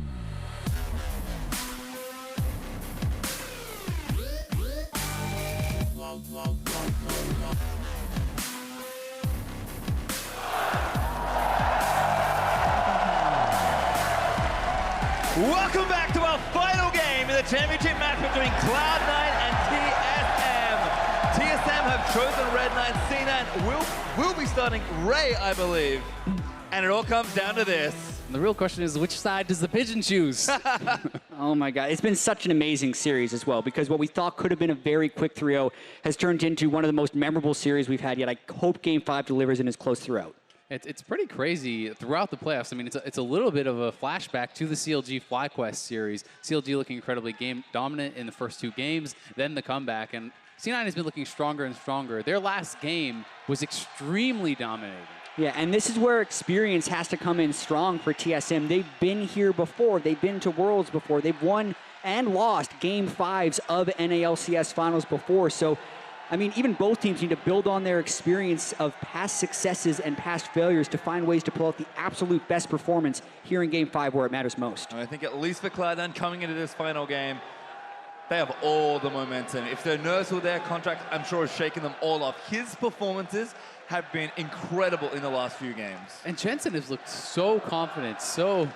I mean, he had some swagger, right? After finally, having things go well for him in lane, he's dancing, he's taunting, and he looks super, super good when he's this confident. Yeah, I do feel like this deciding game where both teams win will knock it over takes on a little bit of a new lever, right? Once you're down 2-0 in a series, there is an element of not being able to care anymore. Oh, we've lost anyway, let's just play it out. Maybe we can pick up a few games. But now that they're one game away from victory, that pressure hits you right one more time. So TSM and C9 have a big reset here. And Ray has to come in cold again, He watched his last game. He has to come back in and have a similar level of performance that he did in the Fizz game. Hauntzer, while he has been bested the last 2 games, was incredible in the first 2 and is going to be looking to show his very best performance here in Game 5. Well, Ray is just setting things up. Shouldn't be too long before we're into the final draft of this series. And I think draft, it's always a huge deal, and especially long series like this, because you can have so much adaptation. Ivern finally picking up a loss. Yeah. TSM are like, we played a lot of Ivern, we're confident in the comps, but do they even want to go back to it? Are they scared to pick it again, or are they confident in their choices? Yeah, I also wonder if they have the confidence in Wild Turtle, because they used their first 3 picks of that last draft to build around him, put him on Lucian, and he was unable to deliver. So it was this protect the Turtle composition. The Turtle was very small in that. And, he could kind of protect himself, but they're going to lose anyway because he's a Turtle. He has no offensive abilities. So they need to reset this. Maybe get him on Caitlyn Karma, something that can push the lane. Just to reset in general. And one of the things about running a protect the AD carry comp, with most of the traditional ones, such as the Kog'Maw and the Twitch that have been very popular recently, you can still sit back and scale up your AD carry, funnel all the farm into him, and you can get to the point where you will take over whether you're behind early in the game or not. Lucian does not have that luxury. If you pick the Lucian and you're running a protect Lucian type composition, you must be doing well in lane to take over these mid-game team fights and really look dominant. Yeah, and I believe Bjergsen was 0-6 in that last game, but so much of that was because the bottom lane was roaming up towards him. And when you're looking at this series beforehand, you thought, if Smoothie and Sneaky win that bottom lane, it will leak up towards the mid lane and give him the advantage. And that's kind of exactly what we saw play out, which I think doubles down on the importance that TSM prioritize good laning for Turtle in this draft. We do have to remember, though, and give some credit over to Turtle, that he was 1 auto away from killing Sneaky in that first blood engage. Sneaky got into the river brush. He lost vision. First blood ends up going the other way. If he gets that last auto off, they are ahead in lane. Who knows which way the game goes. And in general, the bottom lane for TSM hasn't been the liability that people maybe thought it was going to be, particularly against the pedigree of the duo lane they're playing against. So I think the plan for TSM is always the same. Pick bottom lane, something that they can perform on, but if they just go even and hold their own, that's what they're expected to do. We look at the top side as always. Bjergsen, Svenskeren, and Hauntzer, you are the carriers of your team. You need to perform here. Yeah, and what's so crazy about this series is it's all kind of balanced out to become even. There were smashing performances in the solo lanes in games 1 and 2, but then Jensen, Impact, Ray all had their moments to shine in games 3 and 4, so much of this has been equalized. It really has, but the problem for TSM is that the recent performances were heavily in C9's favor. So if anyone is really affected by these games, even though it's a tied series, you have to think it's TSM. Yeah, absolutely. I think so as well. I mean, we're going to get ourselves into Champions League fairly soon, and draft will tell us a lot. I'm expecting comfort picks here. That is almost always what happens for players when you move into this high-pressure Game 5 situation. Yeah, I really do expect TSM to look to get Bjergsen a very comfortable pick. Last pick him something here on red side. He is the cornerstone of this TSM team. One of, if not the best players that North America has ever had. And he needs to have the opportunity to carry, in my opinion, in Game 5. Yeah, so many early pick mid laners in this series trying to avoid the second phase of bans. Cloud9 could almost try and force that once again early on, so you can't pick the mid laner with total knowledge of the composition. I think that'd actually be C9's best bet. This last ban here, pretty important for TSM. Lulu and Shen both available. They go for Rengar to try to opt into perhaps a trade. Lulu has been getting first pick almost non-stop in this series, but Shen was massive last time, although it was Impact playing it. Well, Ray's going to flash his very well-known Riven. But Rumble, Ashe, and Ivan with the bans for C9, Rengar, Graves, and LeBlanc for TSM, but Perfect Lulu will hold. Yeah, and there's still the opportunity to have a decent protection composition for Cloud9, but even though Ray has played Shen, this would be an opportunity for Hanser, instead of just going carry v carry, to go with the Shen, but they early pick a Syndra. That's exactly what I was going to say. I mean, Syndra has overperformed in this series for these two players. Bjergsen, it's his most played champion this season. He's an incredibly good Syndra. Sven going Lee Sin, this is what I'm saying. TSM just like, screw it, we're going back to comfort pick. Yeah, go to comfort, put Bjergsen on one of the champions that has made him famous over the years. Yeah. People have been terrified of this Syndra. TSM disappointed at Worlds last year, but the game where they beat Samsung, the second place team at the end of Worlds, was because they had the Lee Sin and Syndra and ran over the game early. So with those two picks, that's kind of telling me TSM wants to pick extremely strong lanes and try and win this game fast. Contracts also back into a pick he's very comfy on. There's the Kha'Zix and there's Echo instantly for Jensen. Not going to get anything banned away. Yeah, that's expected. The jungle pool was relatively pinched. Kha'Zix was the last one left, and Echo was Jensen's favorite pick into Syndra, so they wanted to get those before TSM had phase 2 of bans. Yeah, and Jensen did not have a good performance on the Echo earlier in the series. That said, he has in general looked incredible on this pick, and you know, some uncharacteristic nerves did kind of show through for him, but we're going all the way in onto comfort there. That's the top half of the map for TSM already picked. If they need to perform, they have the picks to do it. And remember, they have the next two bans to try to ban away whatever Ray might want. Yeah, this is super interesting to me, though, because TSM is going 100% for comfort here. They say Syndra's the best mid laner for us, Camille's the best top laner for us, but they're leaving open Biofrost to get banned out here. And when that bottom lane cracks, it lowers Bjergsen's ability to be effective, so support bands coming through strong for C9 here. His ban for TSM, so again, picking off Ray's champions. I'm expecting a second ban through there for Cloud9. Kind of curious to see what other champion TSM targets. They are going to go top lane, and they do ban the Shen. Great recognition there from Park. We have to remember, though, Cannon is available. That is the matchup that Ray wanted in the first game. He did get obliterated in that matchup, but you know, may have the confidence to run it right back and just say, hey, that was my mistake. I played poorly. I can do better. 10 seconds now for Cloud9. Do they go for another support? Do they maybe go for another thing? They actually will take the Caitlyn away from Toto, so I like that choice here as well. I like it too. Varus is up, and that's what I'm expecting to actually come out here for Turtle. But C9 had to have known that that was what it was going to be too. You're putting him on something that he's comfortable on, but it's something that's also pretty vulnerable to the dive of Echo and Kha'Zix. Yeah, this is very critical last few picks because TSM has already kind of shown their hand. We know their general style of composition. So now C9 have the ability to get that counter pick in the top lane. And what do they really feel confident laning here? Because they don't quite know the support. They banned away one of them. And if Sneaky feels like he can get away with Twitch, that gives them so much late game insurance. I'm expecting something more like an Ezreal. I think that Twitch, you know, Lucian could work here too, because Twitch into something like the Camille and the Syndra and the Lee Sin is so ridiculously risky. I feel like you need a champion with a dash that is a little bit more self-sustaining. Well, C9 are on the clock all the way down, and there's the Lucian for Sneaky. I think I agree. Pretty parallel to Ezreal, so this sort of champion makes sense. It's just a matter of Ray. What does he want here for this matchup? We saw the Cannon already. He has a lot of comfort carry picks there as well. Does maybe he even say, you know what? I'm going to go to something like my Jarvan. And remember, they do not have a tank in this composition yet. So if he does go for the Cannon, they're running a full split push type composition. You're locking yourselves into a 1-3-1. Oh, the Kled! He has played it in the LCS. He actually beat Zig when he was playing Kled into the Jarvan, but pulling it out in this situation, high pressure. And Thresh would be the comfort pick for Biofrost with a few supports banned right now. Thresh is one of those champions that's high risk, high reward. If you can nail those hooks in the bot lane, you can take over that lane. That said, if you miss, the range support on that Lulu is going to poke you out. It's going to get an advantage. Goes to Nami instead. Thinks about the comfort picks, thinks about those pick champions. Instead, cooler heads prevail. TSM stick to strong top up and stable bottom half. Yeah, both of these teams have a little bit of a split push strategy, more so for Cloud9 with the Kled and the Echo with the collapses. TSM did pick a relatively secure bottom lane with those last 2 picks. They need to just make sure that Sneaky and Smoothie don't get out of control and can start roaming, because if that happens, that's when the game breaks open for Cloud9. And I do think that the Nami is a very intelligent pick, not only because it is relatively safe and standard as far as the laning phase, I actually think that it's a very powerful laner. With the healing, you can poke people out, you can support and disengage some of these engages that are going to be coming in as well with the tidal wave, so I think it makes a lot of sense. And it's great to see, again, push all the way to the final game.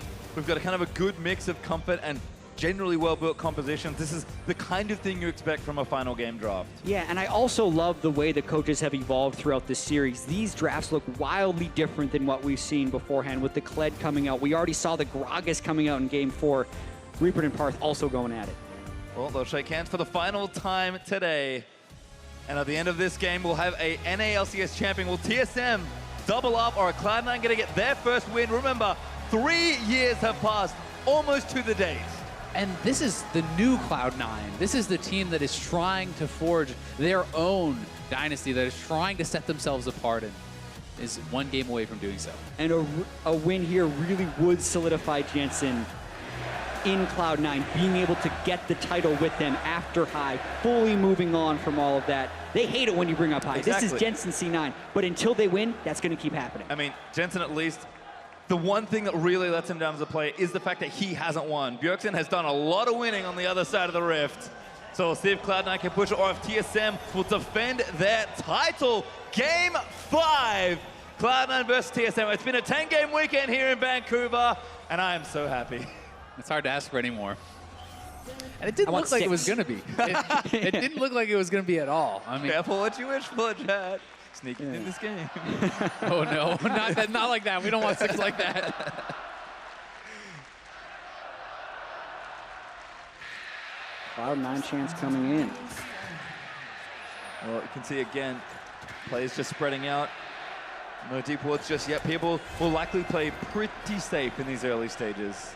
Now, one thing I do want to see more of from Contracts is he has played great the last 2 games, but he's not been playing heavily around top side. If we think back to the first 2 games, massive focus from Sven on the top side. Lee Sin is the champion to do it again. And if Kled gets behind, this champion becomes very worthless very fast. But it is super snowbally, so both junglers need to pay attention. Yeah, and the early game is so pivotal here because there's a swingy top lane, but there's also a swingy mid lane. If Echo pulls ahead of Syndra, he just completely closes on him over and over again and takes the pressure away from Syndra. And TSM's got this very pick-based team. Look at that.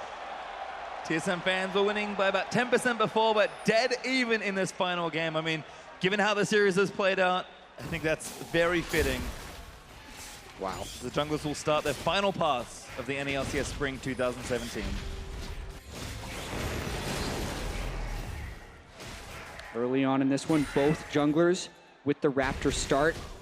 There's been several miscues when trying to counter jungle early on. It's incredibly dangerous, but appealing to try it as either one of these champions in these matchups. Little heal there, as we have seen bottom lane really just go back and forth. It's been aggressive almost every time, it feels like. Sneaky and Smoothie right now have pushed this one up.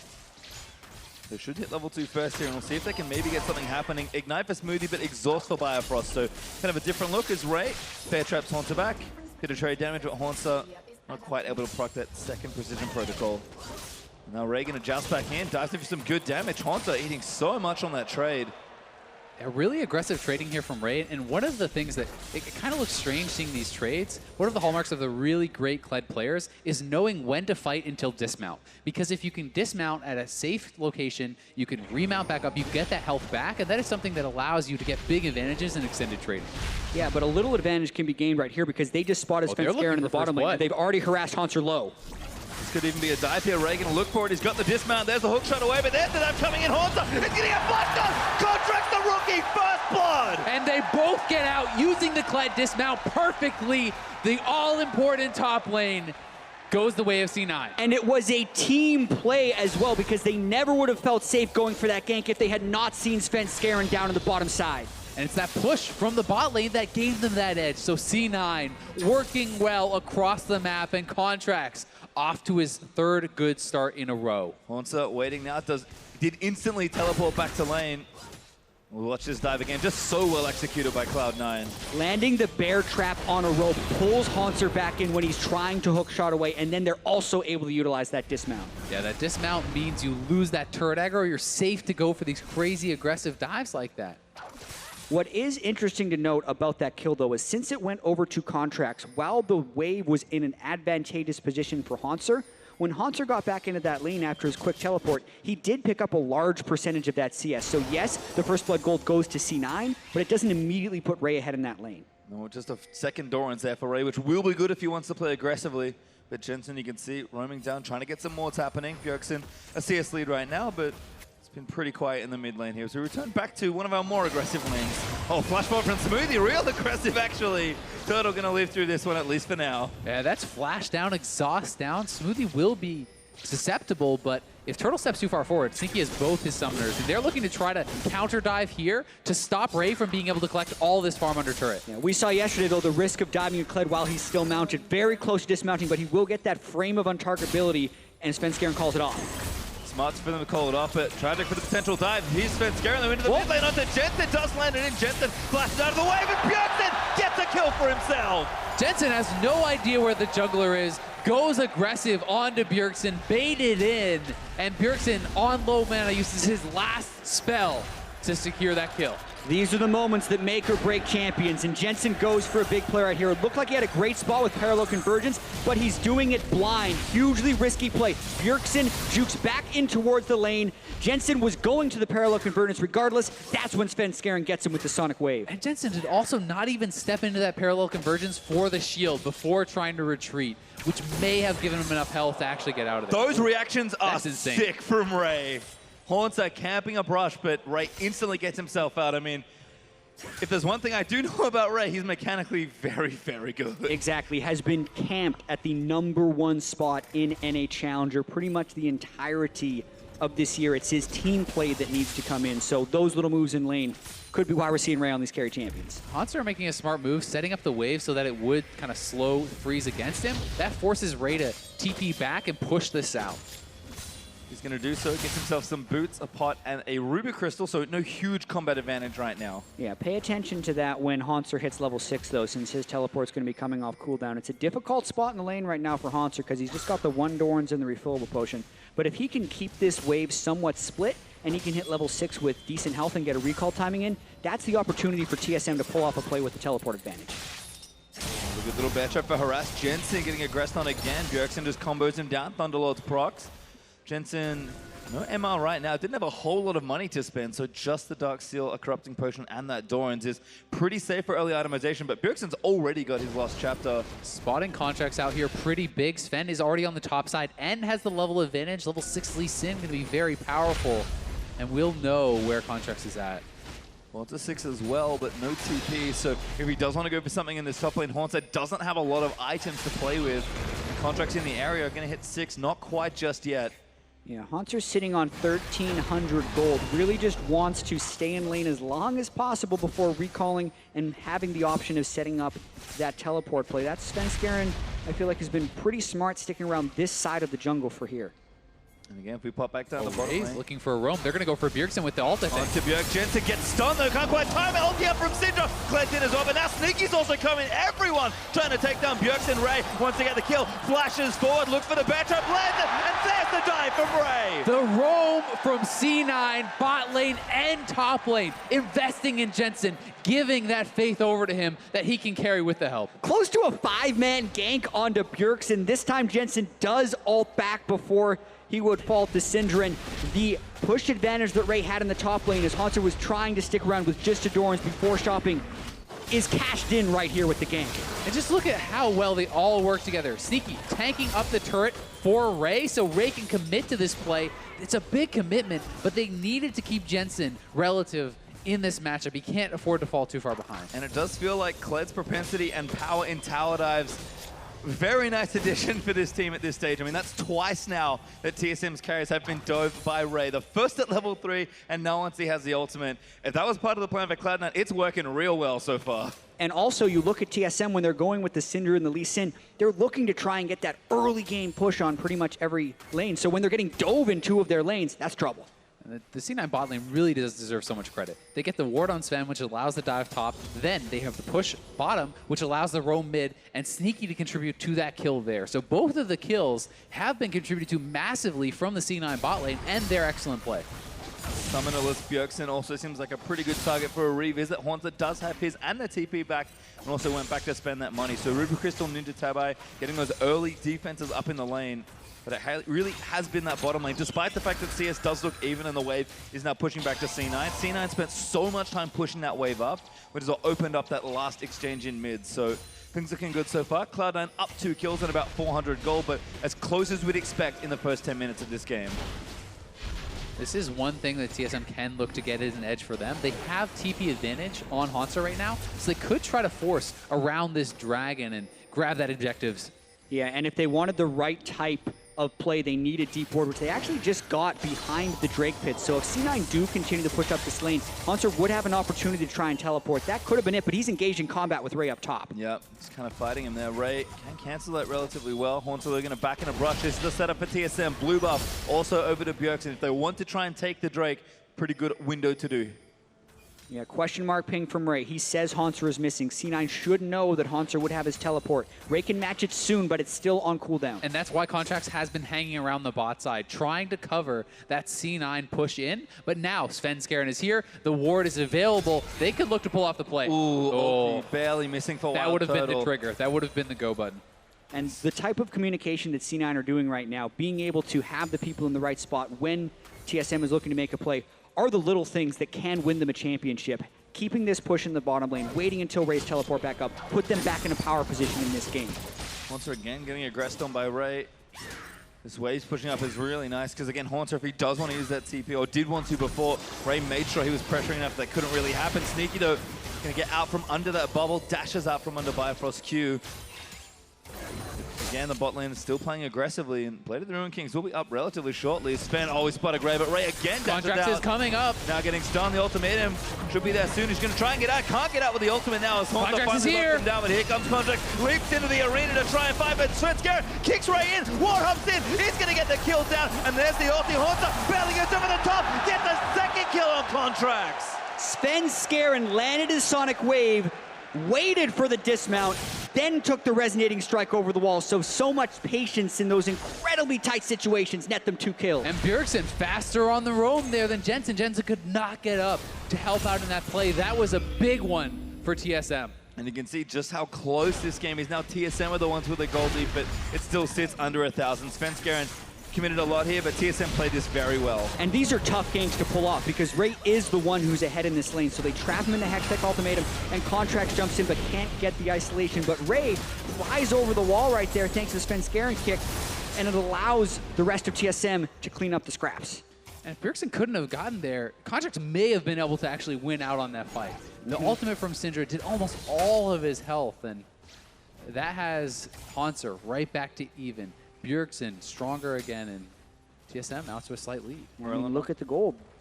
Pretty much no difference in the top lane. Bjergsen, though, 500 gold. Even with that 5-man dive that did in the mid lane, doesn't really bring Jensen back in because he didn't pick up that kill. Still going to be Bjergsen trying to control this game with his Syndra roam and TSM's vision control. These mid laners do have their first items now finished. Morellonomicon jump for Bjergsen. Got an extra amp tome now as well. Goes back, gets to control it. And Jensen, now with that protobot and his teleport, he's not quite there yet, but at some point in the next 5-10 minutes, he will be able to move out and start to apply pressure in other lanes. Yeah, you definitely can, and despite the success of C9's bot lane, you know, it has not resulted in a massive lead for them. It was investments in helping out the rest of the map. So if the rest of the map cannot convert on that, then they're not really that far ahead in bot lane. Both of these guys are sitting on completed Blade of the Ruin King and are at similar levels of power, despite the CS advantage. You can see that gold difference, not much at all, about 400 or so, as Sven and Bjergsen now teaming up together to roam around this blue buff that's about to spawn. Be able to take this one away. Syndra's pretty good at stealing these. And this has been a consistent trend throughout the series. TSM has almost had Jensen's blue buff the whole time, and they do it once again with an invade. Tough stuff as well. Jensen is going to get this lane shoved in, but now knows that his blue buff has been taken away. Not a whole lot he could do, unfortunately, for him.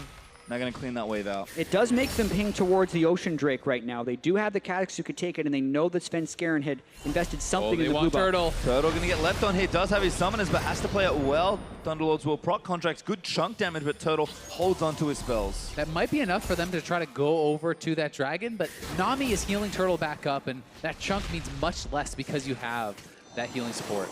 Yeah, Blade of the Ruined King as well, able to lifesteal up whenever he auto-attacks. Full health already. You can see the Nami pick coming in big right here to neutralize that lane. And make sure it doesn't go too wrong. And I think that was the only thing TSM really wanted here is just... Oh, they're looking for the fight. Svenskeren already there. Smoothie caught out by the ultimate. Bubble's going to follow Bjergsen. Deletes the Lulu.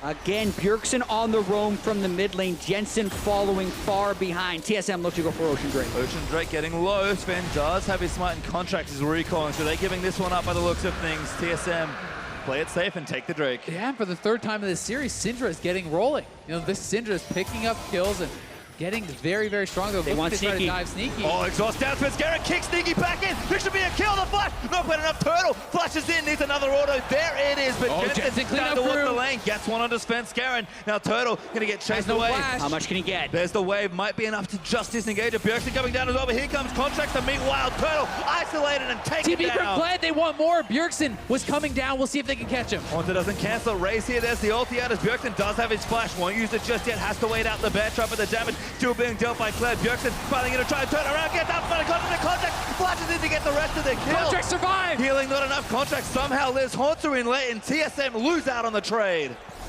What an incredible series of skirmishes across the map. Both teams committing, and Jensen looking for more. And after all that chaos, this game is deadlocked. 5 kills to 5. No one's taken down a turret. 15 minutes in, the closest game we've had yet. I mean, certainly expected to be here, but let's watch this crazy series of events again. And think, with the way this play transpired afterwards, every little thing matters. So flashing out that bubble, delaying the kill, making Turtle burn a seal for the turret dive, buys time for Jensen to teleport in behind them. And that TP was so big. The early force on the flash from Turtle in the previous engage means Contracts can come in and get another kill. And with Turtle down, it gives Ray the confidence to commit. And the continuation, Haunter was recalling on Camille as Ray teleports in behind, and he knows he can go with Kled. Bjergsen does have flash, but he needs to wait it out, otherwise Kled would follow. Bear trap on a rope, gets him. He flashes a little bit late, and Contracts gets the kill. And that's pretty much what that looked like. Turtle may go Turtle's down. in trouble. Sneaky looking to dive it in. Flashes out. Svenskeren here. Just in case they want to dive. Both of them within a hair's breadth of going down, and Contracts moving down. This 3-kill Kha'Zix could be looking to set up a dive. They have no teleports, though. They expended their double TP on the final play, so Contracts and Smoothie would be going it alone. That, though, pushes them off. They're working on mid lane turret. They're pushing off the bot lane onto that second turret, and Ray's behind Bjergsen. Doesn't have ultimate available yet, though.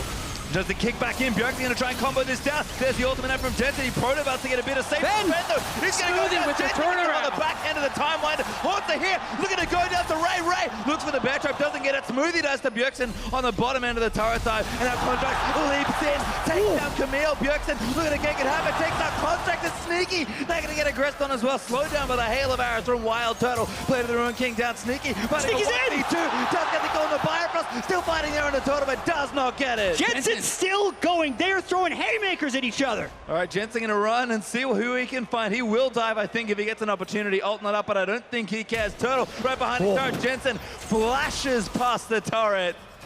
Wants to chase down Turtle. He wants to execute. Turtle's running to the wrong side of the map. Jensen going to try and get this one, but I think Turtle's okay. Needs a little more proto belt. Tagged him on the very end.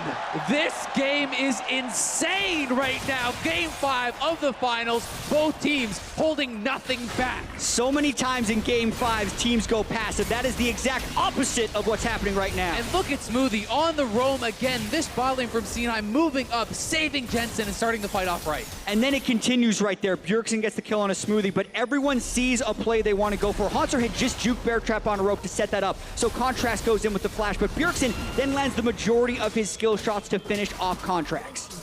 And then Sneaky in a 1v2 on the bot side. So well played. Seeing the opportunity on the Biofrost, not only trades the kill, but sets up the eventual chase down from Jensen. And it's so fun to see because we've seen 4 games now where both teams were just making plays, and it just felt like one or the other were losing out on these exchanges. Instead, we have a lot of equivalent exchanges, and every team is executing on these plays. It's chaotic, it's fast, but this is such a great Game 5 already. We're not even 20 minutes in yet. Exactly. Getting up on Ray, though. Well, Total also getting bullied a bit by Sneaky. Good calling. There's the dive in onto Ray. Ultimatum issue by Haunter. Sven here as well. Kicked off already. Great combination! Ray goes down! Everyone in this game is trying to set up the next play, which is leaving them vulnerable to defending the play. All of these things are being set up and executed. C9 make a play bottom, while TSM make a play top. Yeah, and they do get the turret on the bot side. That's the second one for C9. They're looking to try to set up on Bjergsen, but Bjergsen is playing very carefully around this mid lane, knowing that his jungler is topside and that this Kha'Zix is very strong with 4 early kills. Yeah, and the team that can kind of catch their breath first and counter the first play that the opponent makes may be the ones that come out on top here. It's only a 1,500 gold lead for C9 right now. They have the 1-3-1 and their double teleport right up, so that means they also have the tempo advantage right here.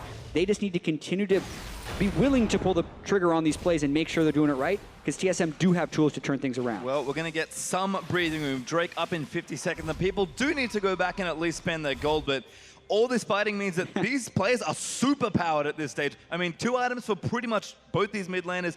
Everyone's getting strong in the carry positions. Like, this next fight's going to be a bloody one. It really is, but the one thing going for C9 we haven't really seen pan out is they have now got the items that they need to start split pushing. Jensen has that Lich Bane and his Protobelt. He can move to a side lane and start to threaten those turrets.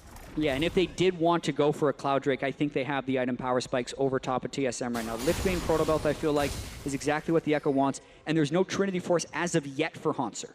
Well, big party brewing in the top lane.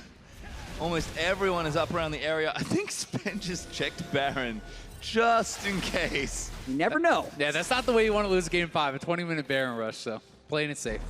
You can see the pressure though that Jensen's still applying to that mid lane, sticking around, threatening Bjergsen for the most part, but he'll leave at some point soon. If these turrets get some free time, Jensen will destroy them. And Sven has been spotted out. C9 has good vision on TSM's blue side jungle. They have established control fully around there. If TSM are to come in for this fight, C9 will have full vision. Drake time now for C9 actually, as they'll start their first Drake of this game. Lost the first Ocean to Cloud9, but the logo Drake might be secured over. I think the teams are going to want to fight for it. Haunter already scuffling with Ray. Everyone's coming over. There's the bear trap as well. Tidal wave in. Invulnerability not quite enough. And there's Cloud9 going to roll in. Who's he got? Oh, the blast gun still followed. Now Ray moving in, and Smoothie flashes forward. Turtle getting low from the calling on Bjergsen. Ulti's one down, but can't kill Ray. Diving so far deep. Flashes out of the last few seconds. And now Jensen's back in on a rampage. Takes down the Nami. Ray is really putting his stamp on this Game 5, catches Haunter while the rest of his team is doing Cloud Drake, and then all of C9 follow in for another kill. 2 kills, and the Dragon and Sneaky barely able to survive thanks to the extra HP from that back cleaver. Almost went down to Bjergsen's ultimate. I mean, Ray is an aggressively minded player, but this is all the way up for this final game. Again, you expect teams and players to play much more conservatively in this sort of situation, but Ray especially, he's just going at every opportunity he gets. Sitting on a control ward, waits for Haunter to come in as the Kha'Zix and Lucian are doing the Cloud Drake, lands all of his bear traps on a rope, obliterates Haunter. And again, Smoothie faster on the rope, catches up. This gives them the confidence to go in. Now, track Sneaky's health as he gets stunned here, barely surviving the ultimate combo here from Bjergsen. So close, and that Blade of the Rune King active, or any little thing along the way could have changed the outcome of that fight. Well, Jensen also diving in. So Ray and Jensen with the double teleports are great dive buddies as well. Good to see Cloud9 using almost all elements of their composition. And again, if Jensen gets too far ahead, he's just sitting in a side lane. Ray will go in his, and TSM will struggle so much to get map control. And just as far as backline protection for Turtle, this is not like a multiple shielding comp. If the Echo full AP gets on your AD carry, he dies. They're at it again. Sven Skaren also down with Ray. Should be able to kick him out of the situation. Haunter getting the stun. Sven gets another kill. But Baron for Cloud9. Oh, this is risky. TSM so risky. is going to be here, but the smite will not. They've spotted them. They instantly disengage. C9, nice threaten. Yeah, and this just keeps the game close. Even though Ray is making a lot of plays, he's getting killed fairly often whenever Haunter and Sven Skaren go down to do something. Sven Skaren really is working so much better, it feels like, with his top laner, always playing around him, trying to get him ahead. And TSM is not only going to get the mid lane turret, they're going to get the bot lane turret perhaps as well here from Haunter, and really getting some edges because of the focus that Sven Skaren is putting on. And if it wasn't open enough, with 3 outer turrets on both sides, The game is now completely wide open. High is ready for the reverse sweep, and this game is far from over. Only 1,000 gold separating these teams. Well, TSM with that nice little macro play around the turrets, equalized the turret score as well. Gold pretty much set back to even. C9, 1,000 gold up, but that is nothing in this game. These mid-game items for C9 are also going to be very strong. A lot of these champions are super powerful around 2 items.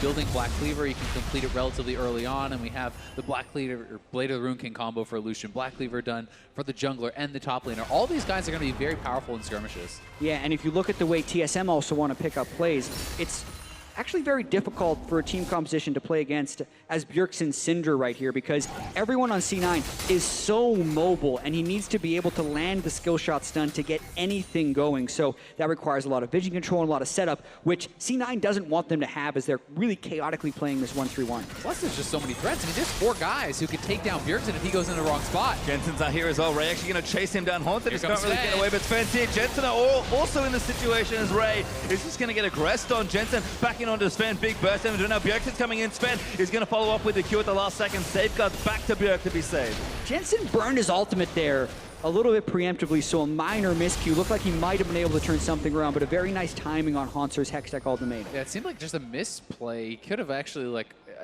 I don't know if he thought his shadow had already caught up, but he ulted right out of the fight as soon as he got there, and I think that for sure would have been at least 1 kill. Well, instead, everyone make sure they get there to the rotation, and everyone will keep their respective members alive. TP's up the Cloud9 now. TSM's turn to move themselves around the Baron area and at least secure vision. Do they dare do anything else crazy? Not yet, but with the pace of this game already, it does feel like teams are going to try and break it open as fast and as soon as possible. For TSM, they really are starting to establish the edge in the side lane, though. Monster has the experience advantage. He's up a lot in farm, and he is going to be super hard for Ray to match up with. You know, Ray constantly getting picked on.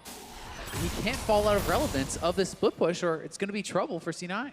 Yeah, the Camille is turning on a little bit. Yes, Ray's been able to pick him out and get a lot of assists, but the farm advantage is in Haunter's side. Sven Skaren has helped him out enough that TSM's trying to regain control of this game by getting Haunter stronger. If Haunter wins that 1v1 solidly against Ray, it really limits the amount of moves that C9 can make with a 1-3-1. And it's just back to the scene of the crime again. Sven Skaren spotted bot side. They can see him moving up now. They were looking for another pick on Ray, which was avoided this time, but Haunter's up 2 levels at this point because of this. He's having to get pushed off the waves constantly, and I think Sven Skaren is playing the mid game super smart. And it's been great to see the 2 top laners do different things for their team. Haunter says he wants to be a big carry for his team, has proven it, especially on Camille, time and time again, whereas Ray, that big carry player, is actually playing more to help his team, to dive, to get the solo lanes ahead. And it's just created such a tight, exciting game, though it's still very far from done. Yeah, and it has definitely slowed down in the last 5 or 6 minutes, but both teams have been very willing to go for a play. Everyone wants to have that moment where they're the ones that make their teams the champions. They just need to make sure they're avoiding those moments that lose the game. I'm sure Jensen remembers Game 4 of the finals in the summer split where he flashed forward on Talia, missed his spells on a doublet, and got turned around where TSM won Game 4. You remember those things, but you also remember the successes, which is what they're going for this game. And as you get to the later stages of the game, you know that each mistake means that much more. Baron is on the table. Whoever makes that next mistake may cost them the Baron and perhaps the game off that. Certainly no real big advantage has been gotten yet by either team, so something like a Baron is kind of the obvious thing to break the game open. I mean, Cloud Drake is up and no one cares by the looks of things. So Jensen tapping back in onto Sven. Now Ray in there. Ray's in. Tags Bifrost. Good ult from Turtle. Gets all 5 members. Kick back from Sven as that's Haunter diving in onto Sneaky. Ult not enough as Jensen gets out from under the ultimatum. Absolute chaos. Redemption resets the Cloud9. Still going forward. Gets the stun there. Haunter. He's going to go down there to Ray Sven. Polymorphed up. C9 still going hard, but TSM looking to turn it back around. That bubble from Biofrost hit 3 men, saving the fight for TSM. Many more could have died for them had he not had such a good play. And these fights are so fast. Everyone just seems to be flying around, and it makes it that much more difficult to land the skill shots. The bubble by Biofrost, incredibly clutch, but Jensen has to be so careful to ult back at just the right time if he gets hit by any stun or wound. He's not able to do that. Let's watch this again. And you can track Sneaky again. Bjergsen always looking to get him. He gets tagged by that Varus ultimate. the Cinder ultimate comes in, that pushes Sneaky out of the fight. Even the Lulu ultimate on a Sneaky right there prevented Haunter from connecting that hook shot. Jensen does barely land the edge of the stun onto Haunter, and a triple bubble greatly delayed the kill there for Cloud9. Yeah, and I think Sven or more could have gone down as well on top of that, because that was 3 big-time damage dealers locked up by Biofrost. Great, Sonny's on the back end that I just spotted by Jensen as well. So he's actually up and running as far as items go. Bjergsen's still working on, it looks like a Ludens, but this Echo's starting to cause some real chaos. Level 16 already, and Jensen, to his credit, is sticking with his team and just going straight for TSM. And he has 10 stacks on his Darkseal. He could go for a Mage Eyes here if he actually had the confidence to do it. I mean, that would be a bit of a risky buy, but maybe Game 5 is the time to do it. Yeah, bunch of squishy people that he can go for on TSM. Triple Ninja Tabi being built by TSM doesn't help them against the Echo Burst. If he lands one parallel convergence on Bjergsen or Turtle, they should die in one combo. Well, Haunter again still building up. See where he goes with this next item. Randuin's is on the way, but I wonder if he maybe thinks about some MR now because Jensen is doing so well. There's a Null Magic Mantle, so a start of that piece, and once again we return to the Baron dance. Yeah, I don't expect him to get any more MR than what he gets from a GA. I think that you can't afford to itemize towards Jensen because Jensen is likely targeting other players, and he needs to be able to survive through so much physical damage and stay relevant in the split push against Fight. Triple Black Cleaver, though, going to help things out. Looks like Sneaky actually has 3 items up already, so Haunter's going to have to stack a lot of health and armor to get through it all. This vision is getting a little bit troubling for TSM as C9 has been controlling this Baron area for quite some time, and as they push the vision forward and forward and forward, and one pick can mean Baron and can mean the game. Yeah, and the advantages are just so slim. Almost all the roles are matching each other in gold right now. So much of it is in control wards and picks, and again, Ray looking to start something. There's an ulti, but it's not quite Turtle get got enough. caught. Oh, good kick from Sven, disengages it all. Jensen actually gets caught. Oh no, not gonna go down. Chrono breaks out there as now Sven has to run from the rest of the team. TP from Haunter at the backside. Huge flank there as TSM could turn this one around. Haunter is gonna commit it. He's on into Smoothie, but he's got polymorphed up already. Ray does go down to Bjergsen, 5v4 for TSM, but not a lot of health left on a few of them. Bjergsen catches Ray at the very tail end of that one, and once again, these fights continue to just seem to break out of nowhere, and everyone piles in for them. Yeah, Sven actually went behind Turtle, making the Kled ultimate connect on his AD carry, and thankfully Turtle did have flash, or he would have gone down immediately. Watching this one more time, Ray always willing to go in. As you mentioned, gets it onto Wild Turtle, and here when they get the kick onto Jensen, as well as locking with the Cinder Stun, about a quarter second from dying there before Lulu ult buys him enough time to chrono break backwards. And one of the most impressive things about some of these team fighting for me is how fast he is, not only with ultimates, but with the redemption coming and healing the back up. And TSM gets the 1 kill, but Sneaky was winning on that bottom side duel.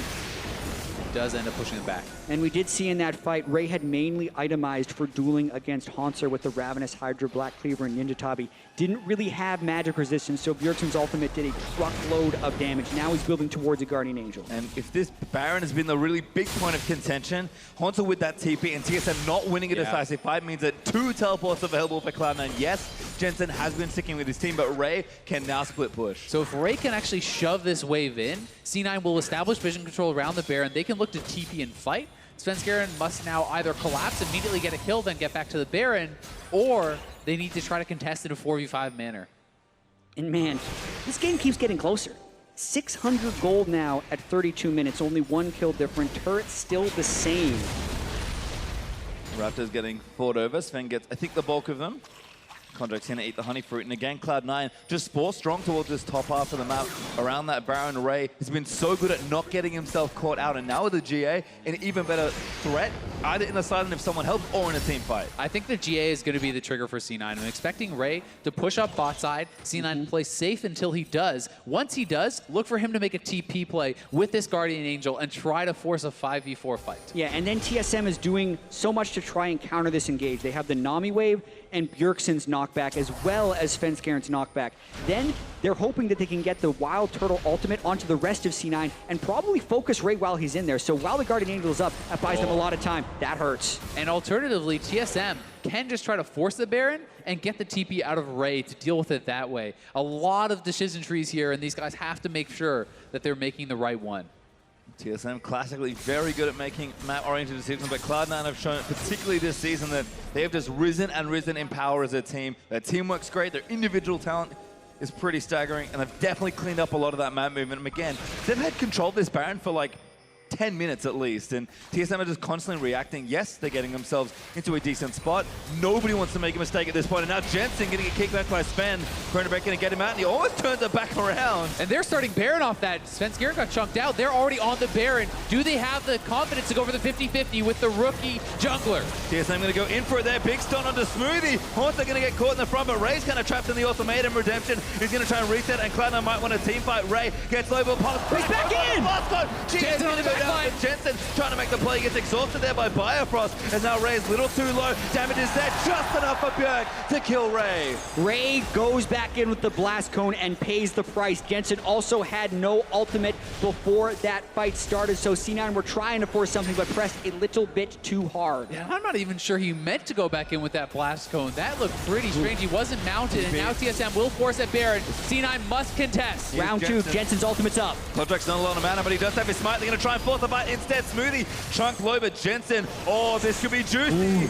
No, he gets stunned instead. They need to kill him very quickly, but the Kronenberg's enough. Haunter a little too low, and so much damage from this Echo. Yeah, Bjergsen does not have ultimate, but will soon, and C9 don't have that exact timer, so you have to play so carefully around it. They have staved off Baron successfully, though. The game stays even. Exactly. Ray has teleport, and this actually gives Cloud9 a chance to take a bit of an advantage. They know everyone on TSM is recalling, so Sneaky has free time with this turret. Gonna get it by the looks of things. No one here from TSM to answer. Sneaky able to get his team the turret lead for the first time in like 15 minutes or so. C9 not rushing straight to the Baron, but at least getting control back in the area. And what a series we have been treated with this today. Game 5 is absolutely insane. You think about the way the first 4 games went, nothing has been close to this as far as equality, and this is the Baron once again. Yeah, so C9 turned for that fight. It's a good start onto Haunter, but he's able to drop that ultimatum back out, and Ray, you know, he's getting focused by everyone while they're still zoning pressure, and I think that was accidental. Gotta be a mistake. Yeah. Just right-clicking around your character trying to move, and he hits that blast cone. And if we weren't close enough, we're now 2 Drakes to 2. Yep, Mountain Drake for TSM will help them, particularly around the Baron, but not a huge amount of help. Able to take it, though, with Baron still being on the table, so TSM smart to roam down and get that objective. And I mean, just looking down at these inventories, everyone is so highly powered right now. Yeah, and I'm wondering when we're actually going to get another split push pick, because these are 1-3-1 compositions, yet we keep crashing in for team fights. So this is why Haunter and Ray, with their teleports, are trying to reset this game to what they expected it to be from the draft phase. And these two teams have so much offensive power. They're starting up the Baron again. TP's available for Ray, so is it for Haunter. No, Toto has to complete a recall. was in base. This could just be C9 going for it. Sven Skjern, does he have to make another big steal again? Sven could steal it. C9, they back off. Wow. Haunter did TP in. Oh, might get caught here. Oh, he's so little split. while longer. Straight in the middle of 4 members of C9. Does go down to Jensen. Such a good peel off right there for the teleport. I thought they'd be willing to go for a 50-50, but that is much better. Now they want to fight while TSM waits for Baron Setting steal. a trap. Ray gets out from under the stun of Syndra. Cloud9 playing it patient. And look, now they just start up the split push as Haunter, the split pusher for TSM, is down. Jensen is already pushing the top side. They could look to collapse in or just shove the side lanes. Mid right now for the rest of C9. Jensen in our top lane threatening a turret turtle. I don't know if he's safe under this turret versus Jensen. He has 4 damage items already. Haunter's still dead without teleport. TSM being out this far is incredibly dangerous, but they do not want to cede control because that exposes Baron for C9. C9 running all the way back again, just feinting back and forth, and oh, they're gonna start it up. Back to Baron. Jensen can get over the wall with a phase dive. Contract's here. I think they want to get the 4v5. They do not have Kled ultimate yet, but any type of pick would mean the go button for C9. Contract slows down Turtle, but no other pick there for Cloud9. Enough threat to force C9 to back in. At some point, they need to spend their gold. Sven again checks the Baron, and it seems like it's finally reset. And both these teams are dancing around this so well. Remember, GA is now down for Ray, and he's going towards what looks like a bloodthirster here. He is all in on this damaging build and wants to be able to look for those picks. Could also be about the split push. If he gets that type of lifesteal, they can actually get a little bit of control back in this game, and he could win the extended duels against Camille. But that's really not what this game has been about. It's been Ray time and time again charging in with Kled and starting these fights. Yeah.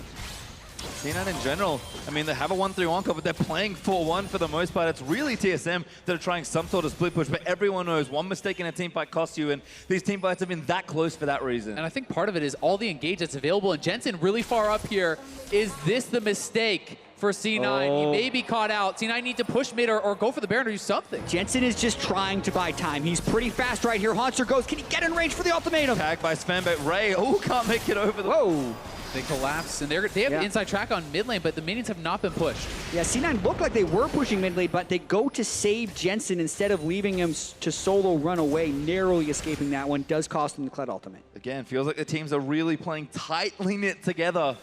Everyone just wants to make sure they are there the instant a 5v5 could break out. No TPs available. Jensen's coming off cooldown in just a few seconds, but again, he really has just been sticking to the mid lane and making choices with his team. Haunter leaps in, tries for something, gets on a Ray. Gonna lock him down with the ultimatum, but the rest of TSM a little later. There's a bubble. Ray gonna get dismounted, but he's now invulnerable. Great stuff from Bjergsen! Lulu ultimate might keep him alive though, Colling. He's gonna chunk down Turtle. Now it's C9's turn. Costs the GA. They actually look to continue. Contracts, no! Taken out by Bjergsen, Jensen needs the ulti, and now Haunter back in onto Sneaky. Gonna lock him down, spinning there. Sneaky gets him back in. Wild Turtle flashes forward, and Sneaky takes that first Garrett. C9 looking to turn it around. Sneaky gets another kill, but now Haunter finally takes down the AD carry. Bjergsen dies to Lulu though. A shutdown there for Cloud9. 3 dead on TSM. Make it fall. Biofrost does go down. C9 can go bot lane. They can get the inhibitor here if they rush for that. They're deciding to push mid for now, but Jensen with that Lich Bane can do major damage to the structures. And this game has sneakily gotten to 40 minutes. C9 have a lot of time to try and push. Haunter is recalled for full health, but C9 want to make something happen. C9, not enough confidence, not enough people left around to try and siege the turrets. A big wave bot, but Baron pressure once again on the table as TSM still off the respawn. I have to question that. I mean, there's 40 seconds on Bjergsen. They're not even going to try to push the Kraken inhibitor. That seems like they're playing scared. C9 now their largest lead of the game, but it didn't start that way. Bjergsen punished his contracts, blows through the Hex Drinker with his damage from his ultimate to get the kill, and then the fight kind of resets. And this is just pure mechanics from everyone in this fight because these fights are so fast with so many dashes. And Turtle flashing forward into Jensen there, criticized so many times for these sorts of plays. C9 are onto Baron. It looks like it's there. Sven's not even close. It's going away to C9. It's going down pretty quick, but Sven's not even going to check the pit. C9 finally get the Baron that these teams have been fighting for. And we've been talking about the importance of the split push that C9 has available to them with the 1-3-1, with that Baron up. Maybe they finally go to that. Yeah, there's 4,500 gold. Full items on Jensen. This game has gotten very late game in this case, and Bloodthirster completed for Ray. Yeah, that Bloodthirster completion plus the Baron buff, so much side lane power now for Ray, and contracts. The Elder Drake is also up in 20 seconds, and I expect someone to play around that. What's interesting here is Jensen with the teleport up is actually the split push threat onto Haunter right now. He's so confident in this Echo right now that he's the one transitioning to that because if Kled initiates while the Echo TPs, that's actually the ideal flank for Cloud9. TSM has established Sneaky! No, Lulu he saves him! Quick finger smoothie! If C9 can heal back up with the Blade of the Rune King and then get a fight before Bjergsen's ultimate comes back up, it could be huge for them. Yeah, it's a low cooldown with all the CDR he's built up with that Morellonomicon and Fiendish Codec, but TSM want to try and use this before he heals up. Sneaky ticking slowly up in health. He does have Blade of the Rune King. It would be really dangerous for TSM to start this Elder Drake, but they do. Yeah, it is dangerous, but they will start it. Sneaky getting the pressure down mid lane. Contracts are available. He can seal it. This is 50-50. TP in from Haunter. Here we go. Here's Ray in as well. On the Sven Scarron. Sven going to try and keep them out. Redemption down. Ray dives back in, but Haunter. They kill Jensen. Jensen. Bjergsen gets the kill, and now Ray. Sneaky untouched on the side. Still trying to fight around, but he can't get into the fight. Smoothie far too low, goes down. And they're going to take Elder Dragon as well. Disaster for Cloud9. Jensen didn't get his Zhonya's off, didn't get his ultimate off. He goes down in the critical fight, and TSM are pushing in what could be... But C9 are trying to get it back. They have Baron. They're getting an inhibitor of their own. TSM went for a home run, hit a double, but C9's countering. And they're going to go back TSM. Oh no, they stay. At least a few do. So they're going to go for the win. They're going for the win here. 30 seconds, 30 seconds, 30 seconds. Sneaky can't get back to base. Needs to stop Sneaky. Sven Scarron moving in as well. Contract, can they win this 2v2? No, Sneaky. He's too low. That's it. Contract's going to get stunned down as well. Sven going to keep chasing it down, and TSM just keeps going. 15 seconds left. TSM are going to end it. There's no way. Here we go. It's the game. TSM fight tooth and nail to North, but once again, NALCS champions Cloud9. What a...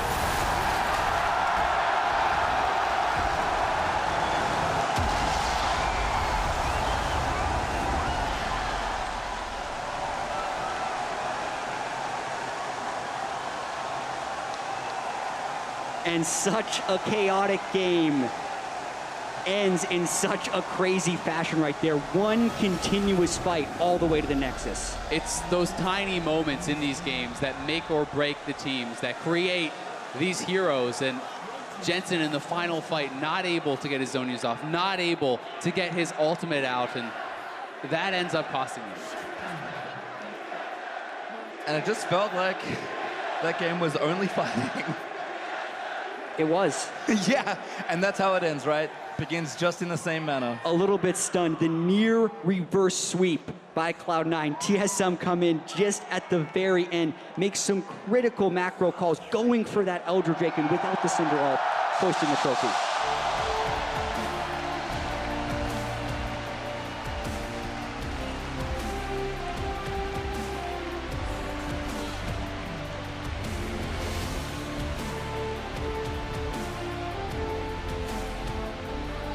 So incredibly well-deserved here from TSM. The poise that they showed. Cloud9 battling back in Game 3, Game 4, pushing it to the final game and feeling like they had all the momentum in their favor, but TSM stands strong and are back-to-back champions. Such a devastating way for Cloud9 to lose, but TSM showed just enough poise down the stretch. When Doublelift stepped down coming into the split, people said TSM would not be the same team. They said Wild Turtle couldn't fill his shoes, but they still coming on top of Cloud9 in the finals once again. And they're going to MSI. They have locked in their spot in play-ins, and they have a chance at redemption internationally. What they have prayed for, that international success for so long. And you can just see Haunter especially just kind of watching over the players. What an insane way to claim another championship. There's been a tradition in the NALCS of when you win once, you tend to win again. Cloud9 were inches away from breaking that tradition. They're going to think about those final fights down the stretch again and again. Jensen not being able to ult back to safety in that final fight. Then the call to go for that middle inhibitor instead of trying to clean the minion waves away from that final push from TSM. And the first two games that really were not even close for Cloud9. Whether it was nerves or poor preparation, they were not able to match up to TSM in those first two. Well, with that, we do have an interview lined up. Let's go on stage with Rivington, who's there with the TSM top laner. Thank you very much. I am joined by back-to-back first team All LCS top laner, Haunter. Haunter, an absolutely amazing series, one of the craziest we've probably seen in the stage in 5 games. How do you control the mentality after things flip so fast like that in a game as such? You know, it was really hard because we won the first 2 games really decisively, and I felt like a lot of us became really impatient and wanted to end the game quickly, just to, like, secure the win. And because of that, we ended up losing the next 2 games. And to, like, bounce back, we pretty much just, like, had a huge talk where we need to reset our minds and, like, play from the underdog mindset. And I think that helped us really a lot and secure the victory. Well, secure the victory you did. I saw you come up, the first one to hoist that trophy with a big smile on your face. You had quite the task this year. As Doublelift left, you had to become more of a voice. You even had to do more work in the top lane. How does it feel now knowing you've got that all NALCS top lane and now the NALCS Spring Trophy? It feels really good because the split, I think I improved the most out of any split I've ever played, and it just feels great to win twice in a row. Well, I'm sure the fans here behind you, they cheered all day. If you have anything to say, friends, family, go ahead. Thank you all for supporting us, and we're going to win Summer too. All right, thank you very much, Haunter. We will be back with a full interview from TSM. Right now, we're going to throw it up to the casters to break down some more. The confidence of that man there. They're going to win Summer. The triple has never happened, but TSM now set up for that as well. Yeah, I mean, such an incredible series, narrowly avoiding that reverse sweep. And just down the stretch, the highest pressure decisions being able to be made by TSM. And remember, Hanser and Bjergsen calling most of those things, but it's all chaos. Everyone has to make their decisions in those moments, and TSM narrowly came out ahead. Yeah, they didn't. You know, with Cloud9 having such a powerful 1-3-1 composition, you have to wonder, should they have stuck more to that? Building fully forward with the Bloodthirster, you know, on your Kled and Lichbane Echo in a side lane. It felt like perhaps had they played a more measured game down the stretch, they could have split pushed that game out. And I think a lot of those things, experience, discipline, the macro game that TSM are known for, C9, we've seen, you know, them improve so much over the last few splits, but the little things are still TSM's favor, and I think that was all it really took to win this game, because there was not much else in it. Yeah, it was just the smallest of decisions, like Hanser being able to get the right Hextech ultimatums in the right spots, Bjergsen always finding the right stuns, every little thing. Well, let's have a look at how that game ended. We have a replay of the Elder Dragon game-ending fight. I mean, this game was insanely close all the way up until that point. So I'd be curious to see just exactly how that happened, because Jensen, like, a mechanical mistake is so rare from a player like him. Yeah, and I mean, you have to think he just got CC chained, I think so. right? And you have to be able to be ready to use that Zhonya's on in the moment's notice. So track Jensen on the top side of the fight into the bubble. He got bubbled there, it looked like, by Biofrost. Not able to Zhonya's as he sees that skill shot coming in. Very easy to lose track of that in the fight. Yeah, and the rest of C9 just try and bail out towards the end of that one. And when Jensen goes down, the whole team loses that momentum. And from that point forward, it was a push mid to push bot. And TSM watch. Let's see this one more time. Yep. Yeah, it was that bubble. It did look like. So, I mean, Biofrost had some huge bubbles, and something like that, it's so hard to track in a team fight with the Hextech ultimatum and all these animations down on top of it. You know, Jensen, had he been able to all back out of that, or perhaps Zhonya's the bubble, set himself up for a damaging ultimate, that could have changed it, but these little plays completely changed the game. Well, we had a lot of great performances today, but we'd like to recognize one player who stood above the rest to earn the player of the series. Let it be known, this was insanely close, but we do give it to Hanser today. Yeah, right between Hanser and Bjergsen, but if you look at the entirety of the series, Hanser really took over games 1 and 2. The Camille game he had up against Raze Kennen absolutely demolished him. Yeah, he was just crushing everyone in game 1. Game 2, he was incredibly pivotal as well. Even in some of their losses, he was really big. Nearly decided the series in that game 3 when he got that pick on a Sneaky, but they couldn't close it out in the end. Here's the stats from his 3 wins. Actually, pretty insane numbers, especially you could see TSM, how dominant they were in those first 2 games. Full credit to Cloud9 for making it go all the distance, but unfortunately for them, could not clutch it this time. No, they definitely couldn't. And I mean, for TSM, although Hanser may be highlighted here, it really was a team effort. It was Svenskar and working so incredibly well with him, I think deserves so much attention, because that pair was so strong for me throughout this series, matching up, getting his top laner ahead, and putting him in positions where he could succeed. Yeah, and no one at this level succeeds without their teammates. There were so many of those moments where, oh, Bjergsen got ahead in the mid lane because his bottom lane was able to ward, or because the top lane was able to come down and gank. Everyone had out from their teammates in this series. Well, let's send it over to Riv for an interview with Cloud9 support. Thank you very much, gentlemen. I am joined by Cloud9 Smoothie, first team All-NA LCS support. Smoothie, as I was saying to Hanser, this is one of the craziest best of 5s we've probably seen on this stage with the intensity you guys played that last game. Kind of take me back to game 3 when you guys were able to find your footing. What was in Cloud9's mind to say, we can still do this? I think the first 2 games, we just weren't warmed up enough. Maybe we played a lot worse than we usually do and made a lot more individual mistakes, and we just lost 2 games off those. And being a rookie coming in this split, how much has the team kind of helped you, bolstered you, and how have you grown as a player here? I don't know about being a rookie, but I don't know, C9 helps me like a lot. This year has been like the best learning experience for me as a player. I think Reaper helps a lot. Everybody on the team really knows how to teach everyone else how to like play the role, and yeah, it's a really good environment for me. Absolutely, and as you are in Canada, a pretty great environment for you all together. Do you have any things you would like to say to the fans here after your game? Thank you so much.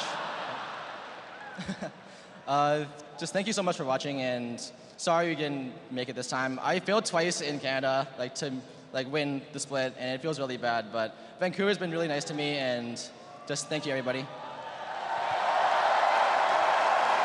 Smoothie, thank you very much. Fantastic play on the day. We all love the Gragas. All right, now we're going to throw it over to Freak to get an interview with Team Solo Mid. Thank you very much, Rivington. I am here with your 2017 Spring Champions. It is TSM joining me on the analyst desk. Got them all in glory right here. Hansler, starting with you. You were player of the series. We've said it probably 70 times. All team top lane. Almost MVP. Are you salty about that anyway? And then redeeming yourself here, winning the final. I don't really. It kind of sucks I didn't get MVP, but I think Arrow did play pretty well, and I'm glad for him that he got it. And in terms of impacting the finals, it didn't really matter that much. I'd rather have first place in finals than MVP. So. Yeah, so you did get first place in finals, so congratulations on an amazing game here. Svenskeren, it feels like you always get a playoff buff. That's been one of the stories with you. You've now become the first TSM jungler to win 2 championships. That's never happened in TSM history. That's a Reddit fact. Thank you, internet forums. I imagine that wasn't pressure for you, but coming in on the stage sort of to defend the title, especially as they start coming back in Game 5, what was that pressure like to still navigate those tight situations? So I guess I felt kind of pressured because I had a pretty bad split, so I kind of had to perform here in playoffs. Otherwise, the whole year would just be kind of bad for me. But yeah, I'm kind of happy with my performance here in the last best of 5. But I still had a lot of mistakes, and yeah, I guess I'm just happy for TSM organization that we won and the jungler 2 times win or whatever. There you go. That's obviously more important than the TSM win overall, but congratulations on that one. Bjergsen, now to you. TSM have won, I think it's now 5 championships in North America in 9 total splits. You've won more than half of them all overall. You're now kind of the marquee player of TSM. You've got 4 championships yourself. Reggie's won 1. You've got the other 4. Talk to me about this continued dominance for TSM, once again being on top, keeping the crown, another 2-time-in-a-row champion. Just talk to me about TSM and just remaining excellent for basically ever.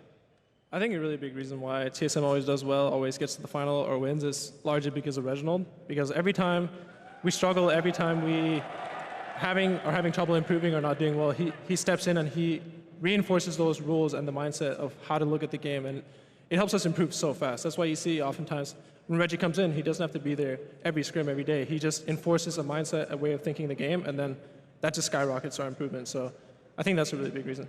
Yeah, and of course you guys have improved. #1 North America obviously sounds pretty great. Wild Turtle, now to you.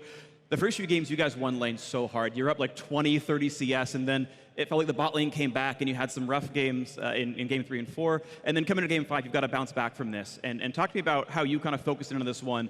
You got the Canadian crowd behind you, of course, you're Canadian yourself, and coming back where the reverse sweep is almost there. It was definitely extremely nerve-wracking, just losing 2 games in a row, really hit my morale a lot, and I don't know if I was going to be able to perform the 5th game. I don't think I played extremely well the 5th game, I would say, but I'm glad I was able to rely on my teammates and able to come together and overcome this victory. And you did overcome. Vincent, now to you. Biofrost, Vancouver native, to my understanding. Yep. Hometown for you. Crowd going to cheer for that one, of course. And I am curious because one of the stories coming into this was that it seemed like you choked in high-pressure situations. Last finals didn't look as good for you individually. TSM, I don't want this to sound like a negative, but had a short run at the World Championship. You went up against Doublelift in the regular season, and suddenly you have a bad game there, and you're once again in the finals, and a lot of the pressure's on you. You had the game-winning bubble that caught off Jensen. Talk to me about working through now your 2nd split as a pro, I believe it is, and shutting off the nerves and making sure you're playing to your level. I think there's a lot of criticism on whether or not I'm just getting carried or not. Sure. I always get those comments on whenever I play poorly in lane or stuff, but all that criticism does help me become better as a player. I always take it into account. I think about what I could do differently every game, and honestly, I'm just really happy to be here today in front of everyone here and to be able to win it all. Did you hear the crowd is behind you? Some signs of your own face as well. There's a Who's Your Daddy sign if you missed it, by the way. That went up on camera, and it was obviously of your face. Parth, you've been leading the team for a while now as the coach. You're heading to Mid-Season Invitational. You're representing North America. You've got big shoes to fill. Sealed, you got 2nd last time around. How's TSM going to do heading into the biggest international tournament of the year? Well, we're going to try to do better than last time, but that's not the highest standard that we can set. I think it's all just about, we know that at our best, we can at least compete against a lot of the teams that we're going to be facing there, and I'm excited to meet up against G2, SKT that just qualified. It's going to give us a lot of experience going there, and we're just going to, I don't know, as cheesy as it sounds, we're just going to try our best, and hopefully we do you guys proud. Absolutely. Reginald, Goals for TSM, you have now won more than half of all North American championships. Parth says at your best you can compete with these guys. How high are the goals for TSM as you continue to be this dominant team? Oh, yeah, so it's really important for me to continually improve, right? And every single time we go to an international event, we always fall short of expectation, and that feels really bad. So we always go back to the drawing board and think about how we can improve. I really want MSI to be about improving as much as we can and then going into Worlds and actually showing a real performance. We've disappointed our fans for a really long time now, right? Because it's kind of all talk, because I talk about Worlds a lot, and we haven't really gone to semis, even the finals yet, for 4 or 5 years, and that's disappointing to me. And all my players, when we win the finals in NA, that's kind of like an expectation when you join TSM, right?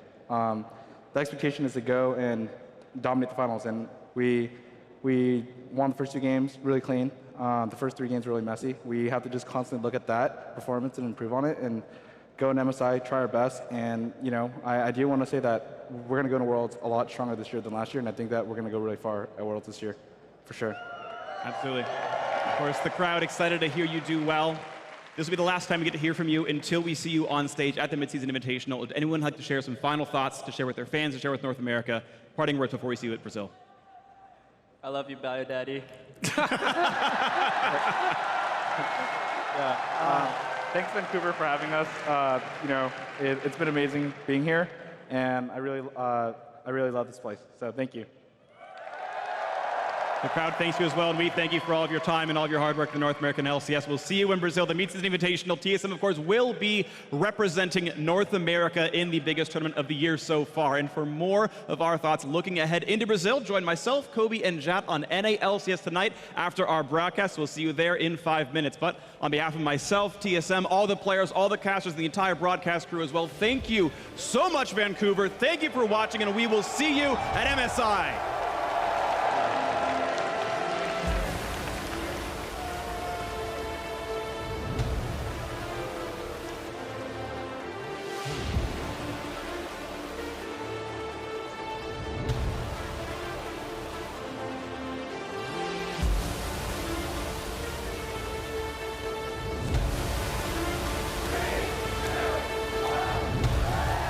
The 2017 North American League Championship Series.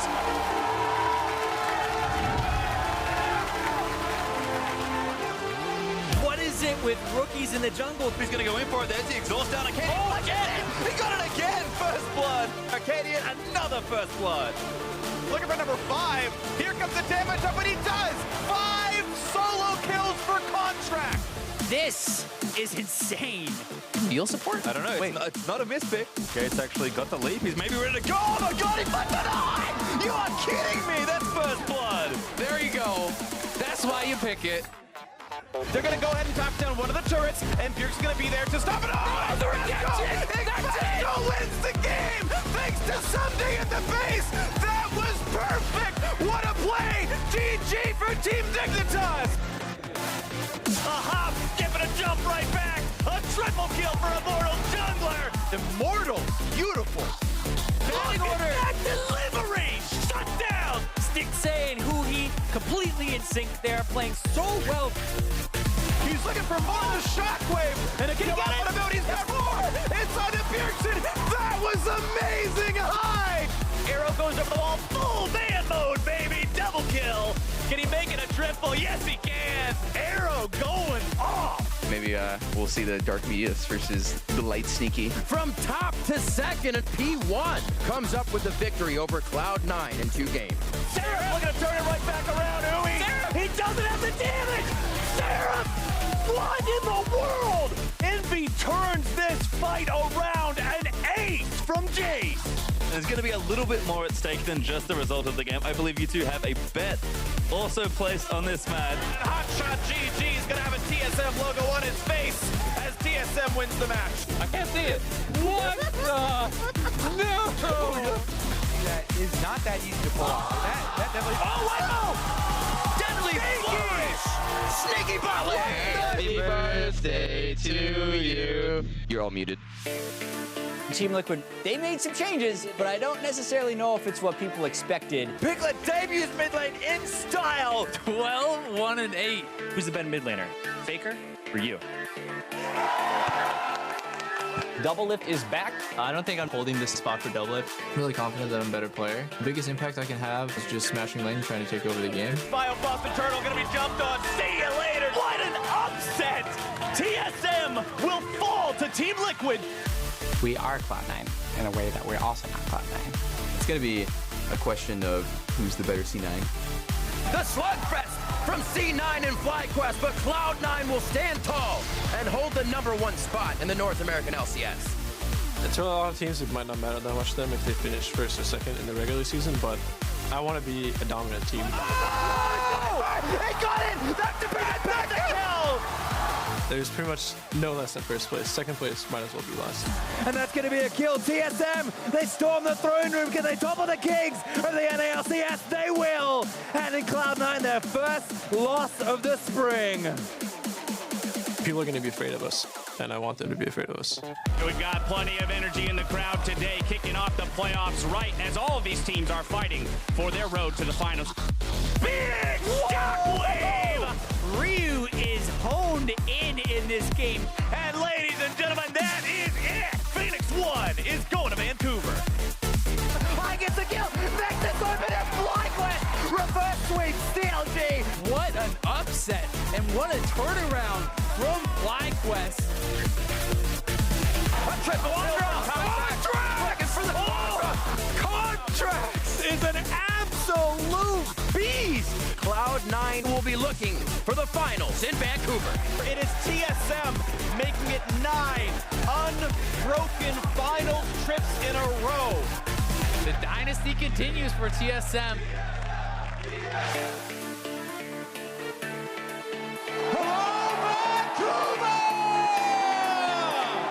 Two of my favorite things, Canada and League of Legends, combined right now. It's going to be a good day.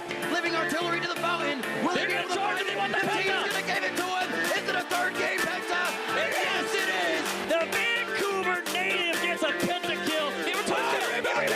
Scar. Oh, what a play at the last second, and Zig stays alive. The King of Glad. From the ashes, fighting hard and bringing it to a game 5. He1 will lock in third place in the 2017 NALCS Spring Split. We now have 2 teams that stood tall above the rest of the competition, but only one can be crowned champion. This is the NALCS Spring Final. Because he does everything. He got the ball. Keep sweeping in. Oh, he gets the kill, now dominating. Moody Biobuff destroyed by Jensen. That's the ace for Cloud9. The clean ace for Cloud9, and we are going to a game 5, baby. Down Ray, dives by giving Horta, delays Jensen, Björkson gets the kill, and now Ray sunned up as well. Disaster for Cloud9. TSM fight tooth and nail to defend the North, but once again, our NALCS champions.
I'm looking for Solid Kha'Zix. I'm looking for Solid Kha'Zix. Okay. Kha'Zix. Cut it out. Good. I'm gonna kick an Echo if it goes in. Avant. Nice. Echo dead. I'm starting Cloud. I'm just staying in. Avant TD. Dead. Finish Get it. over. Go bot. End the game bot. We can end the game bot. Go bot. We're faster, right? Welcome, ladies and gentlemen, to the final spring split edition of NALCS tonight. I am your host, David Freak Turley, joined by Sam, Kobe, Hartman, Kensler, and Joshua Jat Leisman. That was an insane final. Yeah, we got bailed out a little bit because it was 2 games and it looked like we were going to be done at 2:30, and then we got one of the best game 5s I think we've ever had in North America. And that last fight could have played out in so many different ways, but just an amazing ending. I mean, there were so many different points in that game that could have turned at any point, but it kept so close. It was definitely very exciting. I think it was one of my favorite just individual games of League of Legends of all time. Certainly, many of the games coming into that were stomps, but that game 5 was absolutely incredible. The whole time you think C9's maybe winning. It's like felt they had pressure on the map, but obviously a well-played fight by TSM. Even going for the Elder Dragon with Baron buff on the enemy team worked out. Incredibly risky play, actually. The thing with Elder Drake, though, is it doesn't really damage you that much. It's not like Baron, so when you peel off of it, it's generally okay. And I feel so bad for Jensen. The fact that he was the one who ended up getting picked off, but we're going to see some replays from this series. Yeah, here we go. I mean, we were talking about Hanser for a lot of this, and my goodness, the way he started this series out was absolutely crushing. Yeah, and you had, I mean, again, the big shoes that Jensen wanted to fill here, right? I need to get out of Bjergsen's shadow. I'm going to go for the play. Misjudges turret damage, thinks he has time for another auto attack. That's, of course, a heartbreaker as well. Cloud9 getting some good plays. Like, this is a really snappy one where you figure they can go for Baron with the jungler dead, and they say, no, let's go for the kills and win the game instead. Man, games 1 and 2 were a wash. Those things were so incredibly dominant. And then even game 3, it felt like TSM was going to pull it out until the very end. Game 4 is when this series really started getting super interesting because Cloud9 had a pretty dominant game with, you can see the kill score right there. Yeah, I mean, the Syndra was a big part of this as well, because you guys are talking about, you know, the mid laners. Here we go, though. Let's actually jump to this one, because this was so ridiculously exciting. Ray's trying to stop them off the Elder Dragon, so he just goes in immediately. And it just doesn't matter, because Jensen got picked off. He got chain CZ. I didn't see for sure if he was stunned the whole time. I know bubble at the end, but I don't know if he was stunned before the bubble or if he just missed that it was coming. Yeah, I didn't catch that. I'm going to watch that fight a lot. The breakdown with Jat? We can definitely, you could definitely watch the entire game over again and be very entertained. Especially the fight. Especially that fight. That fight you can watch 17 different times and still learn something new every single one of that one. I will have to. Yes, of course. Yeah, I mean, it's all 10 players with full items. It's going to be kind of insane. So, of course, that does mean TSM goes to the mid-season invitational. We will talk more about MSI later on in the show because there's more that happened this weekend. It's easy to forget because of how good this series was, but we had the 5-game series. The Pigeon came back to win. Yeah, it's true. You thought it'd be Cloud9 living up in there with the birds, but Phoenix won, right? The Avian team comes through, beats FlyQuest in Game 5. That one was really insane. Well, yeah, I mean, Phoenix won. They made a really good showing. We're trying to switch over Phoenix 1 already? You talk about too many birds. Okay. Yeah. We're going over the third place match. Bouncing around. Phoenix 1, though, yeah. They made a good showing. They wanted to finish strong because this is a team that's always talked about they're building for summer, right? You know, they were just out of the promotion tournament. Huge spring split for them. Great 2 imports. And they were all able to finish all the way in 3rd place. It's definitely come a very, very long way. Yeah, definitely one of those building blocks for Summer Split, assuming they keep everyone the same, because Shady had only played a handful of games for the roster, and Inori seemed to be on wobbly ground throughout most of Split with his team. So being able to come back, correct the tilt in games 4 and 5, pretty huge. Definitely true. Plus, you know, the 3rd place spot, I feel like, is pretty wide open in the North American LCS.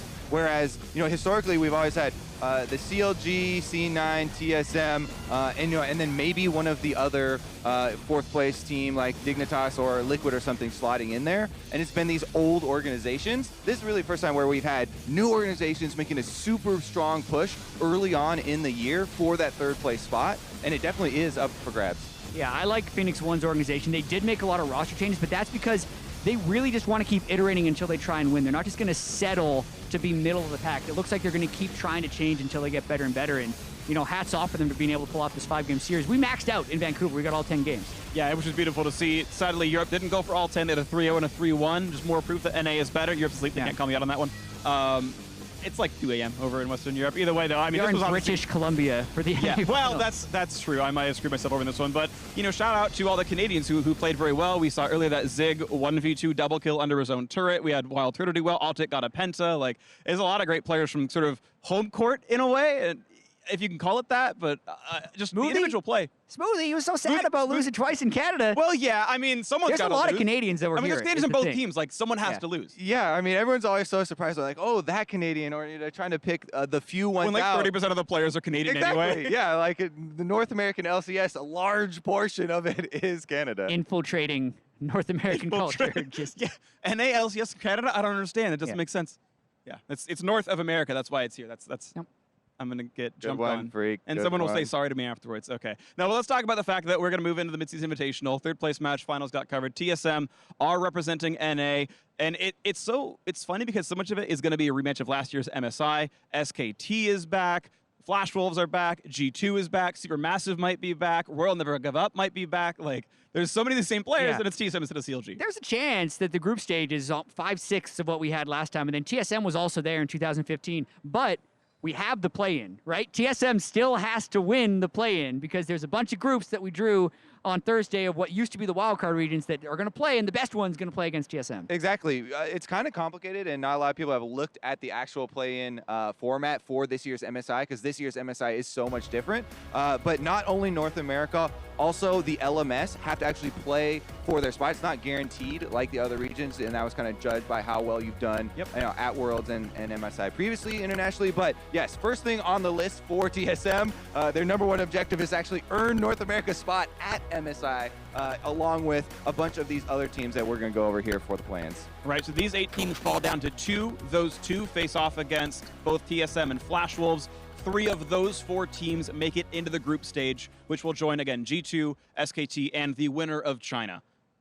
And then it's going to be, all right, there's the 6th group stage. And it's the same as last year. Yeah, So and a 6 comes 4, 4 comes down, and, if you want to do CLG proud, you make the finals again. Yeah, definitely there. I mean, it is set up pretty advantageous for North America and LMS because they previously participated in the MSI. And Europe, they just get to go. Well, I'm talking about in there. people that have to play in the actual play-ins, and especially Flash Wolves. I mean, they've been so dominating. I think people are just kind of expecting these teams to kind of re-earn their spots, but there's so much to talk about here for especially these guys. They only dropped 2 games. Yeah, it's like a one-team league practically. They Flash Wolves played smashed their everyone. final last night, and they dropped, I believe it was game 1, and then were able to win the next 3. So really solid year from Flash Wolves. They're returning 4/5 of the same roster. They feel like they upgraded their bottom lane. That seems to be the one kind of revolving door for them now. Betty seems to be a little bit stronger than NL was in past splits, so looking forward to seeing them on the international stage once again. Yeah, and if I recall correctly, Flash Wolves beat G2 in the finals of IEM back in March, I think it was. So a month and a half ago, they said, well, we're better than everyone in Europe right now, and you figure if that happens, then they get through the play-in stage, and that's a top 3 team probably at the Mid-Season Invitational. I'm definitely looking at Flash Wolves as one of the strong contenders there for 2nd place because, as we all know, SKT TSM #1 are going, and they're 2 very, and very then TSM is, as we all know, that SKT TSM finals, the rematch. I assume they played at the some point. rematch. Yeah, I think they maybe played once at some random IM. and got The group smashed. stage of Worlds. They were in the, weren't they in the? No, am I just an idiot? I might just be an idiot. don't know. My history is all gone. We're making a joke. Get me out of here. Falsifying TSM above the SKT, but we're also messing that up. So we're done. Okay, there are some fans who do believe in us in this one, but yeah. So of course, some amazing matches. Of course, up to be had. The Mid-Season Invitational starts this coming Friday. It's up very, very soon, so stay tuned for that one. It's going to be amazing. It's been so much fun being part of the North American LCS Finals. Thank you, gentlemen, for joining me. It's been a great show here in Vancouver. Stay tuned in Brazil on Friday. The Mid-Season Invitational kicks off. It's going to be a bunch of fun. See ya.